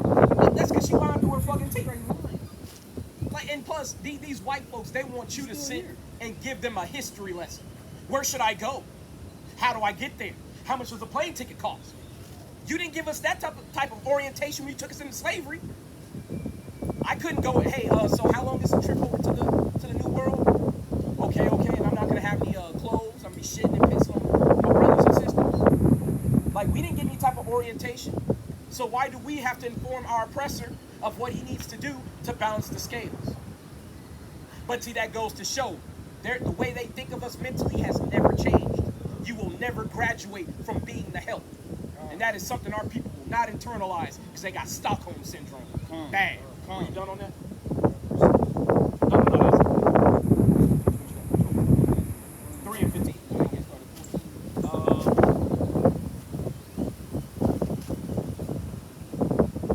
Yeah, The book of Ecclesiastes, chapter 3, verse 14. Bring it out. I know that whatsoever God doeth, it shall be forever.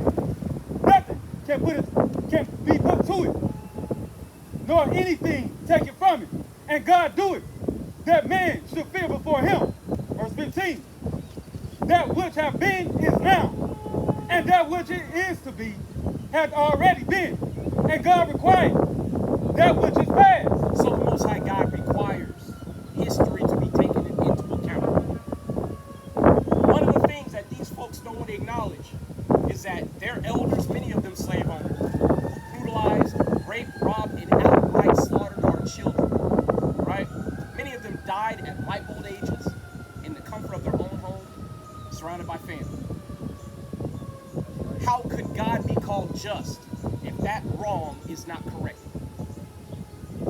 And this is the same God they profess to believe in, but yet they will make God out to be a liar and a dishonorable God amongst his people, simply so they could be at ease. I'm here to say, we don't play that shit. The Most High God, his judgment is going to reign supreme. We gonna wait for this to go by. Yeah, wait for that. Exodus 34 and 7.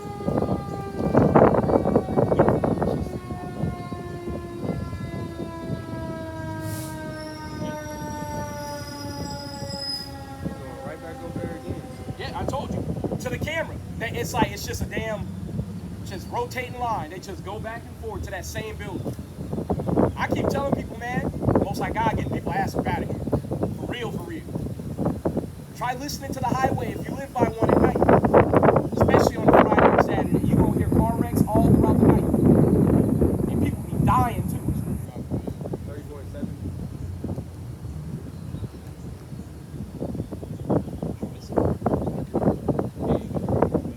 This is the book of Isaiah, chapter 34, verse Exodus 34. I got it. This is Exodus, chapter 34 and verse 7. Bring it out. Keeping mercy for thousands, forgiving iniquity and transgression and sin, and that will by no means clear the guilt, visiting the iniquity of the fathers upon the children, and upon the children's children, unto the third and to the fourth generation. So in other words, just because you ain't paid for it when you did it, and you died, don't mean you ain't gonna pay for it in the next life. See, these crackers don't understand. You got to be paid for or paid back for it. There's a lot of blood on their hands. And you notice, I said it took 250 million lives for them to take America and North and South America. They didn't even blanch. Didn't even blink. Because to them, they're just like, yo, that's like me killing roaches in my house. You don't feel bad when you destroy a rat's nest in a house. That's how they view us. That's why I keep trying to tell our people, you have to grow a brain and a pair of nuts and realize these people hate you. And you ain't got no friends, Jay. You ain't got no friends. Santa ain't real, the Easter Bunny ain't real, and white Jesus ain't gonna come save you. Wake up. Go ahead and get it. This is the book of Exodus, chapter 20, verse 4. Read it out. Thou shalt not make unto them any graven image or any likeness of anything that is in the heaven above, or that is in the earth beneath, or that is in the water under the earth. Verse 5. Thou shalt not bow down thyself to them, nor serve them, for I, the Lord thy God, am a jealous God, visiting the iniquity of the fathers upon the third, upon the children, unto the third and fourth generations of them that hate me, and showing mercy unto thousands of them that love me and keep my commandments. So this is saying what we just read in Exodus. Actually, later in Exodus, right? Exodus 34 and 7, right? And again, I say it all the time. Israel learns slow, so a lot of times you got to learn something over and over and over in the Bible. It's got to be restated and restated and restated. But it goes without saying, with saying both of those scriptures, the Most High God ain't letting nothing go, man. He will by no means acquit you for the wrongs that you do. You gonna suffer and get your judgment. Y'all got anything? Hold on, there's one I'm gonna get. Actually, it's in Sirach 10, I think. where it says he will by no means let thee go?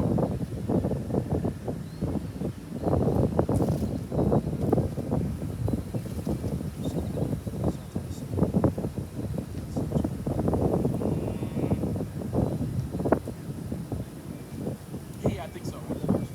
I think so. Yeah. Basically, abusing the mercy of the Most High. Yeah, because that's one thing that our people haven't taken to heart yet, man. You gonna pay for everything that you've done wrong. As a matter of fact, give me Ecclesiastes 12 and 13, right? Because we read this all the time, but we don't read 14 a lot of times. We leave that part off. 14 lets you know every secret thing is gonna be brought into judgment. You're gonna have to answer for everything. That time that your mama whooped your ass and under your breath you said something slick, you have to give an account for that. You're gonna be like, Lord, I don't even remember that. He's gonna be like, well, I do. You know how it is when you about to get your ass whooped by your parents. You be like, I forgot about that. They like, well, I didn't, nigga. You about to pay for it now too. And the fact that you can't defend yourself, that's even worse. Because you sinned and then you just said, fuck it. God don't care about that, neither do I. When God cares a lot about it.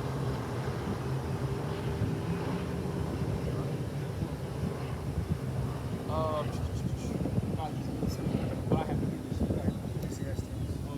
Yeah, 12 and 13 through 14. Yeah, you get that. Book of Ecclesiastes. Book of Ecclesiastes, chapter 12, verse 13. Read up. Let us hear the conclusion of the whole matter.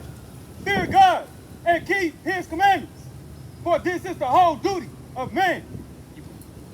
Verse 14. For God shall bring every work into judgment with every secret thing, whether it be good or whether it be evil.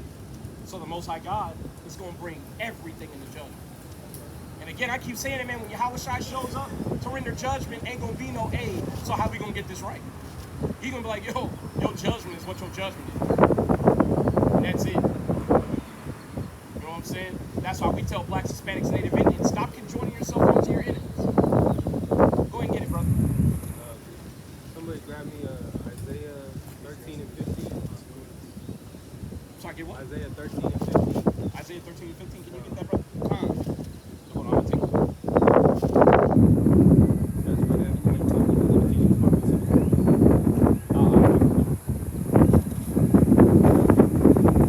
know what I'm saying? Now we get a bunch of scriptures that basically tell us that, you know, the Most High God requires the past. The Most High God ain't letting shit go, y'all. Like spoiler alert, right? And if you've been the wickedest people on the planet and you finally get judged for it, guess what? It's going to be pretty bad for you. You know what I'm saying? That's why, again, we keep trying to tell our people, stop trying to save these people. Because you can't save them. Not to mention, if you're going to save them, can you at least require them to stop killing you first? That's like you about to be hung, you hanging from the damn noose, talking about don't hurt them, Lord. Shit is ridiculous.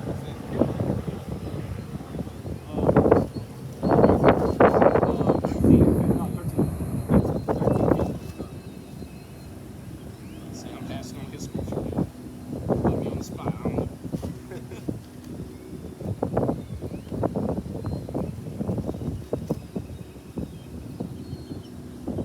This is the book of Isaiah, chapter 13. Chapter 15. 13 and 15. Bring it out. Verse 15. Everyone that is found shall be thrust through, and everyone that is joined unto them shall fall by the sword. Is that it? Yeah, come on. So, yeah, like the Most High God has said, like anybody who's joined unto our enemies, they're going to fall by the sword. So to blacks, Hispanics, Native Indians, I recommend you come back to the right? Because the Most High God has already said he's going to pull up. He's going to have a visitation on these Gentiles. And when that happens, if you can join onto them, man, you're going to die like they died. Hey, can somebody give me Isaiah 66? Got time for the Bible, bro? Couple minutes? Right? Because we keep trying to tell our people, man, the days are coming where you're not going to be able to just turn your nose up at the Bible. Give me...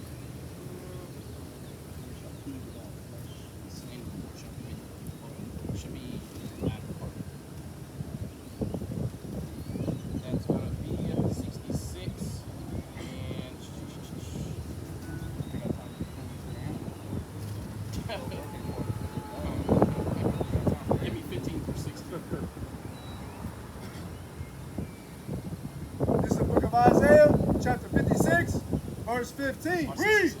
66, verse 15. For behold, the Lord will come with fire and with his chariots like a whirlwind to render his anger with fury and his rebuke with flames of fire. So think about it. When a tornado pulls up, does a tornado stop and go, okay, who's here? A tornado comes through, and if you in the way, you get fucked up.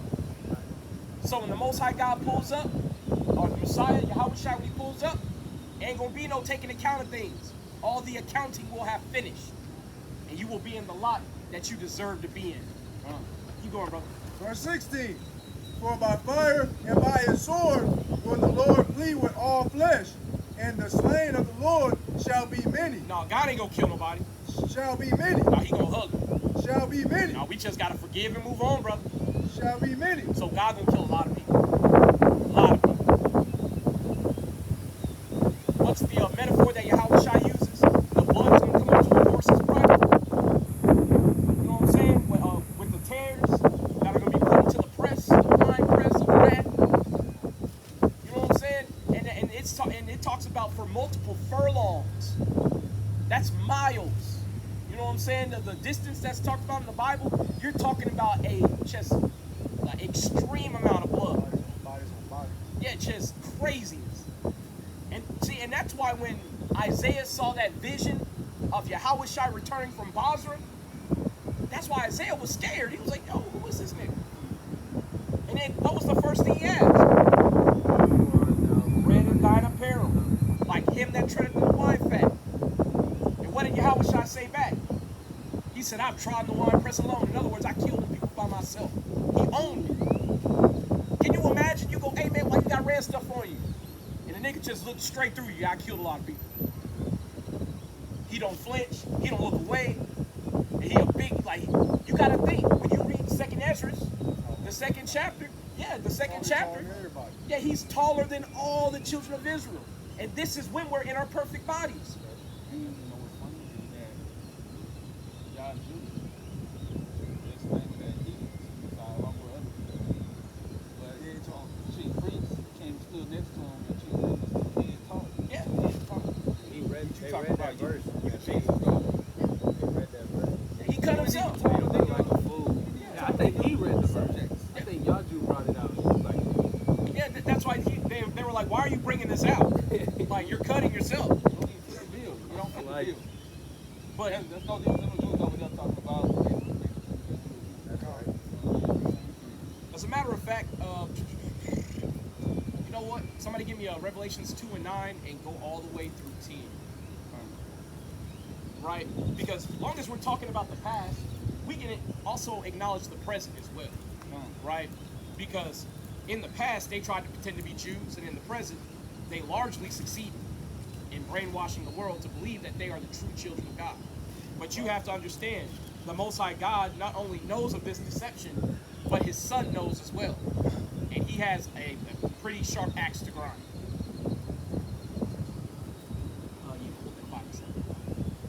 Get that out. This is the book of Revelation, chapter 2, verse 9. Bring it out. I know thy works and tribulation and poverty, but thou art rich. And I know the blasphemy of them which say that they are Jews and are not, but are of the synagogue of Satan. Keep going. Fear none of those things which thou shalt suffer. Behold, the devil shall cast some of you into prison, that ye may be tried, and yet shall have tribulation 10 days. Be thou faithful unto death, and I will give thou a crown of life. So the Most High, or Yahweh Shai literally, is saying to us that we're going to have to endure unto death. And he's aware of what we've gone through in the past. That's why, again, the past is necessary. Because you got to remember, a day to the Most High God is as 1,000 years to us. And Yahweh Shai's been sitting on the right hand of the Father for the last 2,000 years. For the last 2 days, he's watched the worst horror movie that you could ever imagine. And it wasn't fake, it was real. And it was happening to his children. You got to remember, the only begotten Son, or the creation of the Father, is Yahweh Shai. He created everything else. You can't even begin to imagine how intimately connected he is with every Israelite that he made from the foundation of the earth, and then made the boundaries of the other nations according to the number of the children of Israel. And this was all set from the very foundation of everything. And he's had to watch us get murdered and slaughtered and brutalized and butt broken, raped. As a matter of fact, somebody give me Isaiah 63. We're going to get that. The day of vengeance is in his heart. Because if you think Yahushua should sit next to the Father going, man, you know, it's another day in paradise. I'm just up here smoking my bong, playing PS5. You know, I just joined a Call of Duty game. You know, I had a 10.0 KD, you know what I'm saying? I'm on the pro league. Man, Yahushua ain't up there bullshit, man. He's up there and he's like, yo, tell me when to go. On some E40 shit, tell me when to go. For real. 63. Actually, you're still holding that up. Yeah, get that verse when you This is the book of Lamentations, chapter 5, verse 7. bring it up. Our fathers have sinned and are not, and we have borne their iniquities. Verse 8. Servants have ruled over us. There is none that doeth deliver us out of their hand. Verse 9. We gave our bread with the peril of our lives, because the sword of the wilderness. Verse 10. Our skin was black like an oven because of the terrible famine. Verse 11. They ravished the women in Zion and the maids in the cities of Judah. Now, from what we've read just here, don't that sound like everything we went through here in America? Our women being raped, our men being ravished, paupers riding on horses, us having to tread in the mire and the mud, us breaking our bodies into pieces, being exploited through slavery. And we were born into this because our fathers sinned and are not. So my question is, if we're going through all this because our fathers went off, why do they get an out for the sins of their fathers? Why is it any different for the damn heathen who mean nothing in the eyes of God? But yet we're held to such a high standard that all we do is suffer, and then they get to walk right into the kingdom of heaven with nothing else. Nah, man, God ain't having it that way. Great question. Got time for the Bible, brother? A couple minutes? No. Thou says. Keep going, brother. Verse 12. The princes are hanged up by their hand. The faces of elders were not honored. Verse 13. They took the young men to grind, and the children fell under the wood. Verse 14. The elders have ceased from the gate, the young men from their music. The joy of our heart is ceased. Our dance is turned into mourning. Verse 16. The crown is fallen from our head. Woe unto us that we have sinned. For this our heart is faint. For those things our eyes are dim. Because of the mountain of Zion, which is desolate, the foxes walk upon it. Verse Now, 19. I have to stop.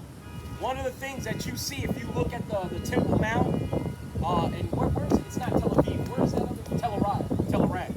Right? If you look at the Temple Mount in Telerad, you see desert foxes constantly walking on that Temple Mount. It's truly desolate. And you notice it says that the crown has fallen from our head. We've fallen from our nobility. One of the things that I have to remind our people of is you didn't just set your crown down, Jake. They had to butt break you. They had to steal your entire heritage, beat your language out of you. They had to rape your woman in front of you. They had to kill your children in front of you. All of these things, these are grievous things that would drive a man crazy. And that only then took the crown off of our head. If they didn't pick it up and put it on their head, because that crown is wisdom. That crown is the heritage of being an Israelite. That's why they're pretending to be the Israelites. It's a fool's errand. Because it's wisdom they can't even begin to wield, yet alone understand. Right? How much is left?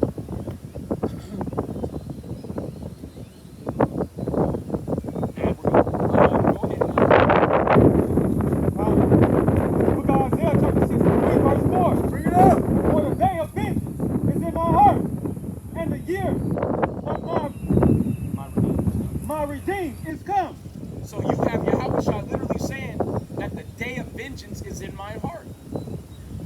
said, man, when the Most High God, Yahweh, gives Yahweh Shai the green light to pull up on the earth, it's not going to be a, oh shit, he's coming, I see him in the distance. It's going to be, bam, he's here. And it's going to be quick. That's why Yahweh Shai said it himself when he was prophesying about his return. He said, then shall the Son of Man descend with a shout. It's going to be sudden. Give me Matthew 25. I believe it's 24. Yes, right? Because the Son of Man is going to descend from the very heavens with a shout and a sound of a trumpet. And that's going to set off a whole bunch of shit. You're going to have the chariots. You're going to have another, squadron of chariots being sent out to gather the tares. And a lot of people, not only the tares, but those who basically directly oppress the Israelites, the Edomites, to take their asses back to Edom to be stomped out. So you're going to have a lot being orchestrated the moment Yahweh Shai turns up. And guess what? We're going to need him to be as expedient as possible. Because all these things that the white man has been preparing to do over these last few decades, buying those tens of thousands of guillotines, the millions of plastic coffins, all these detention centers, they're about to put it all to good use. Yeah. And I'm talking about automatic guillotines, where you put the body on, it's instant, bam, next, bullet, next, bam. So it's coming. Y'all are Native Hispanics, just know y'all special, all right? Y'all are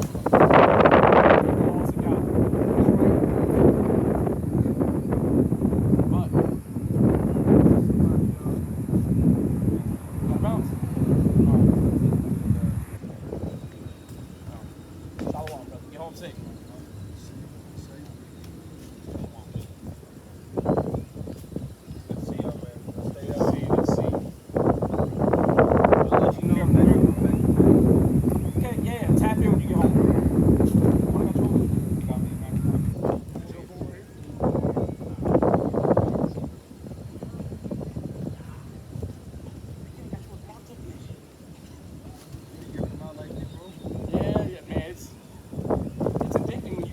Giving out, swords. So I feel you, man.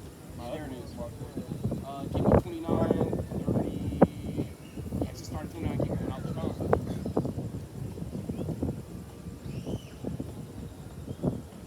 It's the book of Matthew, chapter 24, verse 29. Bring it out.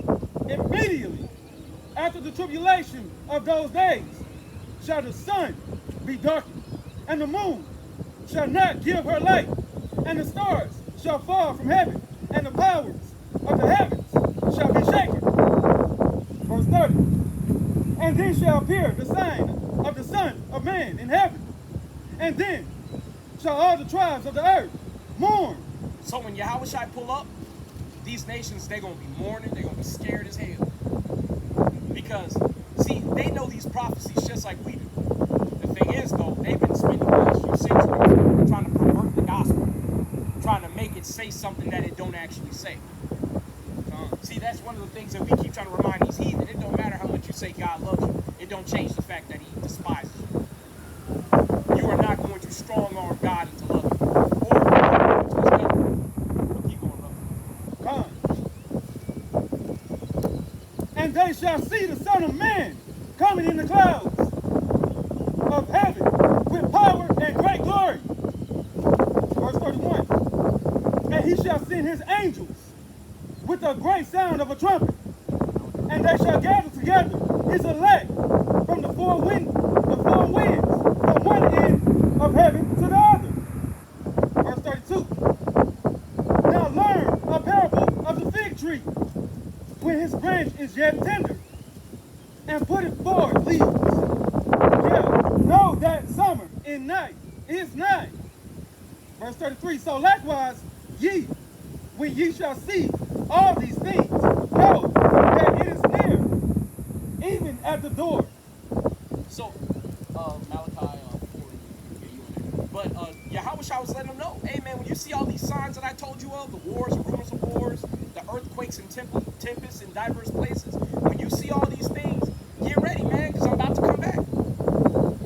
And our people were going through so much turmoil back then that they thought the time that he was speaking of was back in those days. But how much worse is it today? We're talking about the world being on the cusp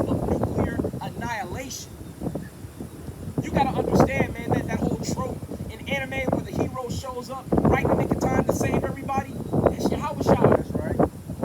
That's where they get it from. That's why Yahushua said, hey, look, man, I'm gonna cut it real close. And you gonna know when I'm coming back, because it ain't gonna be able to get no worse. Aside from you being completely wiped out. Keep going, brothers. A little bit more. Verse 34, verily I say unto you, this generation shall not pass till all these things be fulfilled. 35, heaven and earth shall pass away, but my words shall not pass away. So Yahushua is literally saying, hey, look, don't be fooled, man. It's gonna happen. Don't lose patience. Don't let nobody tell you different.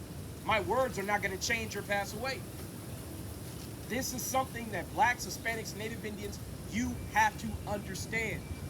The words of your Messiah were clearly spoken. They've been clearly recorded. If you fall for the lies of your oppressor, that's your fault. Because you're supposed to be studying to show yourself approved. That's right. You're supposed to be searching these scriptures day and night. And some of you brothers and sisters, y'all are reading every book except the Bible. I thought none should want her made. Ain't that Isaiah 34:16? Right? We're supposed to be searching these scriptures day and night. That's why a lot of times our people think that God loves everybody, because they're reading the verse of the day when they're taking a dump, and that's it. Instead of searching these scriptures and dedicating time to the Most High. Right? Give me that in Malachi 4. This is the book of Malachi, chapter 4, verse 1. Bring it out. Oh, behold, the day cometh that shall burn as an oven, and all the proud, ye, and all that do wickedly shall be stubble. And the day that cometh shall burn them up, saith the Lord of hosts, that it shall leave them neither root nor branch. So that day that's coming is going to be the day when the nuclear missiles get shot off. You got to understand, man, all of it is laid out. That's why our people walking around talking about they saved. That's one of the most misleading and harmful things you can tell our people. That this is the kingdom of heaven. That they're saved already. When they're literally living in hell. Keep going, brother. Verse 2, but unto you that fear my name shall the Son of Righteousness arise with healing in his wings, and shall go forth and grow up as calves of the stall. Verse 3, and ye shall tread down the wicked, for they shall be ashes under the soles of your feet. And that day, it's like in the day that I shall do this, said the Lord of hosts. So, yeah, that's it. That's all I need. So, we're literally being told to those of us who endure, this is the same message that Yahushua gave. If you endure unto the end, you're going to be all right. You're going to be restored.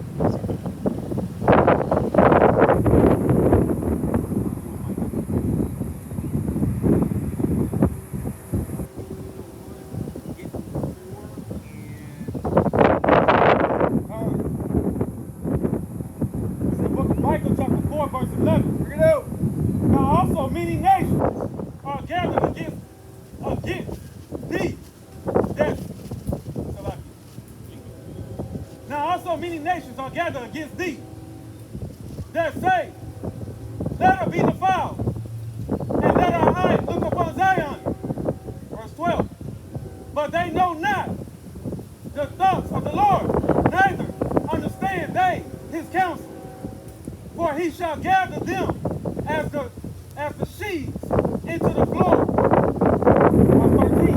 Arise and thresh, O daughter of Zion, for I will make thine horn a robe, and I will make thy house brass, and thou shalt beat in pieces many pieces, and I will consecrate their gain unto the Lord, and their substance unto the Lord of the whole earth. So, not only is the Most High God going to use his people to take vengeance on all these evil, but we're going to take the things that they stole from us. We're going to consecrate it back to the Most High God.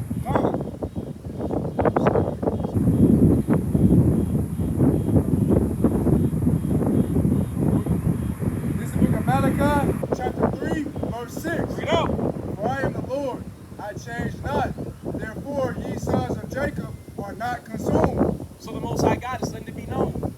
Don't believe nobody coming and telling you, hey, God ain't on that no more. God forgave everybody. Where in the Bible did God forgive everybody? Where did he forgive the heathen?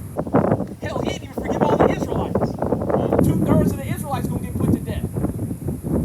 Again, this is where you have to do your studying so you know when these people come with these lies. You know exactly how to do it. Because if the righteous scarcely be saved, then what's going to happen to the wicked?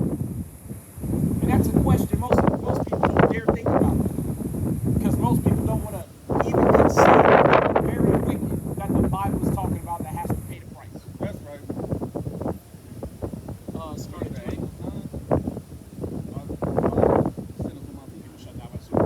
This is the book of Jeremiah, chapter 51, verse 20. Yeah. Thou art my battle axe and weapons of war. For with thee will I break in pieces the nations, and with thee will I destroy kingdoms. Verse 21. And with thee will I break in pieces the horse and his rider, and with thee will I break in pieces the chariot and his rider. Verse 22. And also will I break in pieces the man and woman. With thee will I break in pieces old and young. And with thee will I break in pieces the young man and the maid.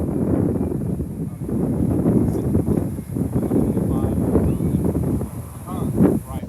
So, Most High God is in the spirit of, hey man, we about to get vengeance. Again, you hear me say it every Saturday, man.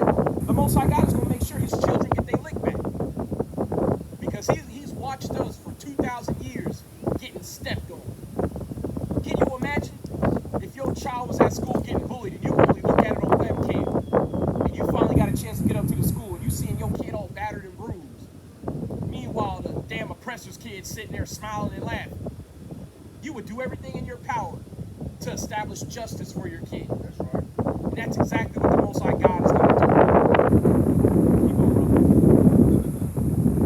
brother. Verse 23. I will also break in pieces with thee the shepherd and his flock, and with thee will I break in pieces the husbandman and his yoke of oxen, and with thee will I break in pieces captains and rulers. So the Most High God is saying, hey, look, the aristocracy, the rulers, those who are leaders among the people, the workmen, the average soldier, the average farmer, who's of your enemy's, lineage, they gonna pay.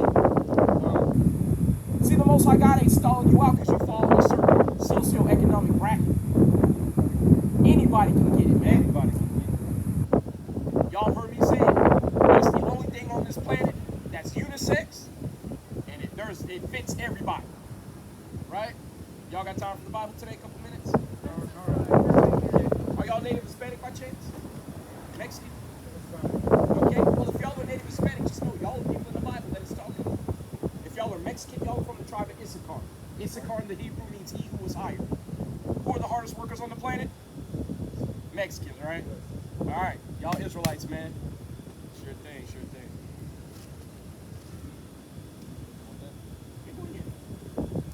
Book of 2 Chronicles, chapter 25, verse 11. Bring it out. And Amaziah strengthened himself. Hold on, let me set the stage. So one of the things that I love reading about this verse, I normally like reading it myself because I love what it says, right? But this shows that when we were in rulership, when we had the Edomites under our thumb, the Most High God wasn't like sweating us to be kind to these people. King Amaziah is going to do something very particular to 10,000 Edomites that he's going to take as prisoners of war. Let's see what he's going to do. Go ahead and read it, brother. And Amaziah strengthened himself and led forth his people and went to the valley of Salt and smote of the children of Sierra 10,000. Verse 12. And other 10,000 left alive did the children of Judah carry away captive and brought them unto the top of the rock and cast them down from the top of the rock, that they all were broken in pieces. So he took 10,000 and he killed them, right, in the actual war. And then another 10,000 that he took as prisoners, he just threw them off a cliff. Now, the thing that Amaziah did that I didn't agree with, right, is he then started worshiping the Edomites' gods, which to me makes no sense. If your God empowered you to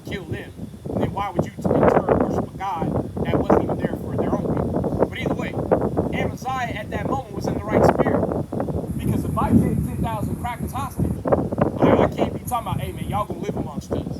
Hell no. Because before you know it, kids start missing, animals walking around weird, and look in the face. Not doing that. So Amaziah was like, yo, go ahead and take them up to the rock, and yeah, see if they can parachute or something. Hey, yeah, give me Job 30, man. Job 30 from the top.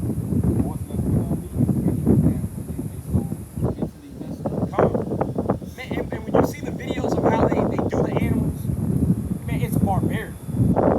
But that's why the way our forefathers basically treated having the Edomites in their vicinity, they treated it like mitigating a disease.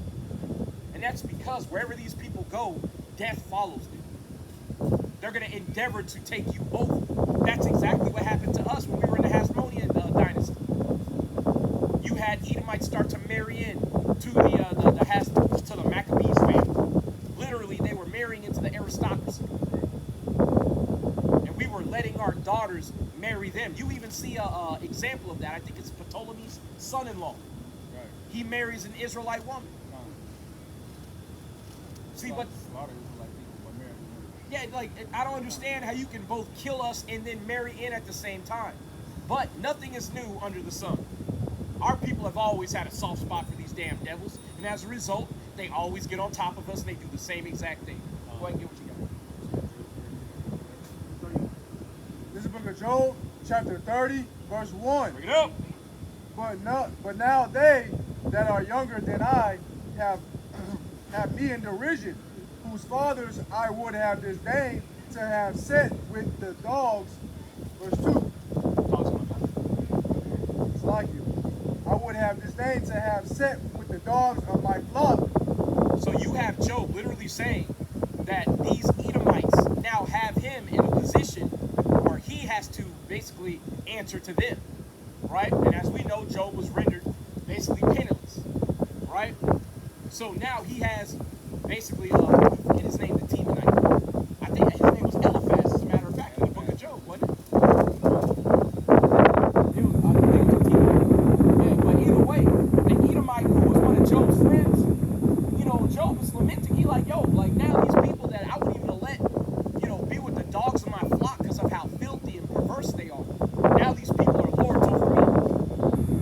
You know what I'm saying? Once upon a time, our people knew damn well who this damn white guy was. Why are people trying to like pretend they're anything different now? Is crazy considering that our children are paying the price. Keep going, brother. Verse 2. Ye whereto might the strength of their hands profit thee, in whom old age was perished. Verse 3. For want and famine they were solitary, flying into the wilderness, in former time desolate and waste. Verse 4. Who cut up mallows by the bushes and juniper roots for their meat. So once upon a time, the white man didn't even know how to cook his food. He didn't know how to bathe. He was eating out of the skulls of his ancestors. You need to understand, when they talk about the Geico caveman and so easy a caveman can do it, you got to realize that hits different with them because that's where they come from. And they probably think he needs to start an OnlyFans page or something. They like the way he looks. You know how them people are, man. Bunch of sexual deviants. But you gotta understand though, that's where they come from. The Most High God made them to be this way. Keep going, brother. Verse 4. It's like verse 5. They were driven forth from among men. They cried after them as after a thief. Verse 6. To dwell in the cliffs of the valleys, in caves of the earth, You got and time for the in Bible? the rocks. Keep going. Say that one again. In caves of the earth and in the rocks. Verse 7. Among the bushes they brayed, under the nettles they were gathered together. Verse 8. They were children of fools, ye children of base men. They were viler than the earth. So Job is letting it be known that these people were they didn't even have articulate speech, right? They didn't even have a language. They were braying like animals, running like that type of shit. There's a reason why the trope of the caveman is something that never dies, no matter how lame it is. Because Esau remembers where he comes from. That's why when you start talking about it as a black, Hispanic, or Native person, they want to juxtapose that with you swinging from vines in Africa when they made that shit up. Again, that's why it's important that you understand who you are, because they're going to try to make themselves you and you them. And then, yeah. Well, and plus, how am I a monkey? You want me to warm your bed up, raise your children to the extent that you won't even breastfeed your own kid? Yeah, your monkeys are teaching you how to farm, make clothes, and wash your ass. Medicine. You know what I'm saying? So it's one of them things where the more you know about your people and about them, the less inclined you are to trust them, right? And we shouldn't be trusting our enemies anyway. And y'all know where I'm gonna go, Sirach 12. Right? Give me Sirach 12 and 10, please. Because that is one of the things. Actually, can you give me Psalms 55? Let him get that. Because the words of his mouth were smoother than butter, right? But we have to understand, you can't get beguiled by smooth words if you don't trust your enemy from the onset. Jake do a lot of talking with the white man. And you'll see that cracker devil who stopped up here earlier, she kept trying to do the whole nice shit. See, I would rather we go back to the days of where you hated me and I hated you. Yeah, let's just get rid of that shit. Let's just be who we are at all times. You hate me, I hate you. You live on that side of the tracks, I live over here. We leave each other alone. Go ahead and get it, brother. This is the book of Sirach, chapter 12, verse 10. Bring it out. Never trust thy enemy. What? Never trust thy enemy. Sometime. Never trust thy enemy. Keep going. For like iron rusteth, so is his wickedness. Though he humble himself and crouch and go crouching, yet take good heed and beware of him, and thou shalt be unto him as if thou hast white a looking glass, and thou shalt know that his rust has not been altogether wiped away. Come on. Keep going, man. There's more. Settle not by thee, lest when he hath overthrown thee, he stand up in thy place. Now, let's break that down.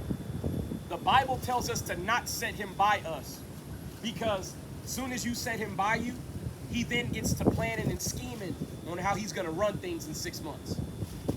How he's going to become the #1 vizier, guiding all political affairs. That's what Haman did in the book of Esther. And that's why the Israelites had to be delivered from the Most High. Because Ahasuerus placed his trust in Haman. And Haman used his influence to try to eradicate the Israelites. Keep going, brother.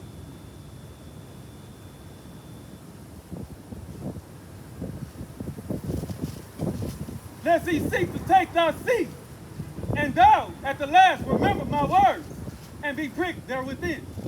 So we're being told, hey man, don't sit him by you. Because when he betrays you, you're going to remember, oh shit, I was told not to trust these people. That's why it says you'll remember these words and be pricked therewith. That's what happens when you finally get that the comeuppance, as they call it. You get that comeuppance. You've been told not to do something so many times. You just threw caution to the wind. You're going to do what you want to do. Now all of a sudden you paying the price. You're going, damn, they was right. I shouldn't have did that. I shouldn't have trusted my enemy. How many of our people have found themselves about to be lynched in the middle of the woods? Did y'all see that video a couple of years ago of that Jake? Some of his white friends wouldn't leave with their cell phones. A bunch of other white men had taken him out into the woods. They was going to lynch him. And the only reason why they let him go is because a bunch of other Edomites wouldn't stop recording. So they were forced to let him go. And they took him in a small wooded area because everybody had shorts and no shirt. It was weird. In the wood. Yeah, but the thing is, though, that can't happen to you if you don't trust your enemy. Jake's problem is, oh, I gotta give them a try first to see if they're evil. I mean, but that's why the Bible puts it the same way that Muhammad Ali put it in the spirit. You know, Muhammad Ali did the 1,000 snakes with the 100, good snake analogy. Yeah, but the Bible says, who did he a charmer? Who was bitten by a snake? So, yeah, if you sitting there talking about all white peoples is good, you hugging all of them, and all of a sudden one stab you in the back, who fault is that? That's your fault. Because he's doing exactly what he's been made to do. Hey, yeah, get that real quick.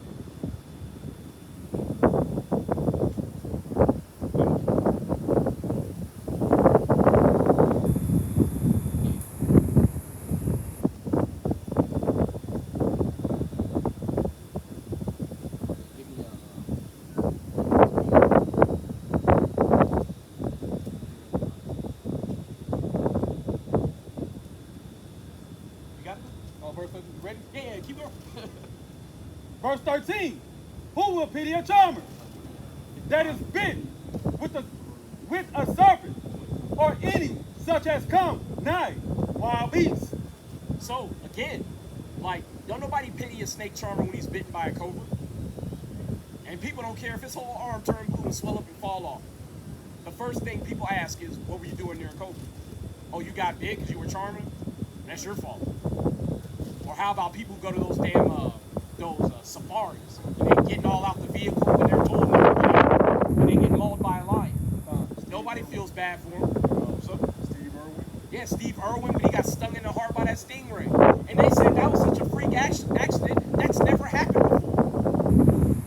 And he was handling poisonous spiders, poisonous snakes, crocodiles, doing all types of crazy shit, and died by an animal that everybody says is largely harmless.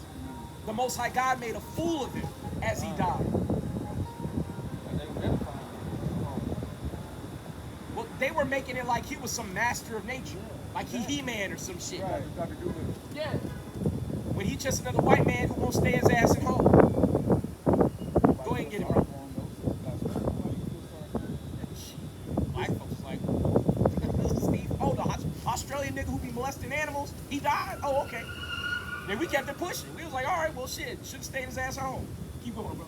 This is the book of Psalms, chapter 55, verse 20. Bring it up. He hath put forth his hands against such as be at peace with him. He hath broken his covenant. Verse 21. The words of his mouth were smoother than butter, but war was in his heart. His words were softer than oil, yet were they drawing swords. And that's how the white man get down. The white man take you in the back room.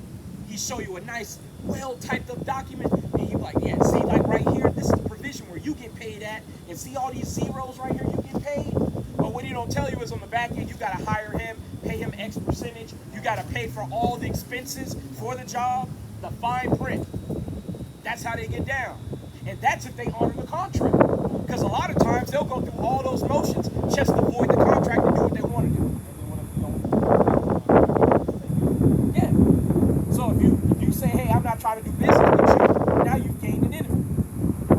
Give me Ezra 4 and 2. Right? Because we saw that not just from the white man, but from all the heathen round about. And can you give me second Ezra chapter 15 and 40? It might be 42, but I think it's 15. Right? Because it's not just the white man. We have to stop limiting like our suspicion toward the white man. Right? The reality is all they that have joined onto his ways behave exactly like he does, maybe to a lesser extent. But the thing they have in common with the so-called white man or Edomite is that they hate us. They hate us more than making progress for themselves. And this man's well. Man is well. All praise to the Most High.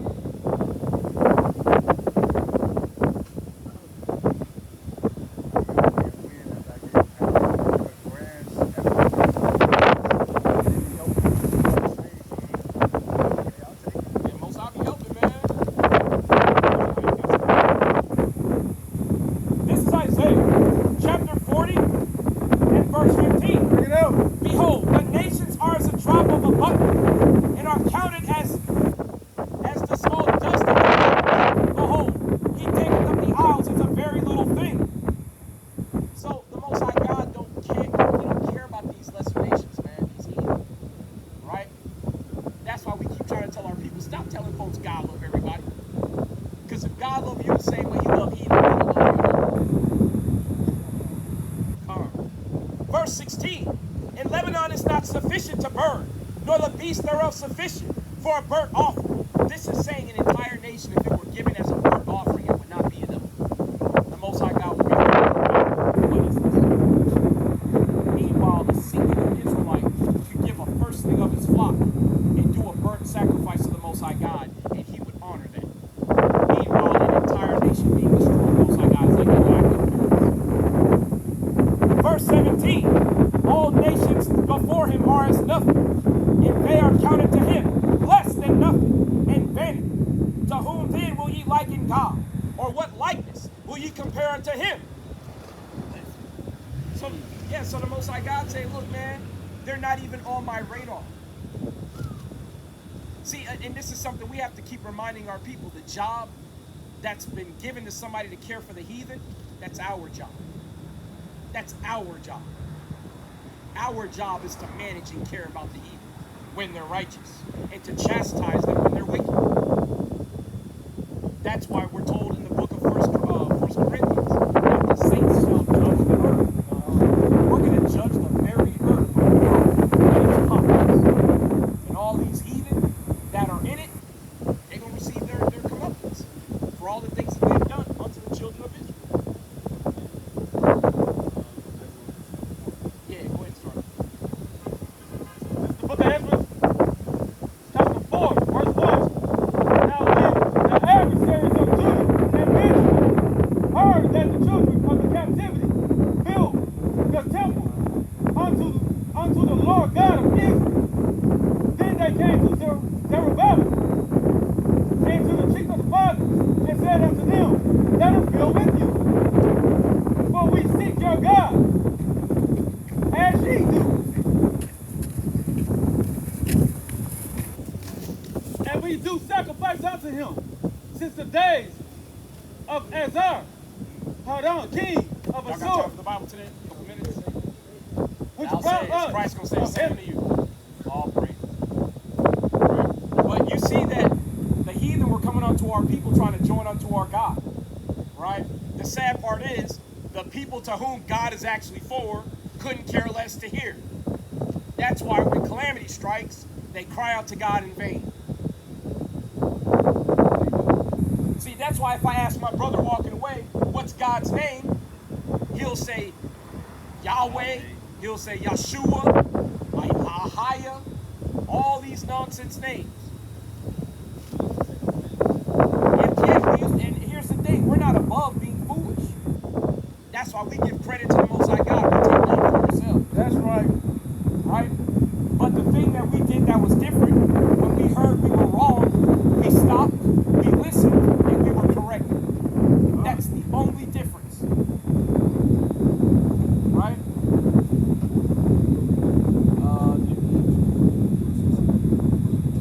Yeah, we won't wait. No, it's like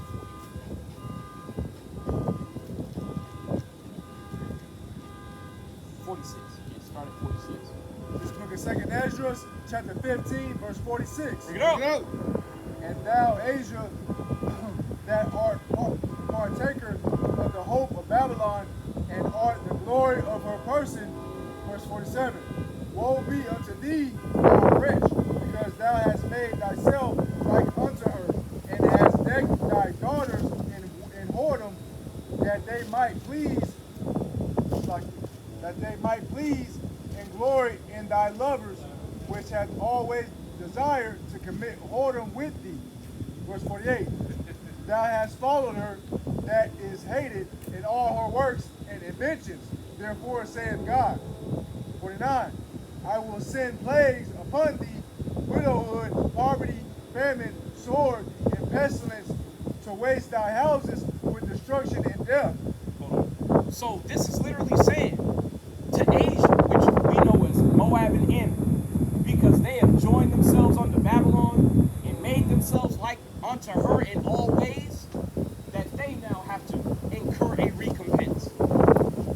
Again, that's why Isaiah 13 talks about all that are joined unto them shall fall by the sword. It's not just the Israelites.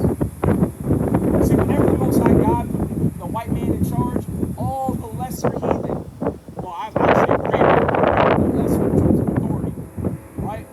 They had a choice. In their respective nation, they could have tried to do right by the Israelites. And here's the thing, in certain nations, you saw that everywhere. Look at Libya.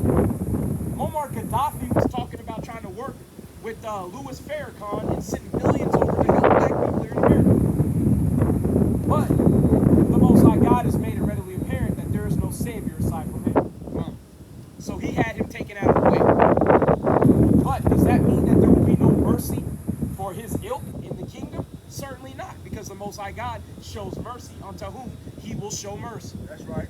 And if you've been trying to give mercy unto the least of the Israelites, certainly he will count it as you giving it to the greatest. You heard that from Yahushua himself in Matthew 25. Right? Yeah, the blessing of Abraham. Right? And this is something you also have to explain to white people all the time, because they go, and the Israelites shall all nations be blessed. But you just said the stipulation. Blessed are they that bless thee, and cursed are they that curse thee. And if you've got nothing but curses, how the hell do you get to skip the curses? Come. Right? Let me see how much. Shit, keep going, man. Keep going. That's a brick of scriptures I love. Verse 50.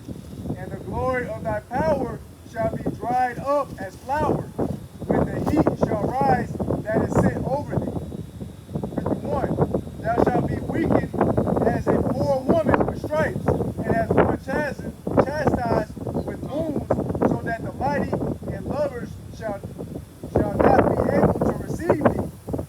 What I with jealousy have to proceed against thee, saith the Lord. Verse 53.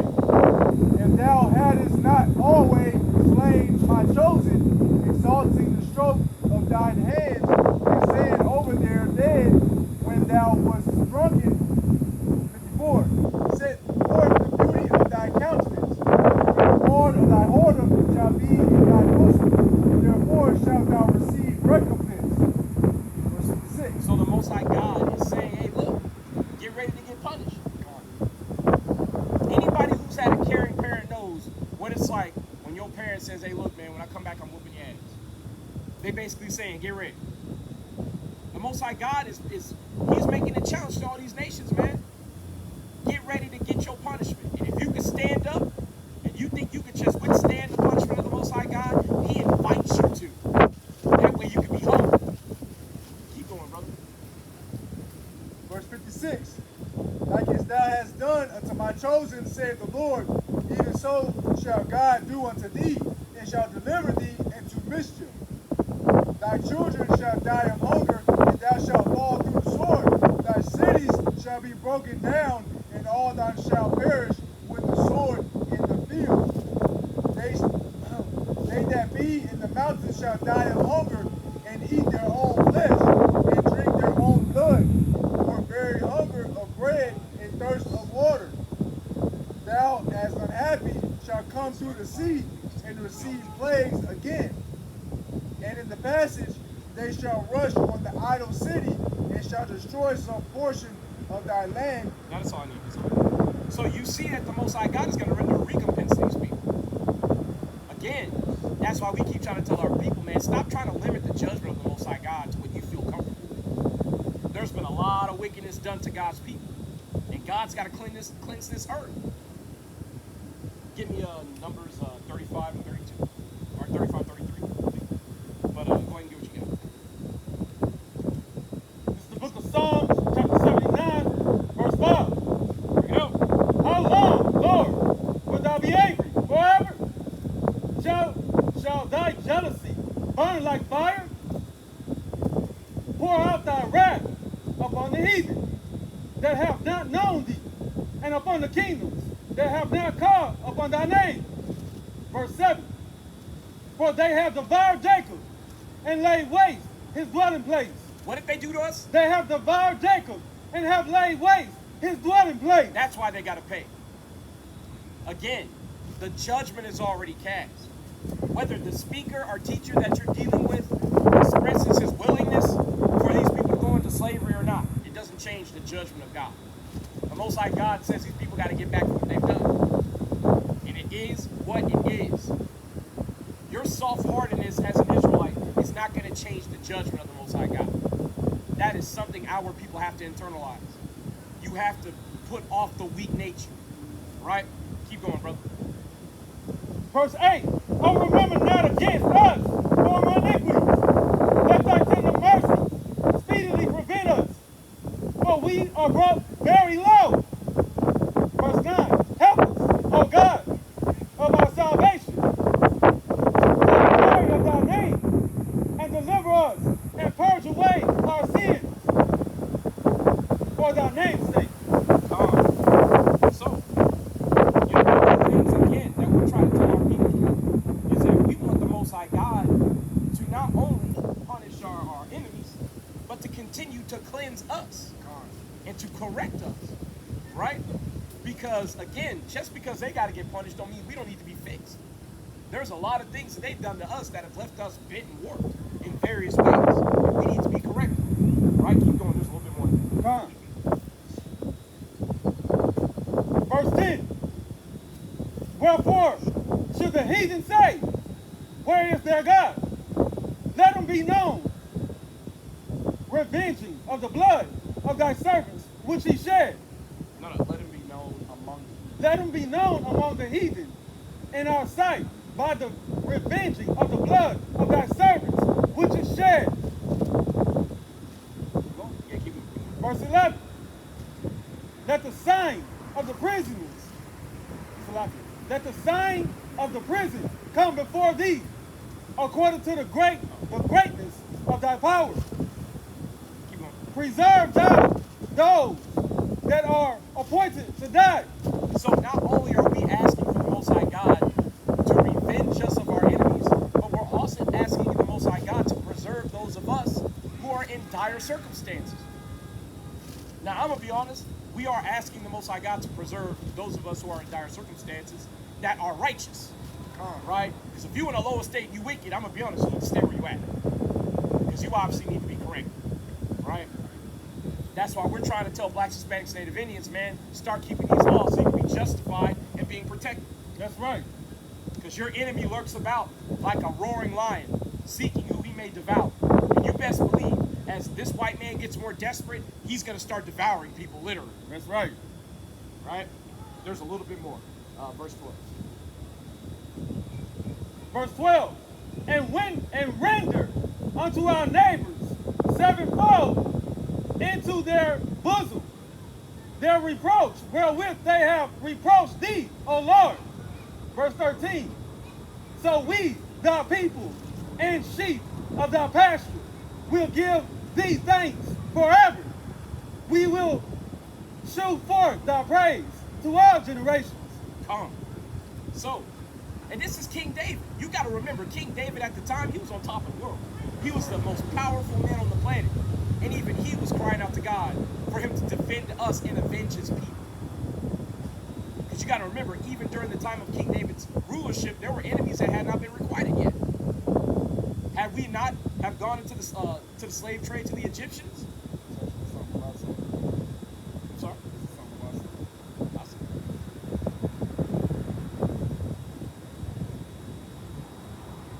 Oh, shit, yeah. Hey, he just brought up something. The brother's going to bring it out. Go ahead and bring it out. Yeah, go read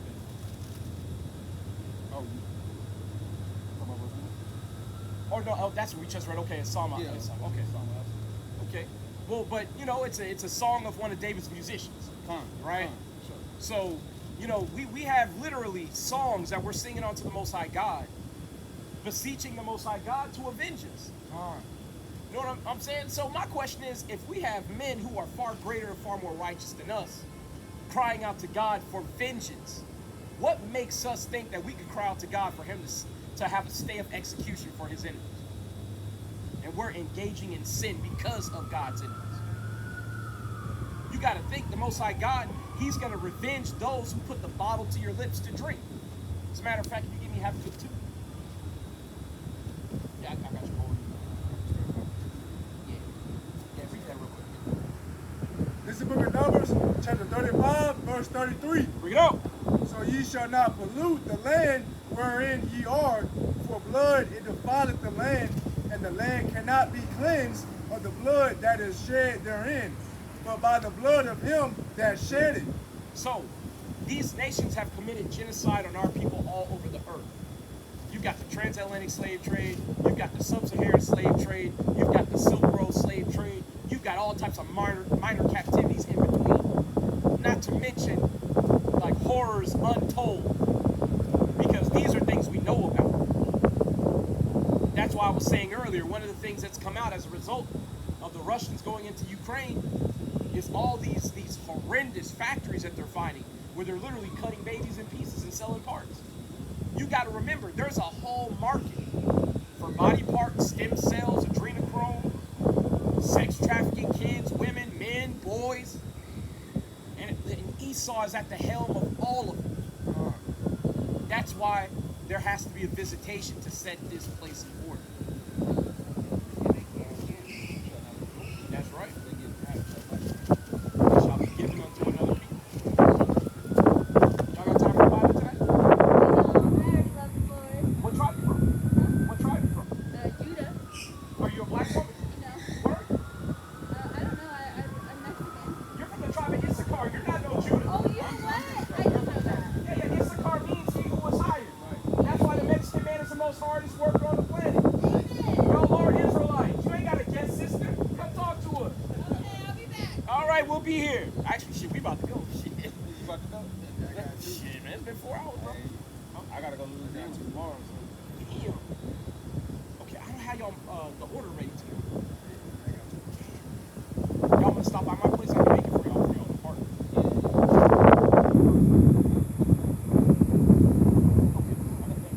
Okay, yeah, go and get it. They got 2.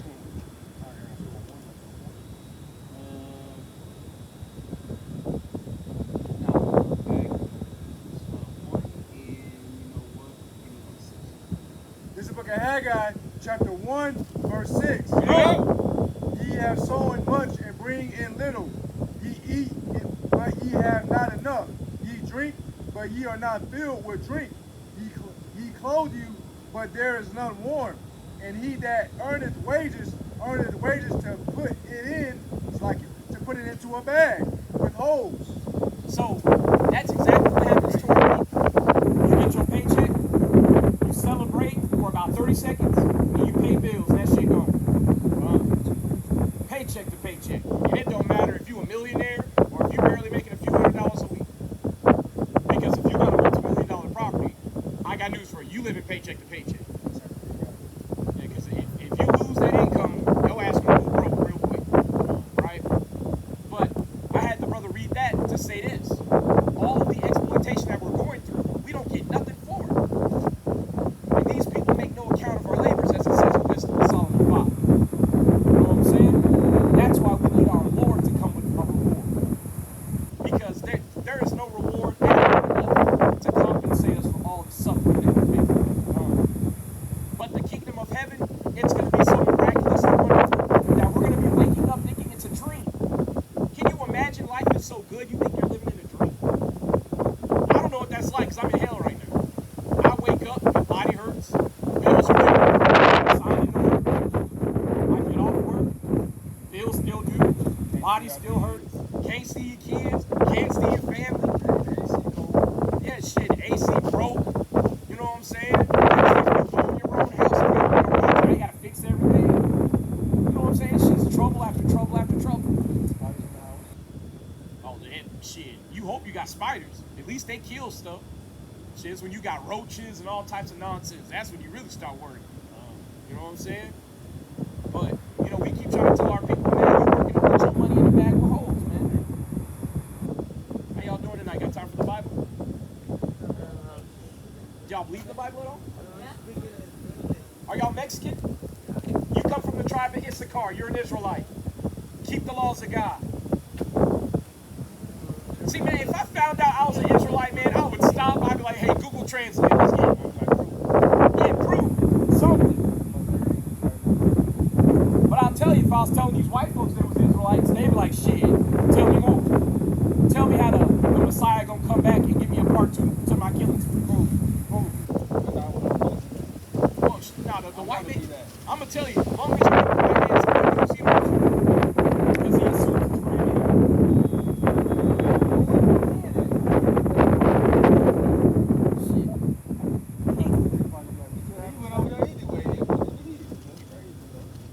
it's because the papal bulls that they passed with the Catholic popes in the 15 and 1600s, giving them the express permission to enslave anyone that was not so-called Catholic. That's where it kind of came from, but that was the American side of it. You know, I need to get that papal bull by name. I forget what it's called. But if that person was either could be branded an enemy to their cause, or they could be branded a so-called lesser, right? Somebody who was basically a heathen. That person was fair game to be enslaved or killed. You know what I'm saying? It's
My favorite scripture used to be Revelations 22 and 14, but it's increasingly becoming Revelations 21 and 5, 21 and 5.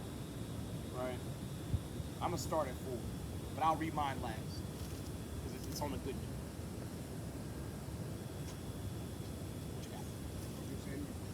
Yeah, anything you like, man. We about to close out. You want to bring wisdom to close it out on your note? Hey, man, good with Proverbs chapter 8.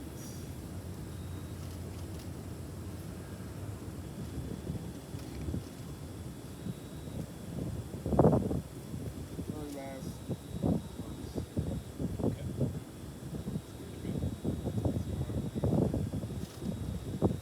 This is the book of Proverbs, chapter 8, verse 36. Bring it up. But he that sins against me wrongeth his own soul. All that hate me love death. That's playing up on tables, man. Most High God sending a challenge to all challengers. They that hate me love death. And those who sin against the Most High God wrong their own soul. Y'all got time for the Bible tonight? Couple minutes? If y'all are Native Hispanic, just know y'all kings walking the earth. Y'all Israelites. Keep the laws of God. See, again, man, our people, they don't realize, man, America's about to change drastically. When that change comes, if you ain't in good spirits with the Lord, man, how you doing, brother? Hey, you got time for the Bible today? I remember you, bro. Did you check it out? I'm sorry? Yeah. No, you're good, but you got the flyer still, right? You get it? Yeah.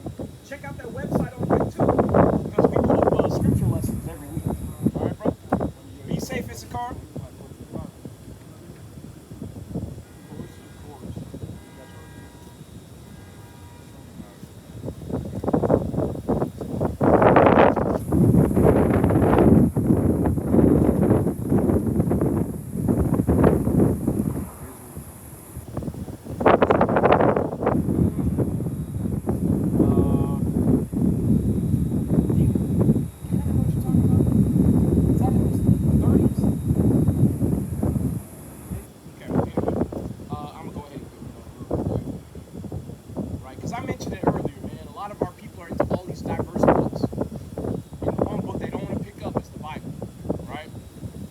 This is Isaiah chapter 34 and verse 16. Read. Seek ye out of the book of the Lord, and read. No one of these shall fail, none shall want or make. For my mouth it hath commanded, and his spirit it hath gathered them. So the Most High God, he put his spirit upon diverse men of Israel. And this book was put together for the inspiration and edification of our people. Right? That's why when you look in Deuteronomy 4 and 5, the wisdom, the commandments, all the knowledge that he imparted unto us, that is our heritage. That's why we are looked at as jokes in the eyes of these other nations, because we have departed from our righteous heritage, which gives us our nobility on this earth. Right?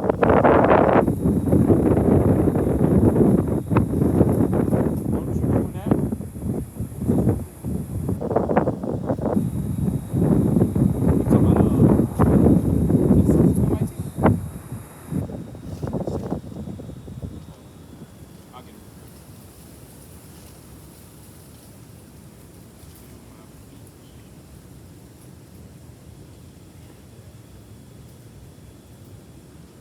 Yeah, that's Psalms 119 and 105.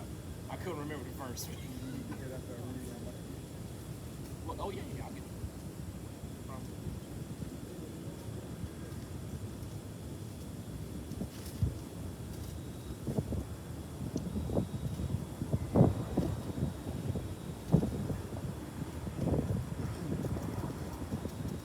So one of my favorite scriptures that we already pointed out earlier today is Ecclesiastes chapter 12, verse 13.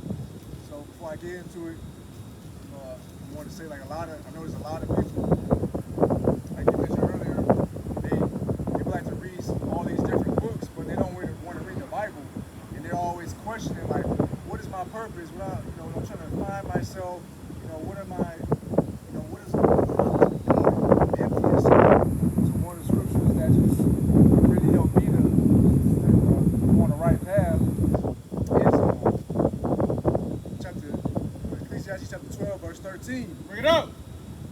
us hear the conclusion of the whole matter, fear God and keep his commandments, for this is the whole duty of man. So once I start to internalize this and just focus on that, everything else just fall into place. When I started learning about commandments, and start trying to practice them, I got I started to figure out okay, I'm weak in these areas. I'm weak when it comes to you may be weak when it comes to your diet. So God tells you how to eat. So there's kind of a journey on trying to figure out how I need to be eating. Because the scriptures talk about how when we're born again, we need to be acting as if we're children. We have to learn everything all over again. So as we start to keep the commandments, he's showing us what we need to be focusing on, what we need to be doing more research on. So because we have to find these things out. So he's pretty much just teaching us all over again what we need to be doing. The scriptures talk about how the laws are a schoolmaster. So as we're keeping the commandments, within the laws, he's telling us what we need to be focusing on at the end of the day. And then can you read that scripture I told you to read? Got it. This is Psalms, chapter 119 and 105. All right. Thy word is a lamp unto my feet and a light unto my path. I have sworn, and I will perform it, that I will keep thy righteous judgments. I am afflicted very much. Quicken me, O Lord, according to thy word. Accept, I beseech thee, the freewill offerings of my mouth, O Lord, and teach me thy judgments. So that just piggybacks on what I was saying earlier. Once you start keeping those commandments, you're going to figure out, the Lord's going to show you how you need to be walking, what you need to be focusing on. You don't have to worry about, what your purpose is once you start keeping the commandments. That's all you need to worry about. Seek the kingdom first and foremost, and everything else comes after that. Fine. So that's all I got. Fine. And I'm going to bring a little bit more out from Psalms 119. If you ever have a chance to read Psalms 119, it's technically the longest book in the Bible. Chapter, it has the most verses, although not the most words. But it has a lot. If you're on the fence of whether you should keep the commandments or not, this one chapter should leave you feeling like, look, I'm not serving God unless I'm doing his commandments. Because if King David is making it this important to keep the commandments, who are you? Right? But this is Psalms 119 and 33. Bring it out. Teach me, O Lord, the way of thy statutes, and I shall keep it unto the end. Give me understanding, and I shall keep thy law. Yea, I shall observe it with my whole heart. Yeah, come on, shit, fuck it, let's do it, man. Sum that up. You know what I'm saying? But this is King David saying, hey, man, teach me thy law. How many people are like they crave to be taught and edified with the wisdom of God? That's the mindset that we need to be in these last days. Because I'm going to tell you, ain't a lot of room for much correction to take place. We're running out of time. You're about to be where you're at. And you're going to have to be where you're at when the worst of the worst is going on. The last thing you want to find out is that you're not in the good graces of God, and Esau's kicking in your door with AKs and fucking AR-15s. Yeah. Well, and plus, they about to be kicking in doors if there's anybody present. That martial law, they're going to have orders and edicts that no one's allowed in this area. And if anybody's allowed, you're coming with us to the detention center. Not to mention, we about to go into Jacob's trouble, and the mark is about to be out, and it's about to be forced. They're already starting to lay the groundwork to make the mark in your right hand and your forehead mandatory. Yep. I'm going to tell you, the very people you trust going to sell you out. And they're going to sell you out first. Because how many of them people have you known to fast for more than a day? Hell, how many of them people have you ever seen fast for a day? I have people in my family, they've never gone a day without it. They've never gone a day without drinking. So what do you think is going to happen out here when you have people who are going weeks on end with no food? Or barely getting by with a crumb in their stomach every other day? They're going to be more than willing to sell you out, if not eat you themselves. Cannibalism's about to make a huge comeback, right? But with that said, This is Psalms 119 and 142. Bring it out. Thy righteousness is an everlasting righteousness, and thy law is the truth. Right. So if you want to know the truth of the Bible, learn the laws. If you want to increase in wisdom, learn the laws and keep it. Because the Most High God ain't dwelling with anybody except for those who dwell with wisdom. We read that earlier, right? So if you're going to try to increase in this thing, you had better be keeping the commandments. You had better be striving, right? A lot of our people, they strive when they have time, right? You have to make it a point to do this work. And yes, it's going to be inconvenient. And yes, you're going to be tempted. And yes, you're going to be perpetually broke. But you'll always have enough. Because the Most High God makes sure you always have enough. Right? If he's going to clothe the grass today, which is green, and tomorrow dies and gets thrown into a fire, or he feeds the birds, how much more you? More important. Yeah, you're more important. Every hair on your head is counted. These are, I'm paraphrasing Yahushua. He was letting his disciples know, and the multitudes.